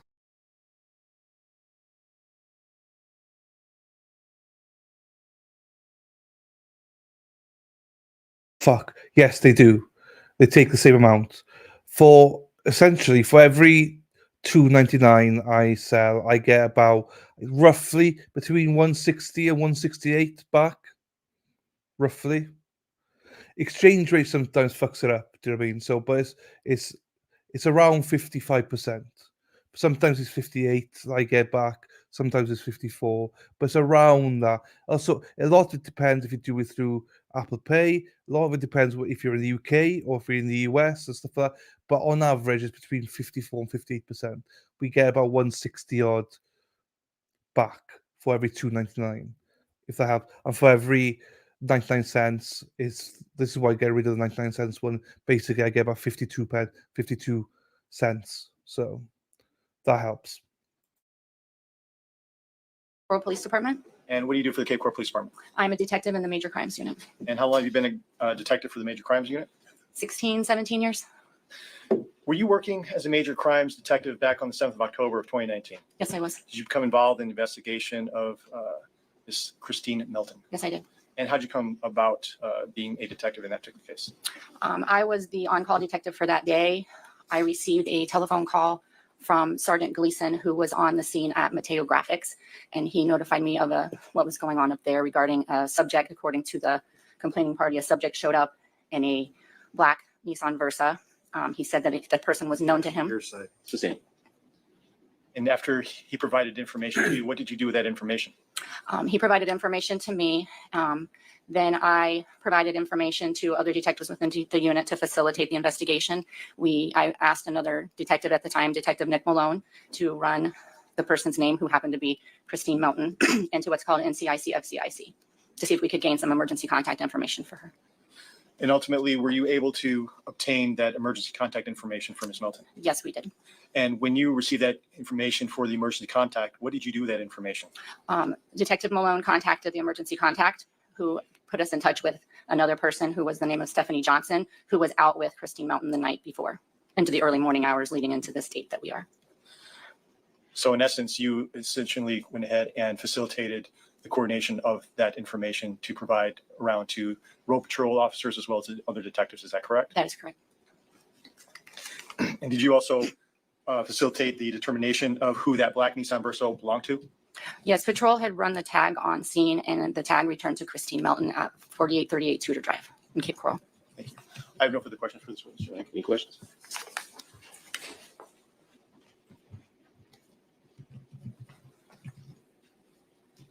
Detective, did you interview a Jason Shepard? Yes, sir, I did.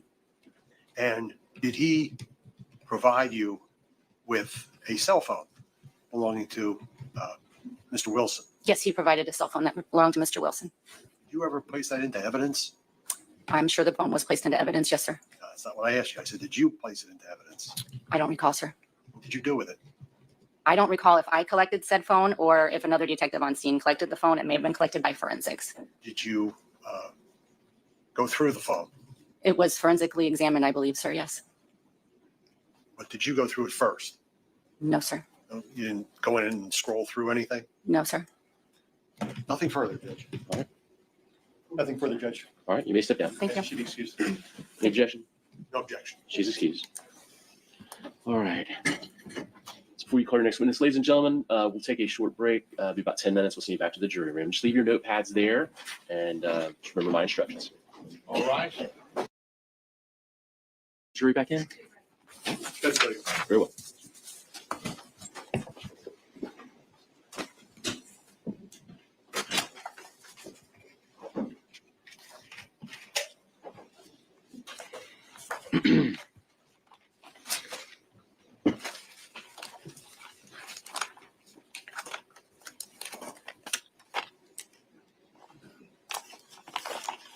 The bench.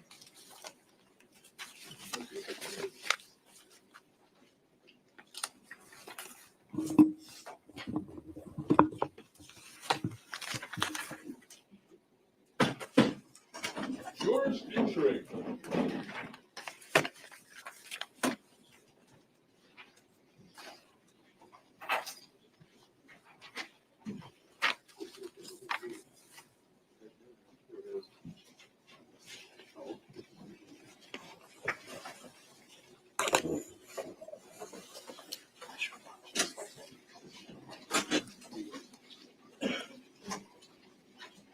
All right, please be seated.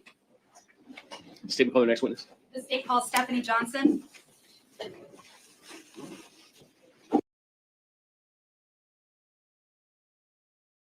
Ken, I'll be staying on for a little bit longer. Don't worry. Hey, Shari. See you soon.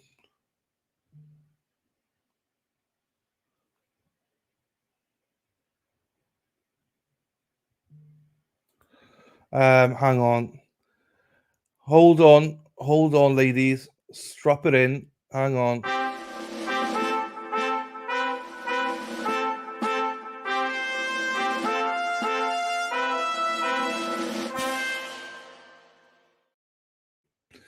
Thank you to Ruka Shroom, who bought coffee. Ruka says, we love you, Dylan. Love always. Sabrina, who is Ruka. Oh, Sabrina, what a lovely name. Arden Bell and Maybelline Fern. Love to you, ladies, all three of you. Hope you're doing well. Hope you have got the classes you want, little girls, little ladies, I should say. And hope you're looking after mum as well. There you go. Thank you very much, Ruka or Sabrina. There you go. Right. So there's that. Right. Let me go back then. Oh, baby, baby, you are the one. You're my favorite girl. Hey, you. Hey, you. My favorite. Doobie doo. Arappa. Hey, hey, hey, hey, hey, hey, hey, hey. Yeah, yeah, yeah, yeah, yeah. Yeah, yeah, yeah. Ooh, ooh, ooh, ooh, ooh, ooh. Ba-da-da-da. Da-da-da-da-da-da-da. Da-da-da-da-da-da-da. That makes it 4:30. That is 10.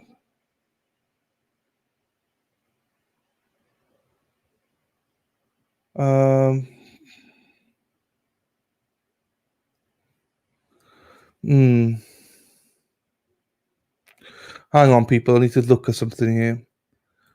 Ba-da-ba-ba-ba-ba-ba.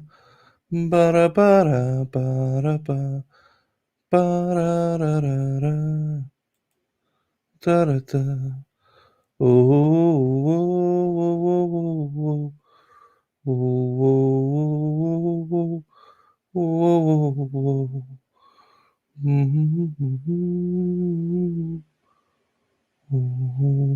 oh.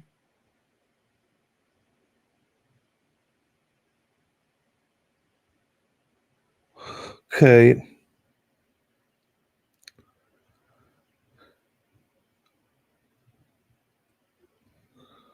Okay.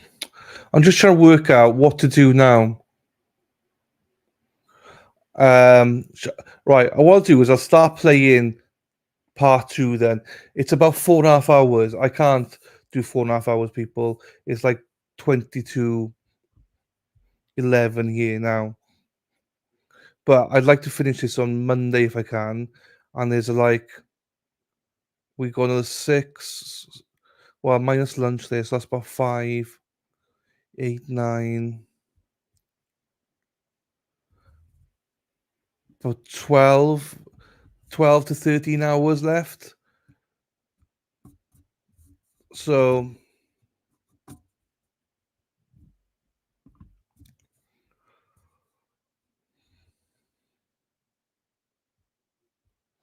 I just went through it and looked at the breaks quickly, and I tried to add the breaks quickly. So it's about 6. It's about 18 hours left. Okay, well, I'll start playing this then.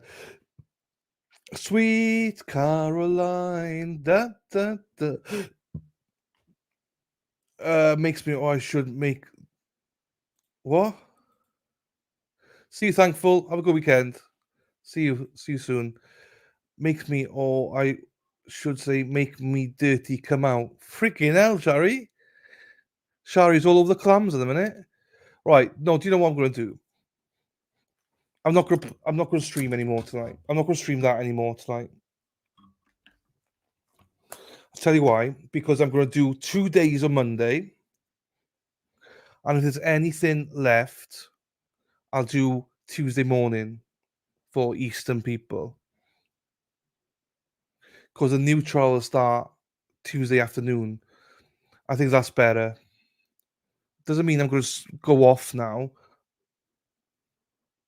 See you soon, Ruka. Again, thank you, my darling.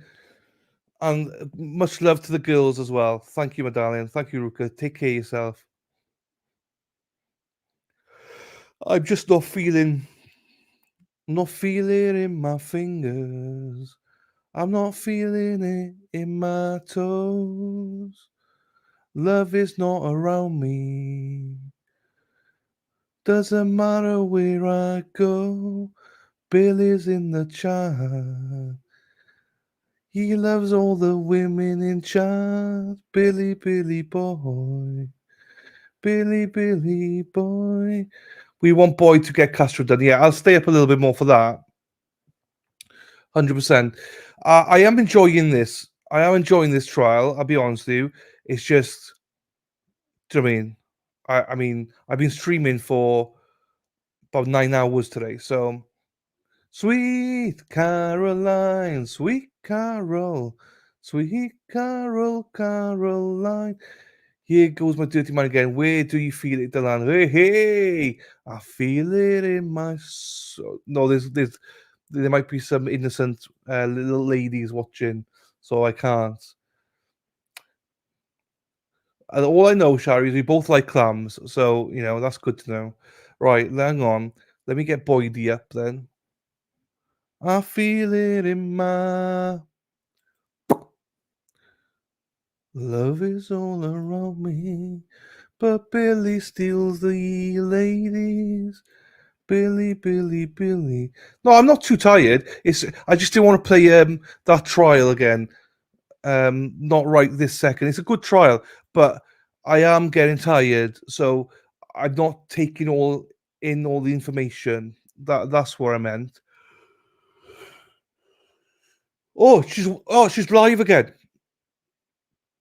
I feel it in my fingers. I feel it in my balls. Du, du, du, du. Right, what's this mean? Hang on then. She is live. Share my screen, babe. Oh, is this the one we just watched? Maybe. All right. We're on the record in 2022, CR 11862, State versus Alexander Castro. Now, parties announced for the record for the state. Daniel Escobar and Jason Geringham for the state. For the defense, Jasmine Olvine and Jason Goss for Mr. Castro.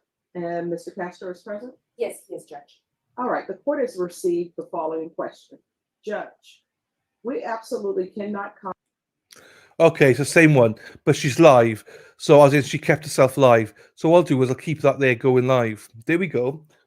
Right, we'll keep it up. I feel it in my bone. My bone, bone, bone. I feel it in my bone.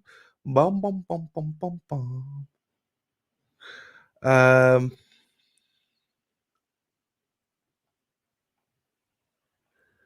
KK, I'm gonna get good night.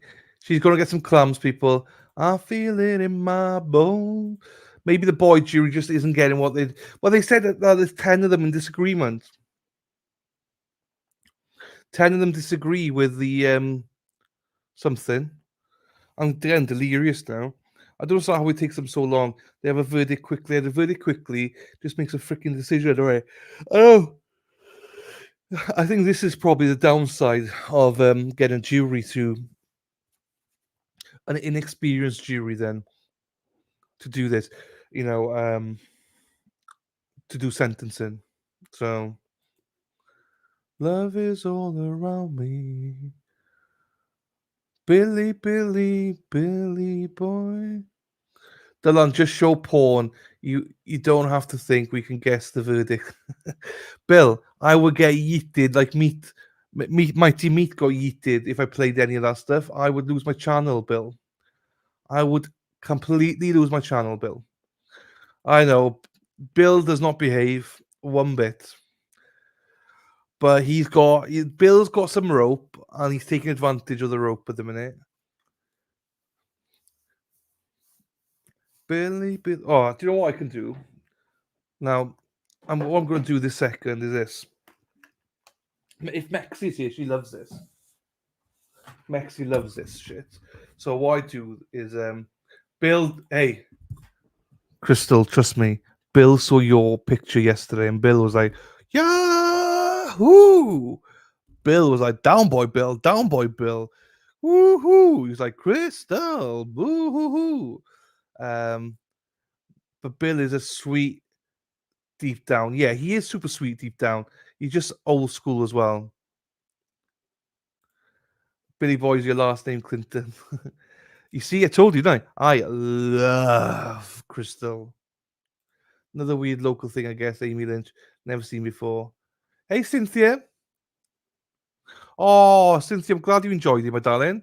Why is this buffering for? What are we doing? What we do in the Broken Sailor? Right, Dana, what we do in the Broken Sailor? Not sure what's going on. Okay, hang on. I'll just do this then, because he keeps doing that. I'll just keep it like that then. Early in the morning. Amy, I think juries in Texas do sentencing. I saw another case where the jury decided the sentence. But it's weird because Judge Boyd normally does them every day. Do you know what I mean? Oh, she switched the fucking thing off. I love you, Judge Boyd. I'm teasing Bill. Don't tease him too much because he's on the brink. Let me just tell you, he's an excited boy. Darren Lopez. Never heard of that one. Disney Queen. Right. Mexi, I know you love this.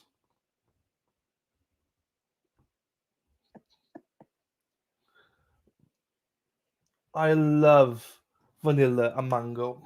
I love vanilla mango. Oh.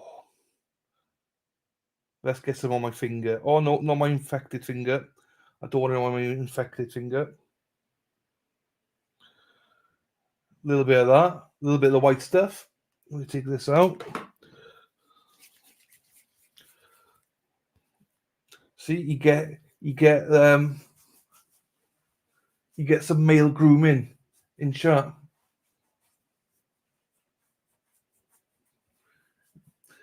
Mexi normally licks my face after I do this, but she's not here at the minute.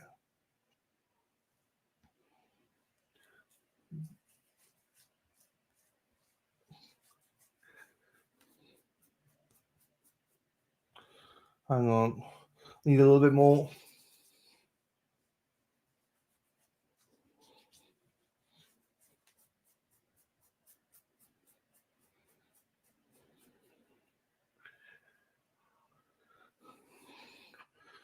How a man grooms himself.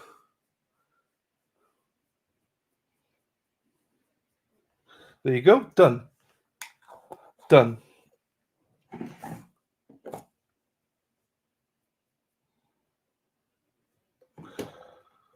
I think it looks nice and fluffy now.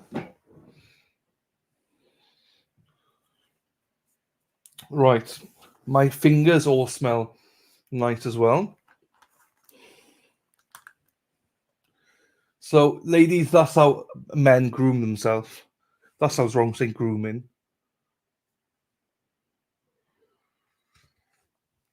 Don't worry, honey bit. It could have been one of many, Honey Bear. It could have been Shari, Mandlewind, Boo Boo, DNS Disposal, Evolve Emma, or Bill. One of them gifted it to you, so no worries at all to you. No worries at all. Honey Bear, there you go, Honey Bear. Welcome. I don't think have I seen you before, Honey Bear? Doesn't matter if I haven't. Nice to see you. To see you, nice. Right. Dylan, you're a trip. Thank you, Medallion. Thank you, Crystal. I appreciate it. No worries. No, thank you for popping in. Do you know what? A lot of people don't pop in to say thank you. So thank you for popping in to say thank you. That's really nice of you. Not everybody does that, so thank you. Well, Dylan, quite handsome without your glasses. Yeah, my reading glass. Quite? What the f? Let me read that again. Wow, Dylan, quite handsome without your glasses. Daffy Dill, are you trying to say that I'm ugly? I'm joking, Daffy Dill, I'm joking. Don't type anything. I'm joking, my darling. I'm joking, my darling. I'm only teasing. I never wear glasses. I wear glasses more now. I need to cut my hair as well. My hair is getting too big now. But yeah, I never used to wear them. I wear them for reading and doing this. Like now, I can see like this, but she's a. Oh no! Why did I have to pull that up? Why did I have to pull that one up? Why did I have to pull that? Of all the chats to pull up, it was that one. Like that. Welcome, Honey Bear. 2 emojis. DNS Disposal. Welcome, Honey Bear. Crystal. It's a little bit like, thank you, Disney Queen. Thank you, Carol. Hadn't seen you without them. Nice eyes. Thank you, my darling. Thank you. I have to squint when I get my phone. If I put my phone over there, I can see it. But I can't see it. I see it in my somewhere. Oh, you see, I need to, tomorrow. I'm gonna have to go for a walk tomorrow, and I'm gonna cut my hair tomorrow. I don't like my hair like this. I cut my own hair. Cut my own hair for 4 years now, so I'll never go back to a barber. Delaney truly make me a giggle. Oh, happy days, DNS. Well, that's what I aim to do. Where's Dumpster gone? That's what I aim to do, my darling. That's what I want to do. I want to make people happy. And if I make you happy, then I've done my job. That's what I think I'm put on earth to do, is to make other people happy. So I enjoy making people happy. Even Bill. I feel it in my fingers. I feel it in my toes. Love is all around me. But hang on, I'm trying to do 2 things at once here, man. And remember, I'm a man or a boy, man or a boy, man or a boy. I'm a man or a boy. Yes. Right.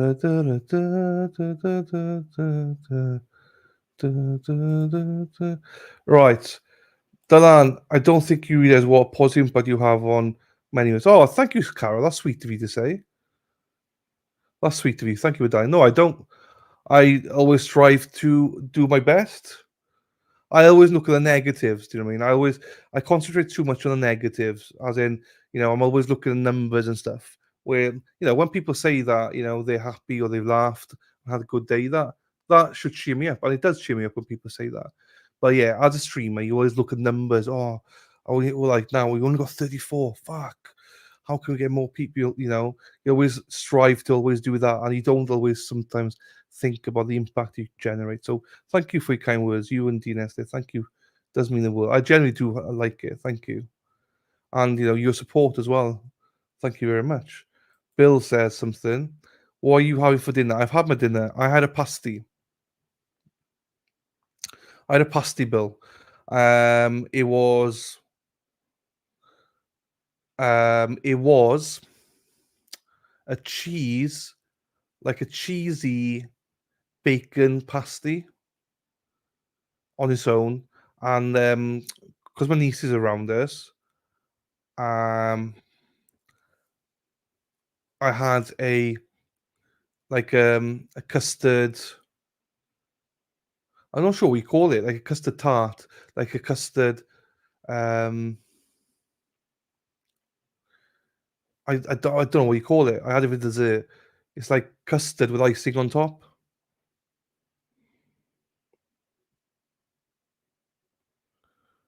It's beautiful. Daffy get all juiced out. Dumpsters all juiced out. I bet you got a little bit left to go. What now? A pasty? Have you never had a pasty? Right. Let me show you. You've got one of these, Erin. You've got one of these. Hang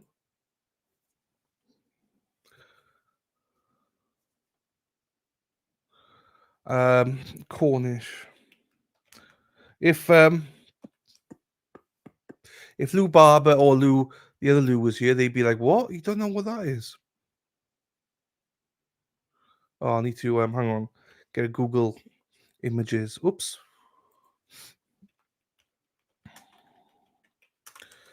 Let's get ready to rumble. Let's get ready, let's get ready, let's get ready to rumble. Psych. Let's get ready, let's get ready, let's get ready to rumble.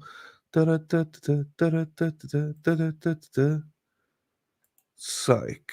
Right, save image. Let me get this image ready for you, Hackster. You're gonna love this hack.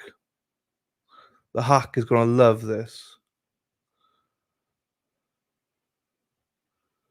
Hack is loving this. A hack has got one of these. You've had one of these. It wasn't quite what I had tonight, but that's a pasty. I just had cheese, so I didn't have that in it. I had cheese and bacon in it, but that's a good pasty. Bit of meat there for you. Bit of meat and veg for you ladies. If you serve that to a man, away to a man's heart is like, ooh, that would be spicy. Hang on, let's see if there's another one here. You are my. Let's see if I can find them. Cheese and ham, cheese and bacon, and bacon. So if I can see one of those for you, so you can salivate.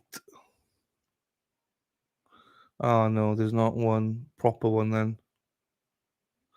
You are my. Oh, here we go. Not quite this, but similar to this then.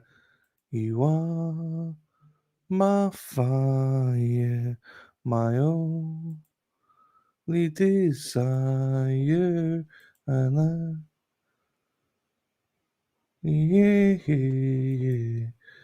I want it that way. Tell me why ain't nothing but a heartbreak. Tell me why ain't nothing but I'm here to stay. I want it that way. Similar to that. That's not quite a pasty, but something like that. Like that. That's like a bit of bacon, bit of cheese, bit of the white stuff in there. Stuff it in there. Chuck it down your gob. Chuck it down your gob. Do you know what I mean? So there you go. And let me see if I can find the dessert for you.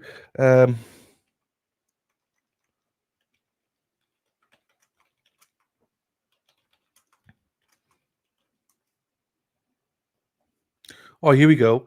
This is exactly what I had for. All right, here we go, ladies.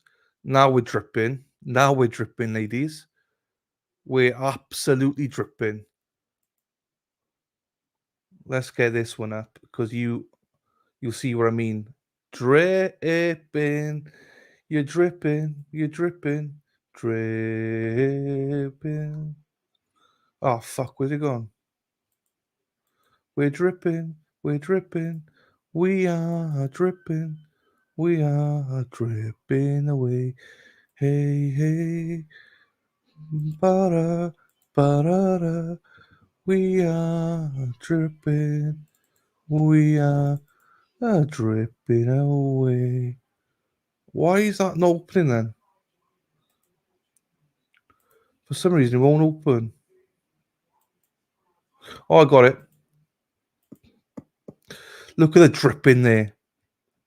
That's what I had for dessert.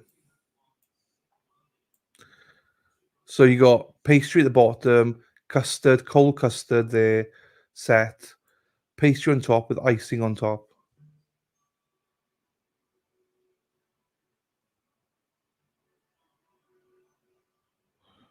So that is what I had for dessert tonight. I had that like a fat bastard.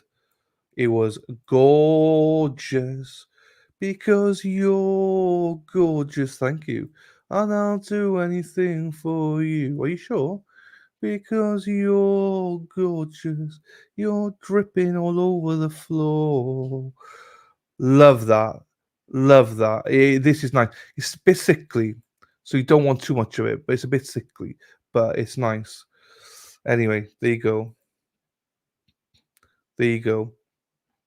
Right, let's go back. I miss dumpster. I understand, but some of us struggle with anxiety or are going through something, and being here is safe chat where we feel accepted and cared for. And so thank you, Disney Queen. Thank you, Carol. Yeah, we try. I mean, we have the odd one that comes in that's disrespectful, and we miss them. But I mean, thank you. Yeah, we try. We try and set an example. We don't get it perfect. We don't get it perfect, but we try. But yeah, no, I like it. As I say, I appreciate it. I appreciate all the positive feedback. I appreciate it. Thank you so much. It keeps you going. I tell you, everyone, chat keeps you going. I can guarantee you there's other streamers, right, with about 30 people like me in chat, and they're not chatting like this, like you guys are. So thank you. Made up country with, and talking about rubbish, Erin Hack. Made up foods. You always pop up at the perfect time. Not the perfect time whatsoever. She's in the weeds. If you always wonder where's Erin Hack, she's here. She's here somewhere. She's in the weeds somewhere, listening or watching. She's unbelievable. But I love her, so it's fine. What's wrong with the pizza? I love it. I love pizza. Love pineapples all over it. Happy days. I had a big steak and broccoli, and I'm still hungry. Oh, Amy, you're a steak girl. I love that about you. You'd love a bit of steak. I love that. I might probably gonna have steak tomorrow night. My parents, their wedding anniversary today. They've been married for 44 years, so we're going out for dinner tomorrow night. So I'm probably gonna get steak. Unfortunately, in Wales, they don't really do good sides. I like asparagus and broccoli and stuff. They don't tend to do that. You normally get mushrooms and onion rings. Most places don't give you veg, and I hate that. I love some veg with mine, but they don't tend to do that. They give you fries, steak, and then things like, oh, itchy. There we are, nice. It's nice and fluffy now. You know what I'm talking about, yeah.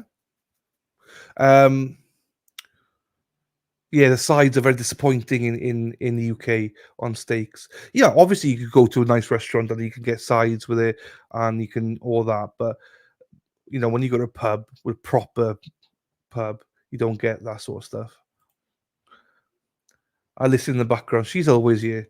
I know. Saw some on a dancer once. Accepted death sentence. Oh no! Right, I'm not doing Wade anymore. She's gone back to the dumpster. You can't do that. You can't do that. You broke your promise now. I can't believe you've done that. What? So selfish. That's like an empanada. Oh, okay. I don't know what that is. Look who's back. Empanada. Don't know what that is. What would be your death sentence choice? We went through this yesterday, didn't we? It is. It's similar to that, yeah.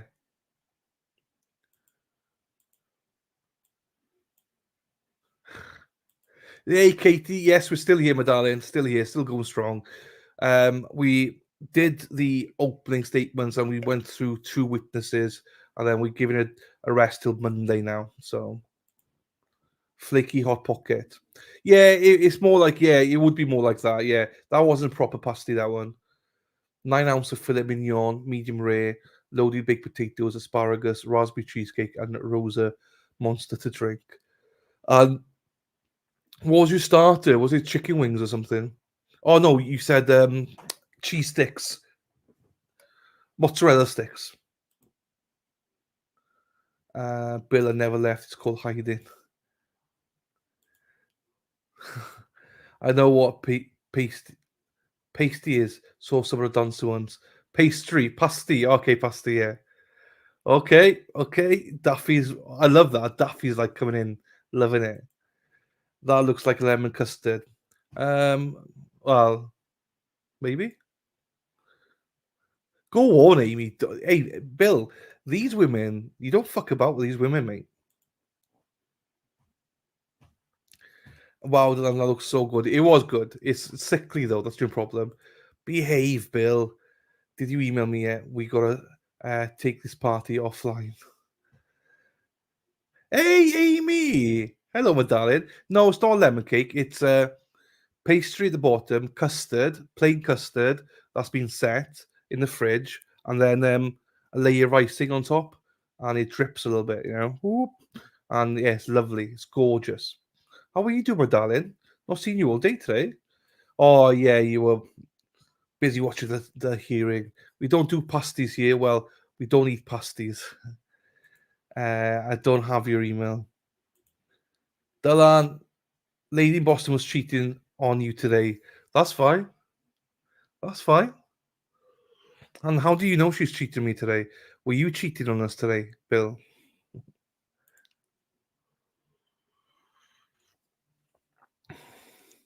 No, you would. You won't. I forgot about that. To be honest with you, I forgot that there was a hearing. To be honest with you, chuck Bill out. Chuck Bill out of Tom's chat. There you go, Amy. Don't stop, Amy. Don't bite. Don't bite. No one bite to Bill. You know he's winding you all up now. Oh wait, that's reminding me. Dylan and chat. We need to comment on the main comments on your lives after you leave. Oh, there you go. Yeah, comment on my. Yeah, go on. Comment on it. Happy days. Main comment that will help. I even put myself in today. The algorithm. I was at the bottom, near the bottom of the algorithm. Even though we had good views, we had like 300-400, whatever it was, but we're still beneath most people. Like a hot pockets. Happy anniversary to your parents. Oh, thank you, Carol. Thank you for darling. I think not. Amy, let's go, girl. I love Amy.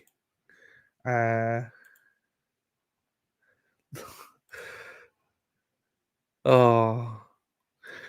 What? I did what you promised me to do.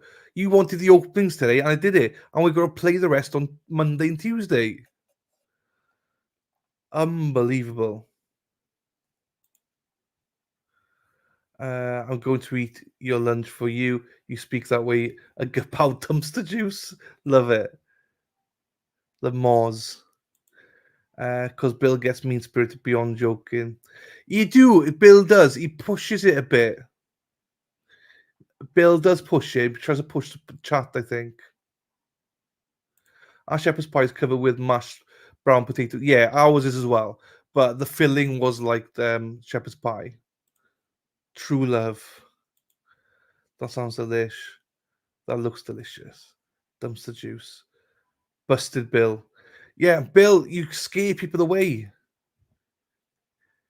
Like you can do it to Amy and dumpster because they'll put you in your place. But the new people, you can't do that to. They don't know you. Hey, Eric, how we doing, fella? Good day today, yeah. I hope you're well as well, Eric. It's nice to see you. Nice to see you, my friend. How are things? Hang on.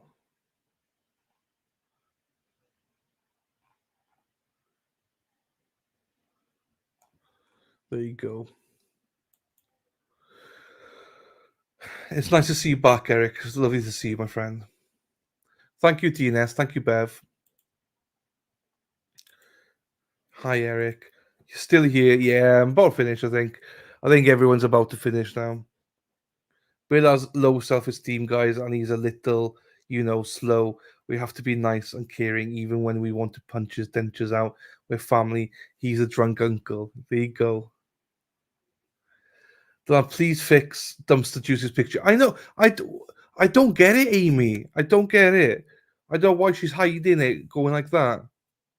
I don't get it. She's a beautiful lady. Put the picture up.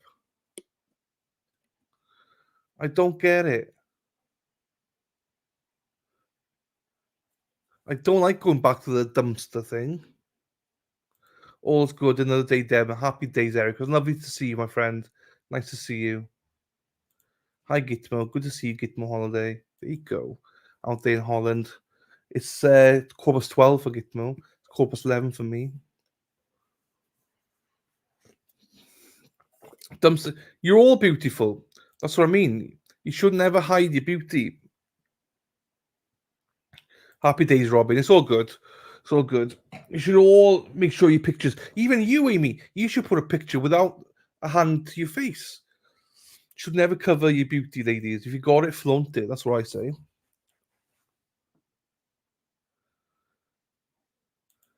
Dumpster juice. That's it. That's its house.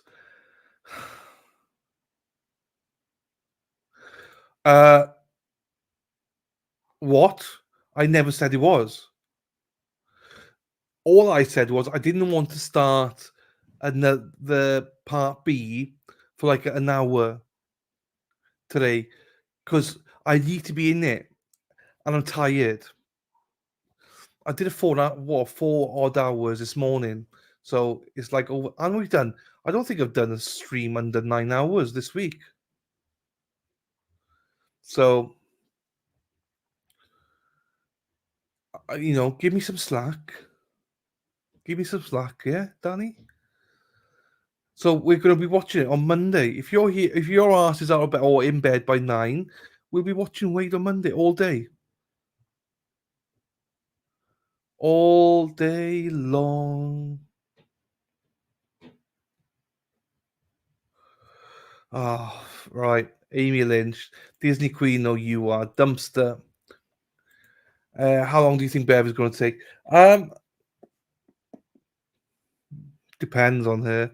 I think she knows what she's going to do. She's just writing it out.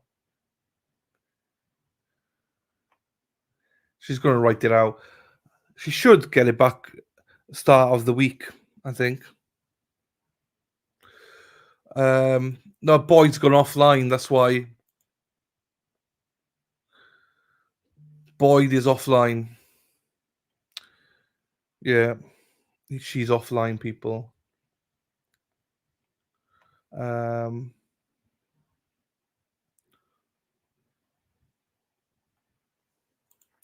Forever, she's a coward. Yeah. Blah blah blah. Save it. We'll watch Mama Boy. No, we won't. Yeah, well, I'm not. I'm petty as well, so I might be like, fuck it, I won't do it then. I held my part of the bargain up by doing the openings today. I always said I will do the openings on Friday, and then we'll take it from there. And I've done it. Now you're backing. You're backing out. Beep beep beep beep. I just jumped because I saw my boy Dylan was still live. Dylan, you need to make sure you're getting rest. I will. I will have some rest now. Disney Queen nailed it. What'd she say? Forever and ever. Forever I never. Dennis Sweeney is here. We got to play it. Look at Dennis. Dennis and Dana. The big boys are in. Dennis is back in town. Dennis back in town. Oh, oh. There you go, Den. Big old Den. Get those speedos on for Brenda tonight now, Den. Somebody harass her comments. Dennis, I agree. Dylan, we love you, but you should rest. I'll be resting. Don't worry. I will. I'll be going offline in a second now. Bet. Yeah, get your profile back in. You owe me the profile before I play it. I love Boy, but she's pissing me off. I know, same here, Amy. We'll see, won't we? I promise to do it. I'll be definitely doing it Wade on Monday. But if he's still a dumpster, I probably won't. Me too, Amy Lynch. Dennis, are you not tired from all the walking? Dan, you've been a busy boy today. It's been a long day for you. I'm tired, but you must be tired as well, my friend. It's been a long day for you, my friend. All right, hang on. I need to.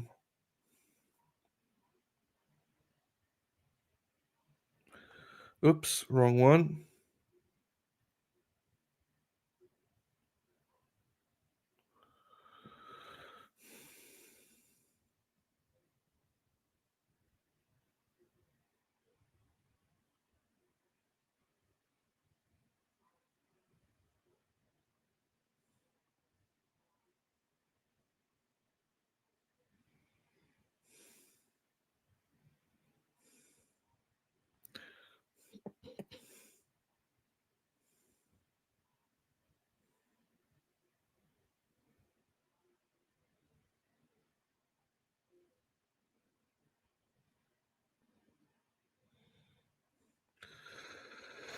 Danny Rocks. Not. Right. Fake deal. Now, I do not get this because I did this, right? I said to you, if you change your picture, I will play Wade opening statements on Friday. What happened? You changed your picture, and I played Wade opening statements on Friday. And then, without even prompts, I said that we're going to play the rest of them all day Monday and possibly Tuesday morning if we need to. And that was it. Because we can't play it otherwise. It's only today we can play it. Now, I did say it'll be played in the morning, but we have Sarah Boone. So I did it today.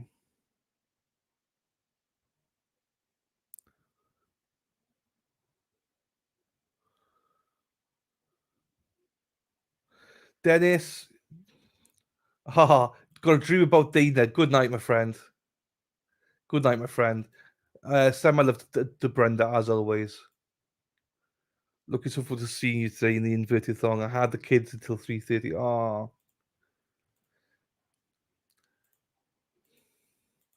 Okay, we'll see when they. Well, I don't break promises, so unlike some in this chat.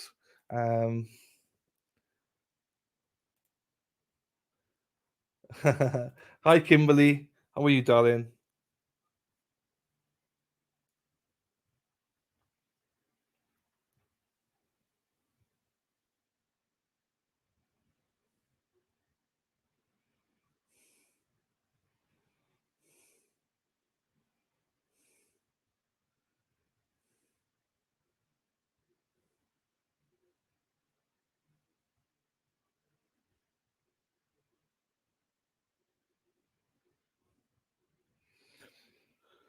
Have a good weekend, Dennis. Daffy Dale.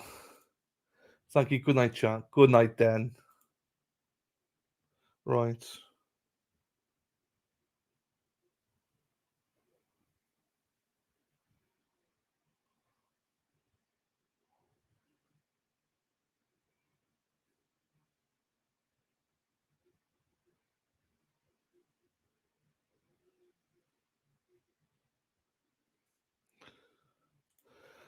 No, it's not quite over yet, Crystal, but it's getting over now because I'm hitting the wall. But Yeah, how are you, Crystal? How are things with you? How are you feeling after your COVID?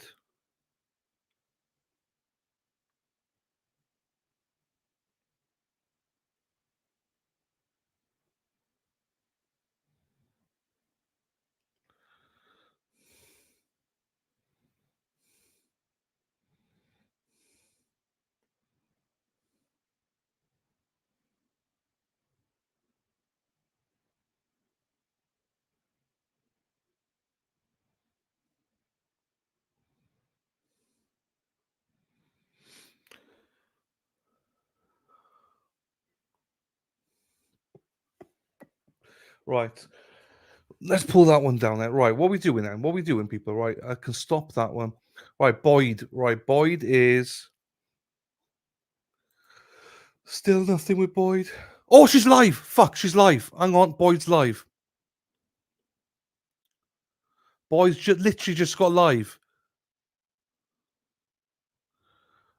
Boyd is live. Boyd is live. Share screen.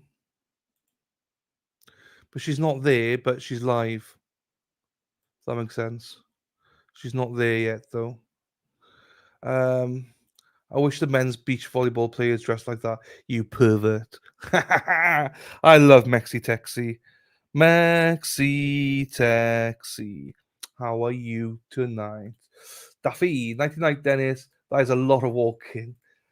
Those were all just random because I wanted to see what they look like. Happy anniversary to you, Piers, and thank you, Crystal, my darling. I appreciate you, my darling. I really do. Thank you. Dinner's ready, so I have to go. Good night, Carol. Enjoy your weekend, Carol. See you Monday, right? Have a good one. Let's go, boy. Let's go. Delan is going to need to move you. To move you? Who's moving me? Delan is going to need to move you, Las Vegas. Who am I moving? Or do you mean Delan's going to have to move to Las Vegas? I would love to move to Las Vegas. Love. If you're saying I need to move to Las Vegas, are you offering, Amy Lynch? Move to Vegas, Amy, and I'll be there. I'll be there for you. If you be there for me too. I love Vegas. Love it. Let's go, Boyd. Let's go, Boyd. Let's go. Let's go. She's not there, but her stream is back on. Dumpster juice. Dumpster juice. I love dumpster. I love Danny. So I will let it go that she's been a bitch right now. I will forgive her because I like Danny. So even though it's a love-hate relationship between me and Danny, I love her, she hates me. Similar to Erin Hack. I love Erin, she hates me. Those are so tight that there's no jiggle dang. No way. What? Is that for Boyd? Good night, Carol. Nice weekend, Carol. No, not another question. Boyd, yes. Bye, sweetie, Carol. Bye, sweetie. Night, Carol. Ah, there you go. Yes, that is what I meant. There you go. Well, hey, you said you're going to move. Move to Vegas, Amy. Move to Vegas, and I will come out. Because you're not far from there. You want to move anyway. Where are you going to move to, Amy? I think you're a Miami girl, but you can't go to Miami. It's too much thunders there. Where are you going to go to, Amy? Where do you fancy moving to? I'll come over. Where are you going to go to, though? You're the best, still. Oh, thank you, Jessica. How's your day been, Jess? I love it when you pop in. I know you're a busy girl and everything. I know you're busy. I know the kids. You gotta go home, do the food for the Logan and Carter and the hubby. Hope the hubby's well as well. Good night, Disney Queen. Hi, Jessica. Nah, don't let it go. Hold on to it forever. Forever and ever. Dumpster Juice is in trouble. She knows she's never in trouble, DNS. She's never in trouble. She knows what she's doing. She knows what she's doing. You need to have a psycho in it. You need at least one psycho, and Dumpster's our psycho, which is why we love her. I already lived in South Beach, Miami. Oh, nice. Yeah, but where do you? Because you're in California, but you still want heat, so you've only got the option of doing like Florida, Miami, Vegas, California, Texas, Arizona, I suppose. But Arizona's probably too hot, isn't it? I don't think the reason I go Vegas is because it's the tax. You don't pay as much tax in Vegas.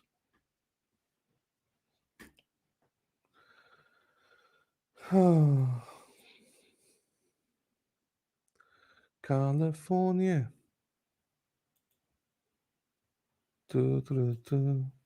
California. Come on, boy. Hang on.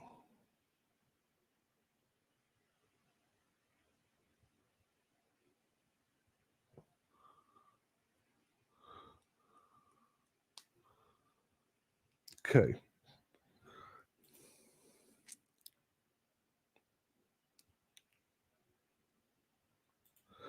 You can't move to Miami because of the Thunders. What the fuck does Thunders do to anyone? I don't know. I thought you got hurricanes and stuff in Miami.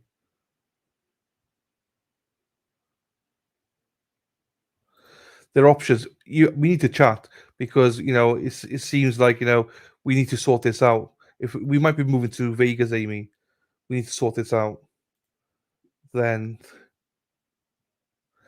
Dumpster too much juice, then ran out. Give her a break.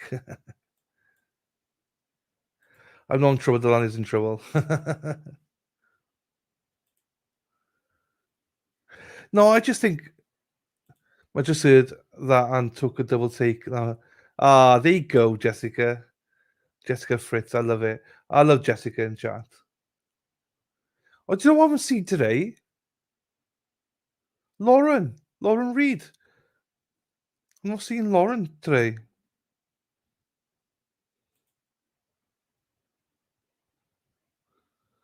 Dumpster juice.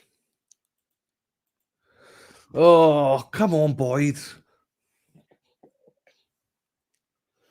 Thunders. I thought it's hurricanes. That's why I said that's why I thought thunderstorms and lightning, very, very frightening me. Galileo, Galileo, Galileo on my boat.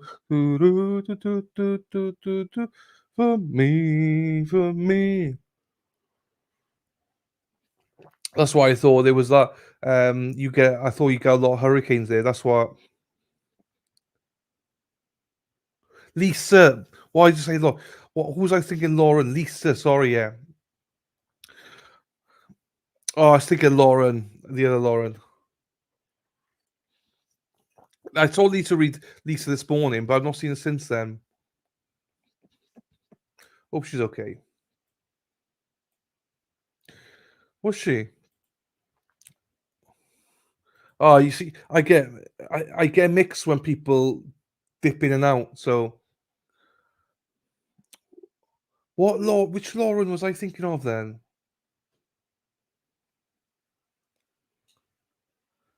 So Lisa. Why did I say Lauren though?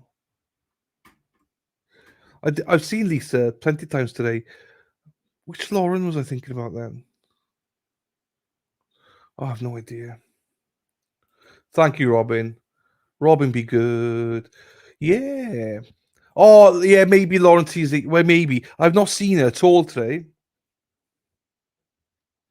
44 years, Amy. 44 years. 44 years today. So, that's, yeah. Good for them. Do you know what I mean? Old school.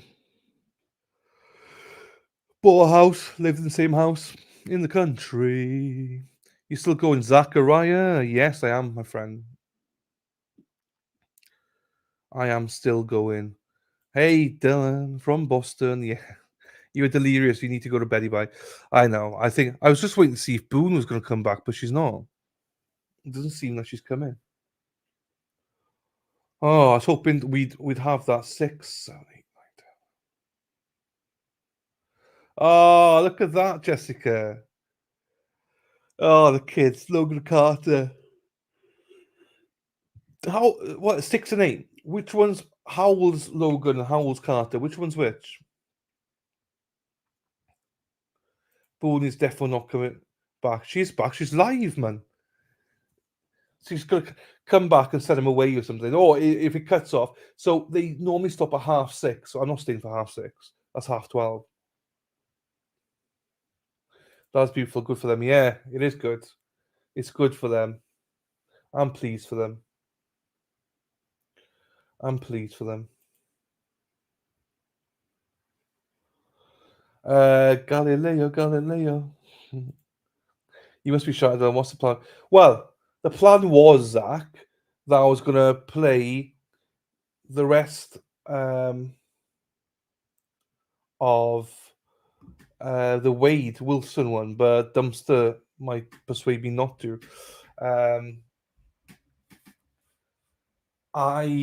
I think that we're gonna play Wade on Monday and Tuesday, and then on Tuesday afternoon we're going to start the trial in Vegas, and then on Wednesday I'm going to be playing probably the start of the Florida one. Then I'm going to be doing the Vegas one and finish off. I'm going to put a Vegas one, the Florida one in as well. It's a manslaughter one, so I'll put that in at the same time. So we'll be doing 2 trials next week each day. So it'll be a long day, basically. Long ass day. Boy, it is 6:30 in Texas Central, because it's 6:30 Eastern, but not 6:30 Texas Central. As why I was going with Queen. We need to have a karaoke night. Can you imagine? I love it. Where did James go? I think James left. I think he left. Bill. I think he left us.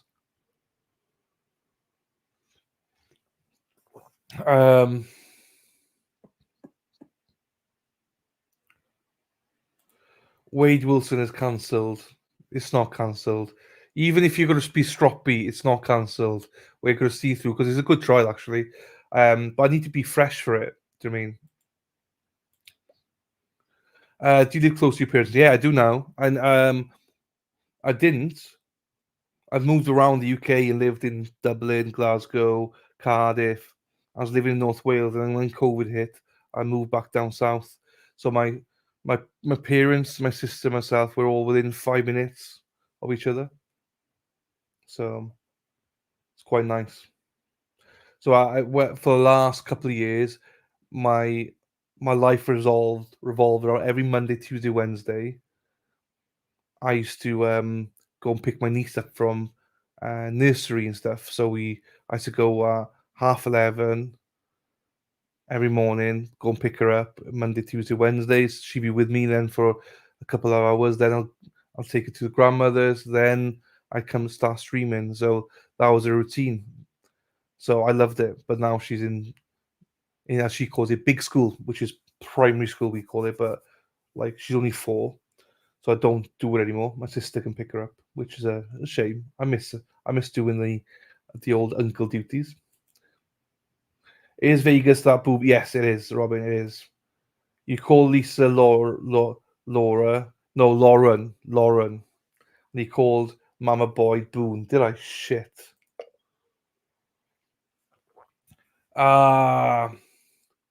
Logan 7, Carter 8. Carter's a shy one. Hey, they grow out of it. They grow out of it. They change personalities all the time. They change personalities all the time. So there we go. Logan's the youngest one. Carter. I love those names as well. Good choices. No, wait, it's not. It's not cancelled. It's not cancelled. Dumpster is cancelled, but we're not. We're definitely watching it. I started watching Wade when it was live. It's a hard watch. Guilty as hell. An extremely violent man. Smirks a lot. It's more about what punishment he should get. Regardless, he's never getting out. You go over yeah, she got us all invested. Now she's dumping us. Tax in Vegas is higher than MA. But I think there's it's either no state tax or there's no something tax because it's one of the havens, isn't it? Miami, Texas, Vegas.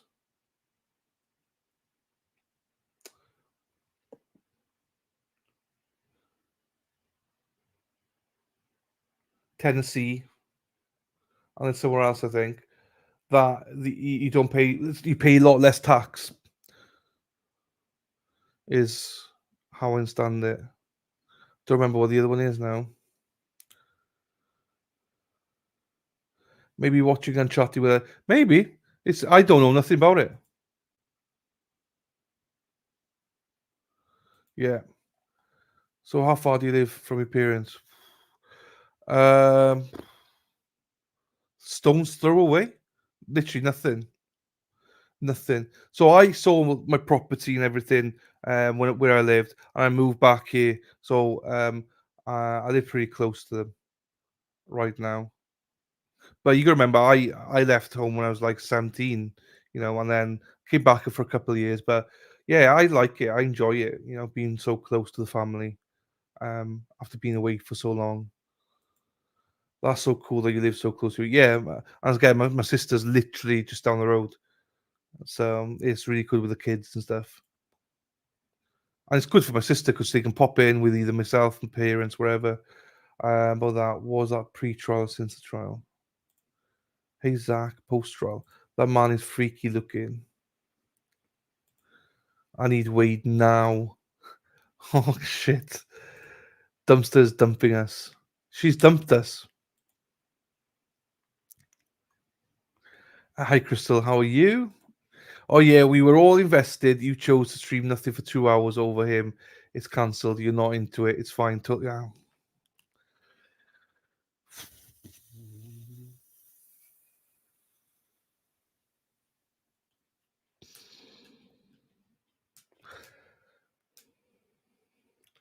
Just breathe.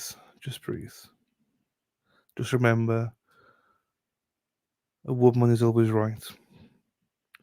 Don't argue with her. Just say yes, or just apologize. Yeah. Women are always right. Just remember that. Just remember. Deep breath.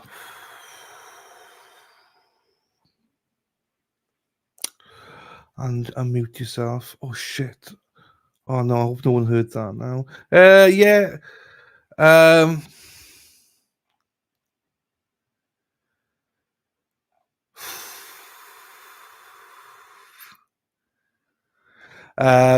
We're definitely playing it on Monday.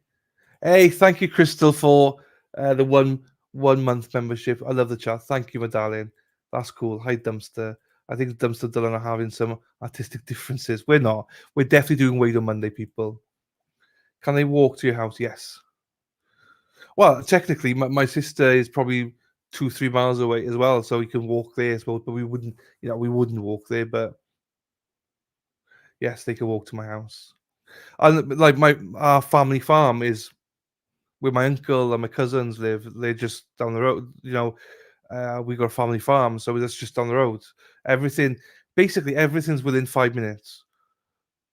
I got some family that are like 15 minutes away. Do you know what I mean? So, but my closest family are all normally about 5 minutes away, max. Why would you face the twos? Yeah, I don't know. I don't know. Stuffed tacos, man, oven is hot. Hot, hot, hot. There's no state or fed tax in Mass, and houses are cheap. Gas too. I'm only going by what wages are. I'm only going by the wages. It was free. I've seen it. It was for Amy. Ah, can you give us a tour of the Wales? Those whales, no, but the WALES, I can. I could. There you go, Dubster Juice. There's state tax in it and Mass, both sales and income. Who are you talking to? I see you've done this before. Just do a video and post to your community page. There you go. I know. Dumpster by name, dumpster by nature. It started on Monday, but it's jury selection and some motions. So I'm not going to show any of that. Do you know what I mean? I'm predicting that the trial starts on Tuesday. I'm predicting it's going to be like either 4 or 5 o'clock. But then there's definitely another trial that we're going to be doing as well in Florida. That starts, I believe, on Tuesday as well. But we'll watch that a day behind, if that makes sense. Zach nailed it. There you go. Again, I'm just going by wages. I don't know what everything is. I just know with the NFL players want to go to either Miami, Texas, Dallas, Tennessee, Vegas, because they get to keep more money. That's only my only input into it. I don't know what it all means though.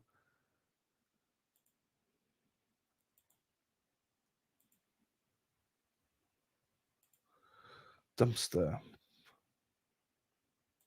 I want to hear the prison calls. She told us not to. Very close, yeah. It's nice because I've always been 3+ hours away, so it's nice. Oh, here she comes. Erin Hack, Hack, Hack. Let's play a song then, just to brighten up a second. Oh, she's back. Fuck, hang on. All right, we're back on the record in 2022 CR 11862, State versus Alexander Castro. Can I have parties announced for the record for the state? For the defense. Jasmine Dean for Mr. Castro. All right, the court and Mr. Castro is present. Yes, Judge. All right, court has received 2 questions. The first question the court has received, the jury is in disagreement about why the written sworn motion wasn't admitted into evidence. Can you please provide the court reporter's notes about this? Have both parties had a chance to review the question, state? Yes, Your Honor. Defense. Yes, Judge. Have both parties had a chance to review the court's proposed answer to the question, state? Yes, Your Honor. Defense? Yes, Judge. And for the record, the proposed supplemental is the jury question as it relates to the sworn motion, whether it was admitted or not admitted into evidence. It's the court reporter's record. And in addition, the court is adding the previous supplemental charge that they have all of the testimony, evidence, and exhibits. Any objections, state? State does object to the portion. I'm sorry, does it, Judge? We do object to the portion of the testimony that is certified there, Judge. All right, so you're objecting to including the court reporter's transcript, correct? That is correct. Not the other portion. You have all the law evidence in this case. All right, so defense, do you want to address the state's objection? Yes, Your Honor. The portion that the court has included right now is necessary to answer that question that they're having, the disagreement. We would also ask for the court to include additional language as part of that packet that's going back to the jury. And what additional language are you requesting? We're requesting that judicial notice be defined for the jury, and then it just comes down to a basic argument of fairness, Judge. It's not fair for them to believe that he hasn't been convicted of a felony because, I mean, the state knows he hasn't. We know he hasn't. It sounds like from all the questions that keep coming back, I think this is the 4th question about this motion, and it seems like the issue is that they do not know if he has or hasn't, and we all know that he has not. So we'd ask for that to be defined, judicial notice be defined, and that's what we requested, Judge. All right. With regards to the state's objection to the transcript being included, the court will overrule the state's objection. The court believes that the transcription by the court reporter specifically answers the question. With regards to the defense requesting a definition for judicial notice, that will be denied. The question that the jurors have sent has not been a question where they're asking, what is the definition of judicial notice? That is a definition that perhaps should have been included in the charge, but neither party requested a definition for judicial notice. With regards to the second question is, we have a disagreement about what Sergeant Martinez answered when she was asked about if the defendant has had any other incidences in the last 2 years. Can we get the court reporter's transcript? Have both parties had a chance to review that question, state? Yes, Your Honor. Defense? Yes, Judge. And my understanding, both parties agree that that question was never asked. Is that correct, state? That's correct. Defense? Yes. Any objection then to the following supplemental charge, which is standard, that they've received all of the testimony, exhibits, and evidence? Any objection to that being the answer, state? No. Defense? No objection. All right. We can go off the record. So the next question for both parties. What the court can do, the deputy can bring these two questions with the answers back to the jurors, and we can wait to see if they have more questions, or if parties would like, the court can give them their recess for today, and we would start on Monday. Judge, we would like to recess for the day and come back Monday. We would also like that, Judge. All right, so do you all want me to send them the answers to their questions, or you want me to have these answers to their questions available for them on Monday? I think it may be proper to give it to them on Monday since recess today.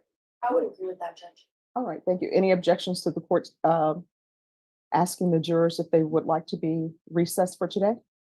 No objection. None from the defense, Judge.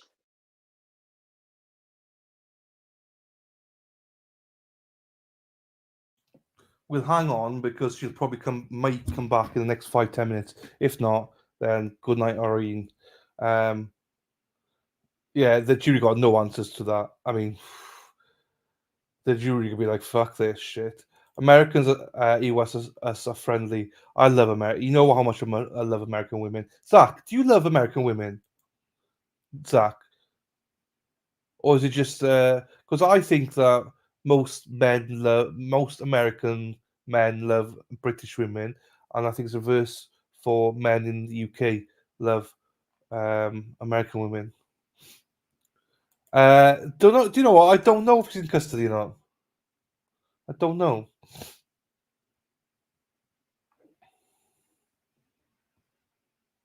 I don't know. I don't know much about the background. I just know a little bit about what he did, and that's it. I guess I think he's out on bail because he's not there, and he keeps. Oh, actually, that means he. Oh, actually, I don't know. Zach is in Essex. He's in Essex near London. He's from London, mate. He's one of those. All right, what geezer? What's happening? Have you watched The Only Way is Essex? Can't believe you're still alive. I was going to comment on a video with a story.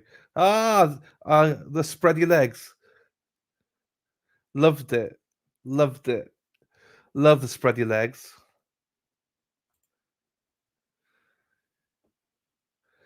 Mass from what seems beautiful. Just need to sort the corruption. Yeah, I think he's on bail. I would guess as well, Amy. I think he's on bail. I'd a guess. Oh. Oh. Oh. Oh. Oh.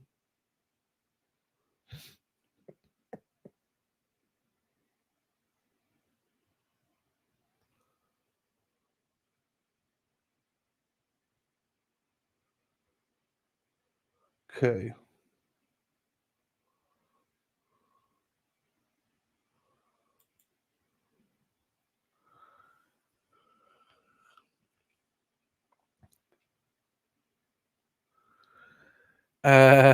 Shut up. If you know, you know. We aren't all Towies.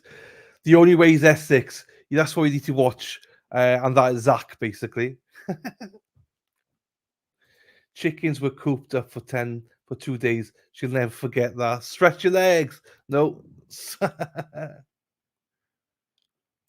I still want to visit the UK. Yeah, the UK is beautiful.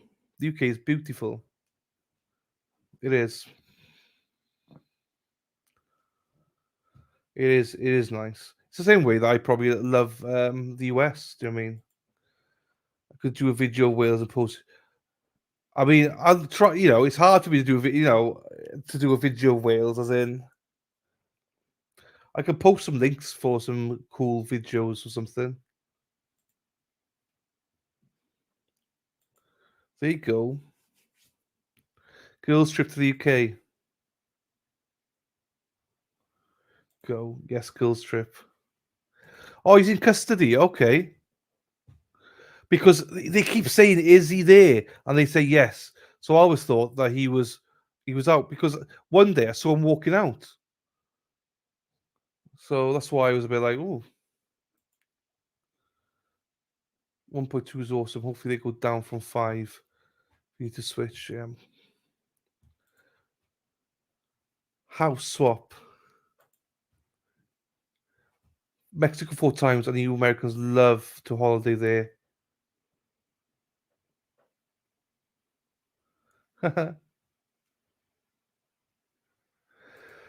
Oops, we're taking a girls' trip and we're staying with you. Happy days. Look at that. All the girls, all the lovely ladies. Oh, you changed your mind now. Hey, Lucy, how you doing, my darling? Nice to see you. Not seen you for a while. Hope you're doing well, my darling. How are you? Like your neighborhood. Oh, I thought you talked about my bed there, Crystal. Bloody hell. That doesn't sound bad, Zach. Yeah, yeah. I'm amazed. I thought he was on bail, but there we are. Thanks, Joe. Thanks for looking it up. I should have looked it up. I know, but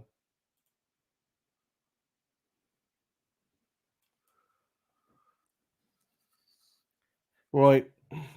So it doesn't look like then. So they come back Monday. Cheapest. They rested on Monday. They rested on Monday. Then, yeah, Zach, you might have to pull up a few as well. Then we might have to share it, Zach. Hey, Lucy. They rested Monday, didn't they? Closing arguments on Monday. They came back with a verdict, I believe, on Tuesday, and they've been out Wednesday, Thursday, Friday. On the sentencing. Oh, sorry, the Tuesday. Yeah, so 3 days.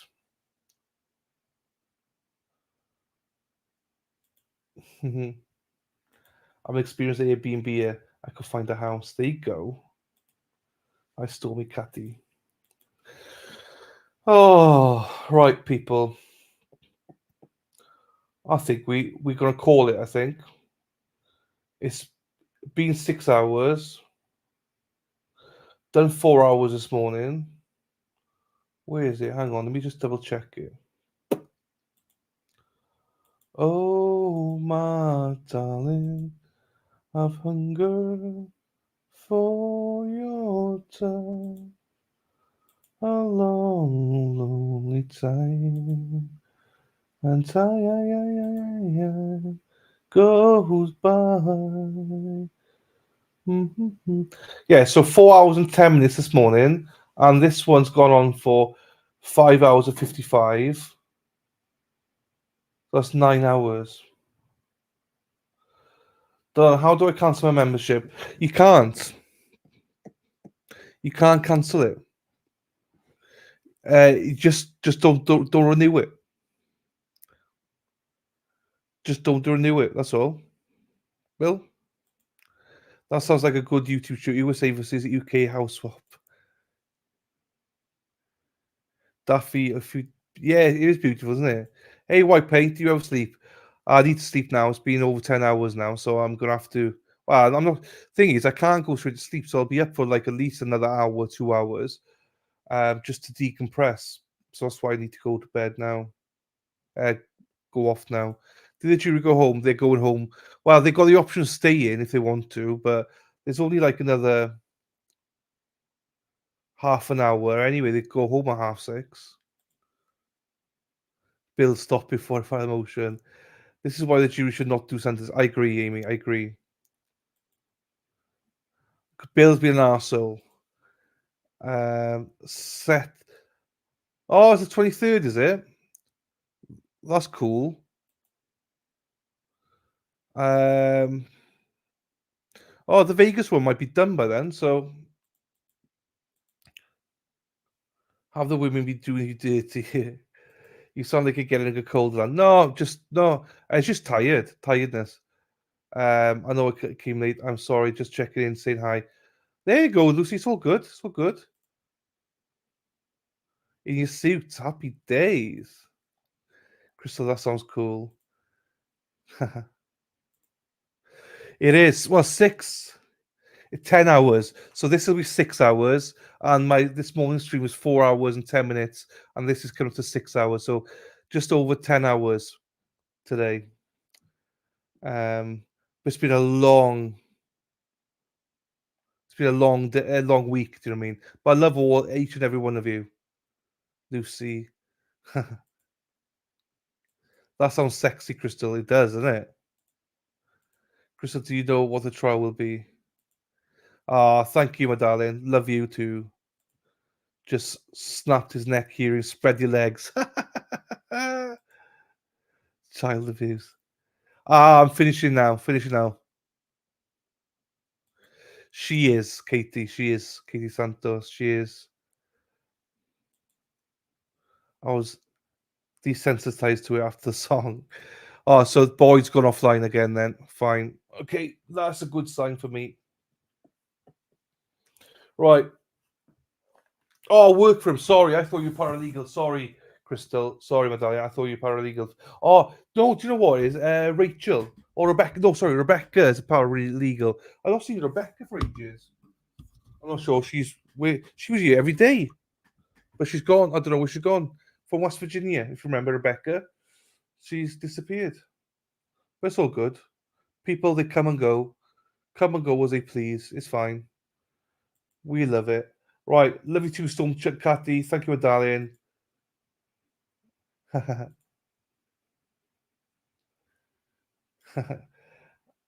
you too, but Dumpster Juice. And you as well. Thank you, my darling. Thank you, Daffodil. There we go. Thanks for being here, Sarah. I'm a paralegal for bankruptcy attorney, which is so boring. I would love to work for a defense attorney. There you go, Katie. Thank you, Sarah P, as well, my darling. Right, everybody, I'm going to put the brand on, and I'll just see you all Monday. I'll probably go live at 8:30 Eastern and start the Wade trial at 9 o'clock. And it'll be a long day because I'm going to try and smash it all out in as much of the day as I can. So with that, I do genuinely love you all. I appreciate you all. And before I put the outro on, I'll just say final good night to everybody. Good night to you, Katie, Lucy, Daffy, Amy, Medallion, Crystal. Thank you, Medallion. There you go. Lisa! We just said you earlier on, Lisa. I said I miss you, Lisa. Good night, Medallion. Good night, Lisa. I'm tired, Lisa. See you later, Medallion. Night, Zach. Have a good weekend, buddy. Gonna miss you too. Take care, everybody. Thank you. And goodbye. Now to find the friggin' outro. There it is. Goodbye.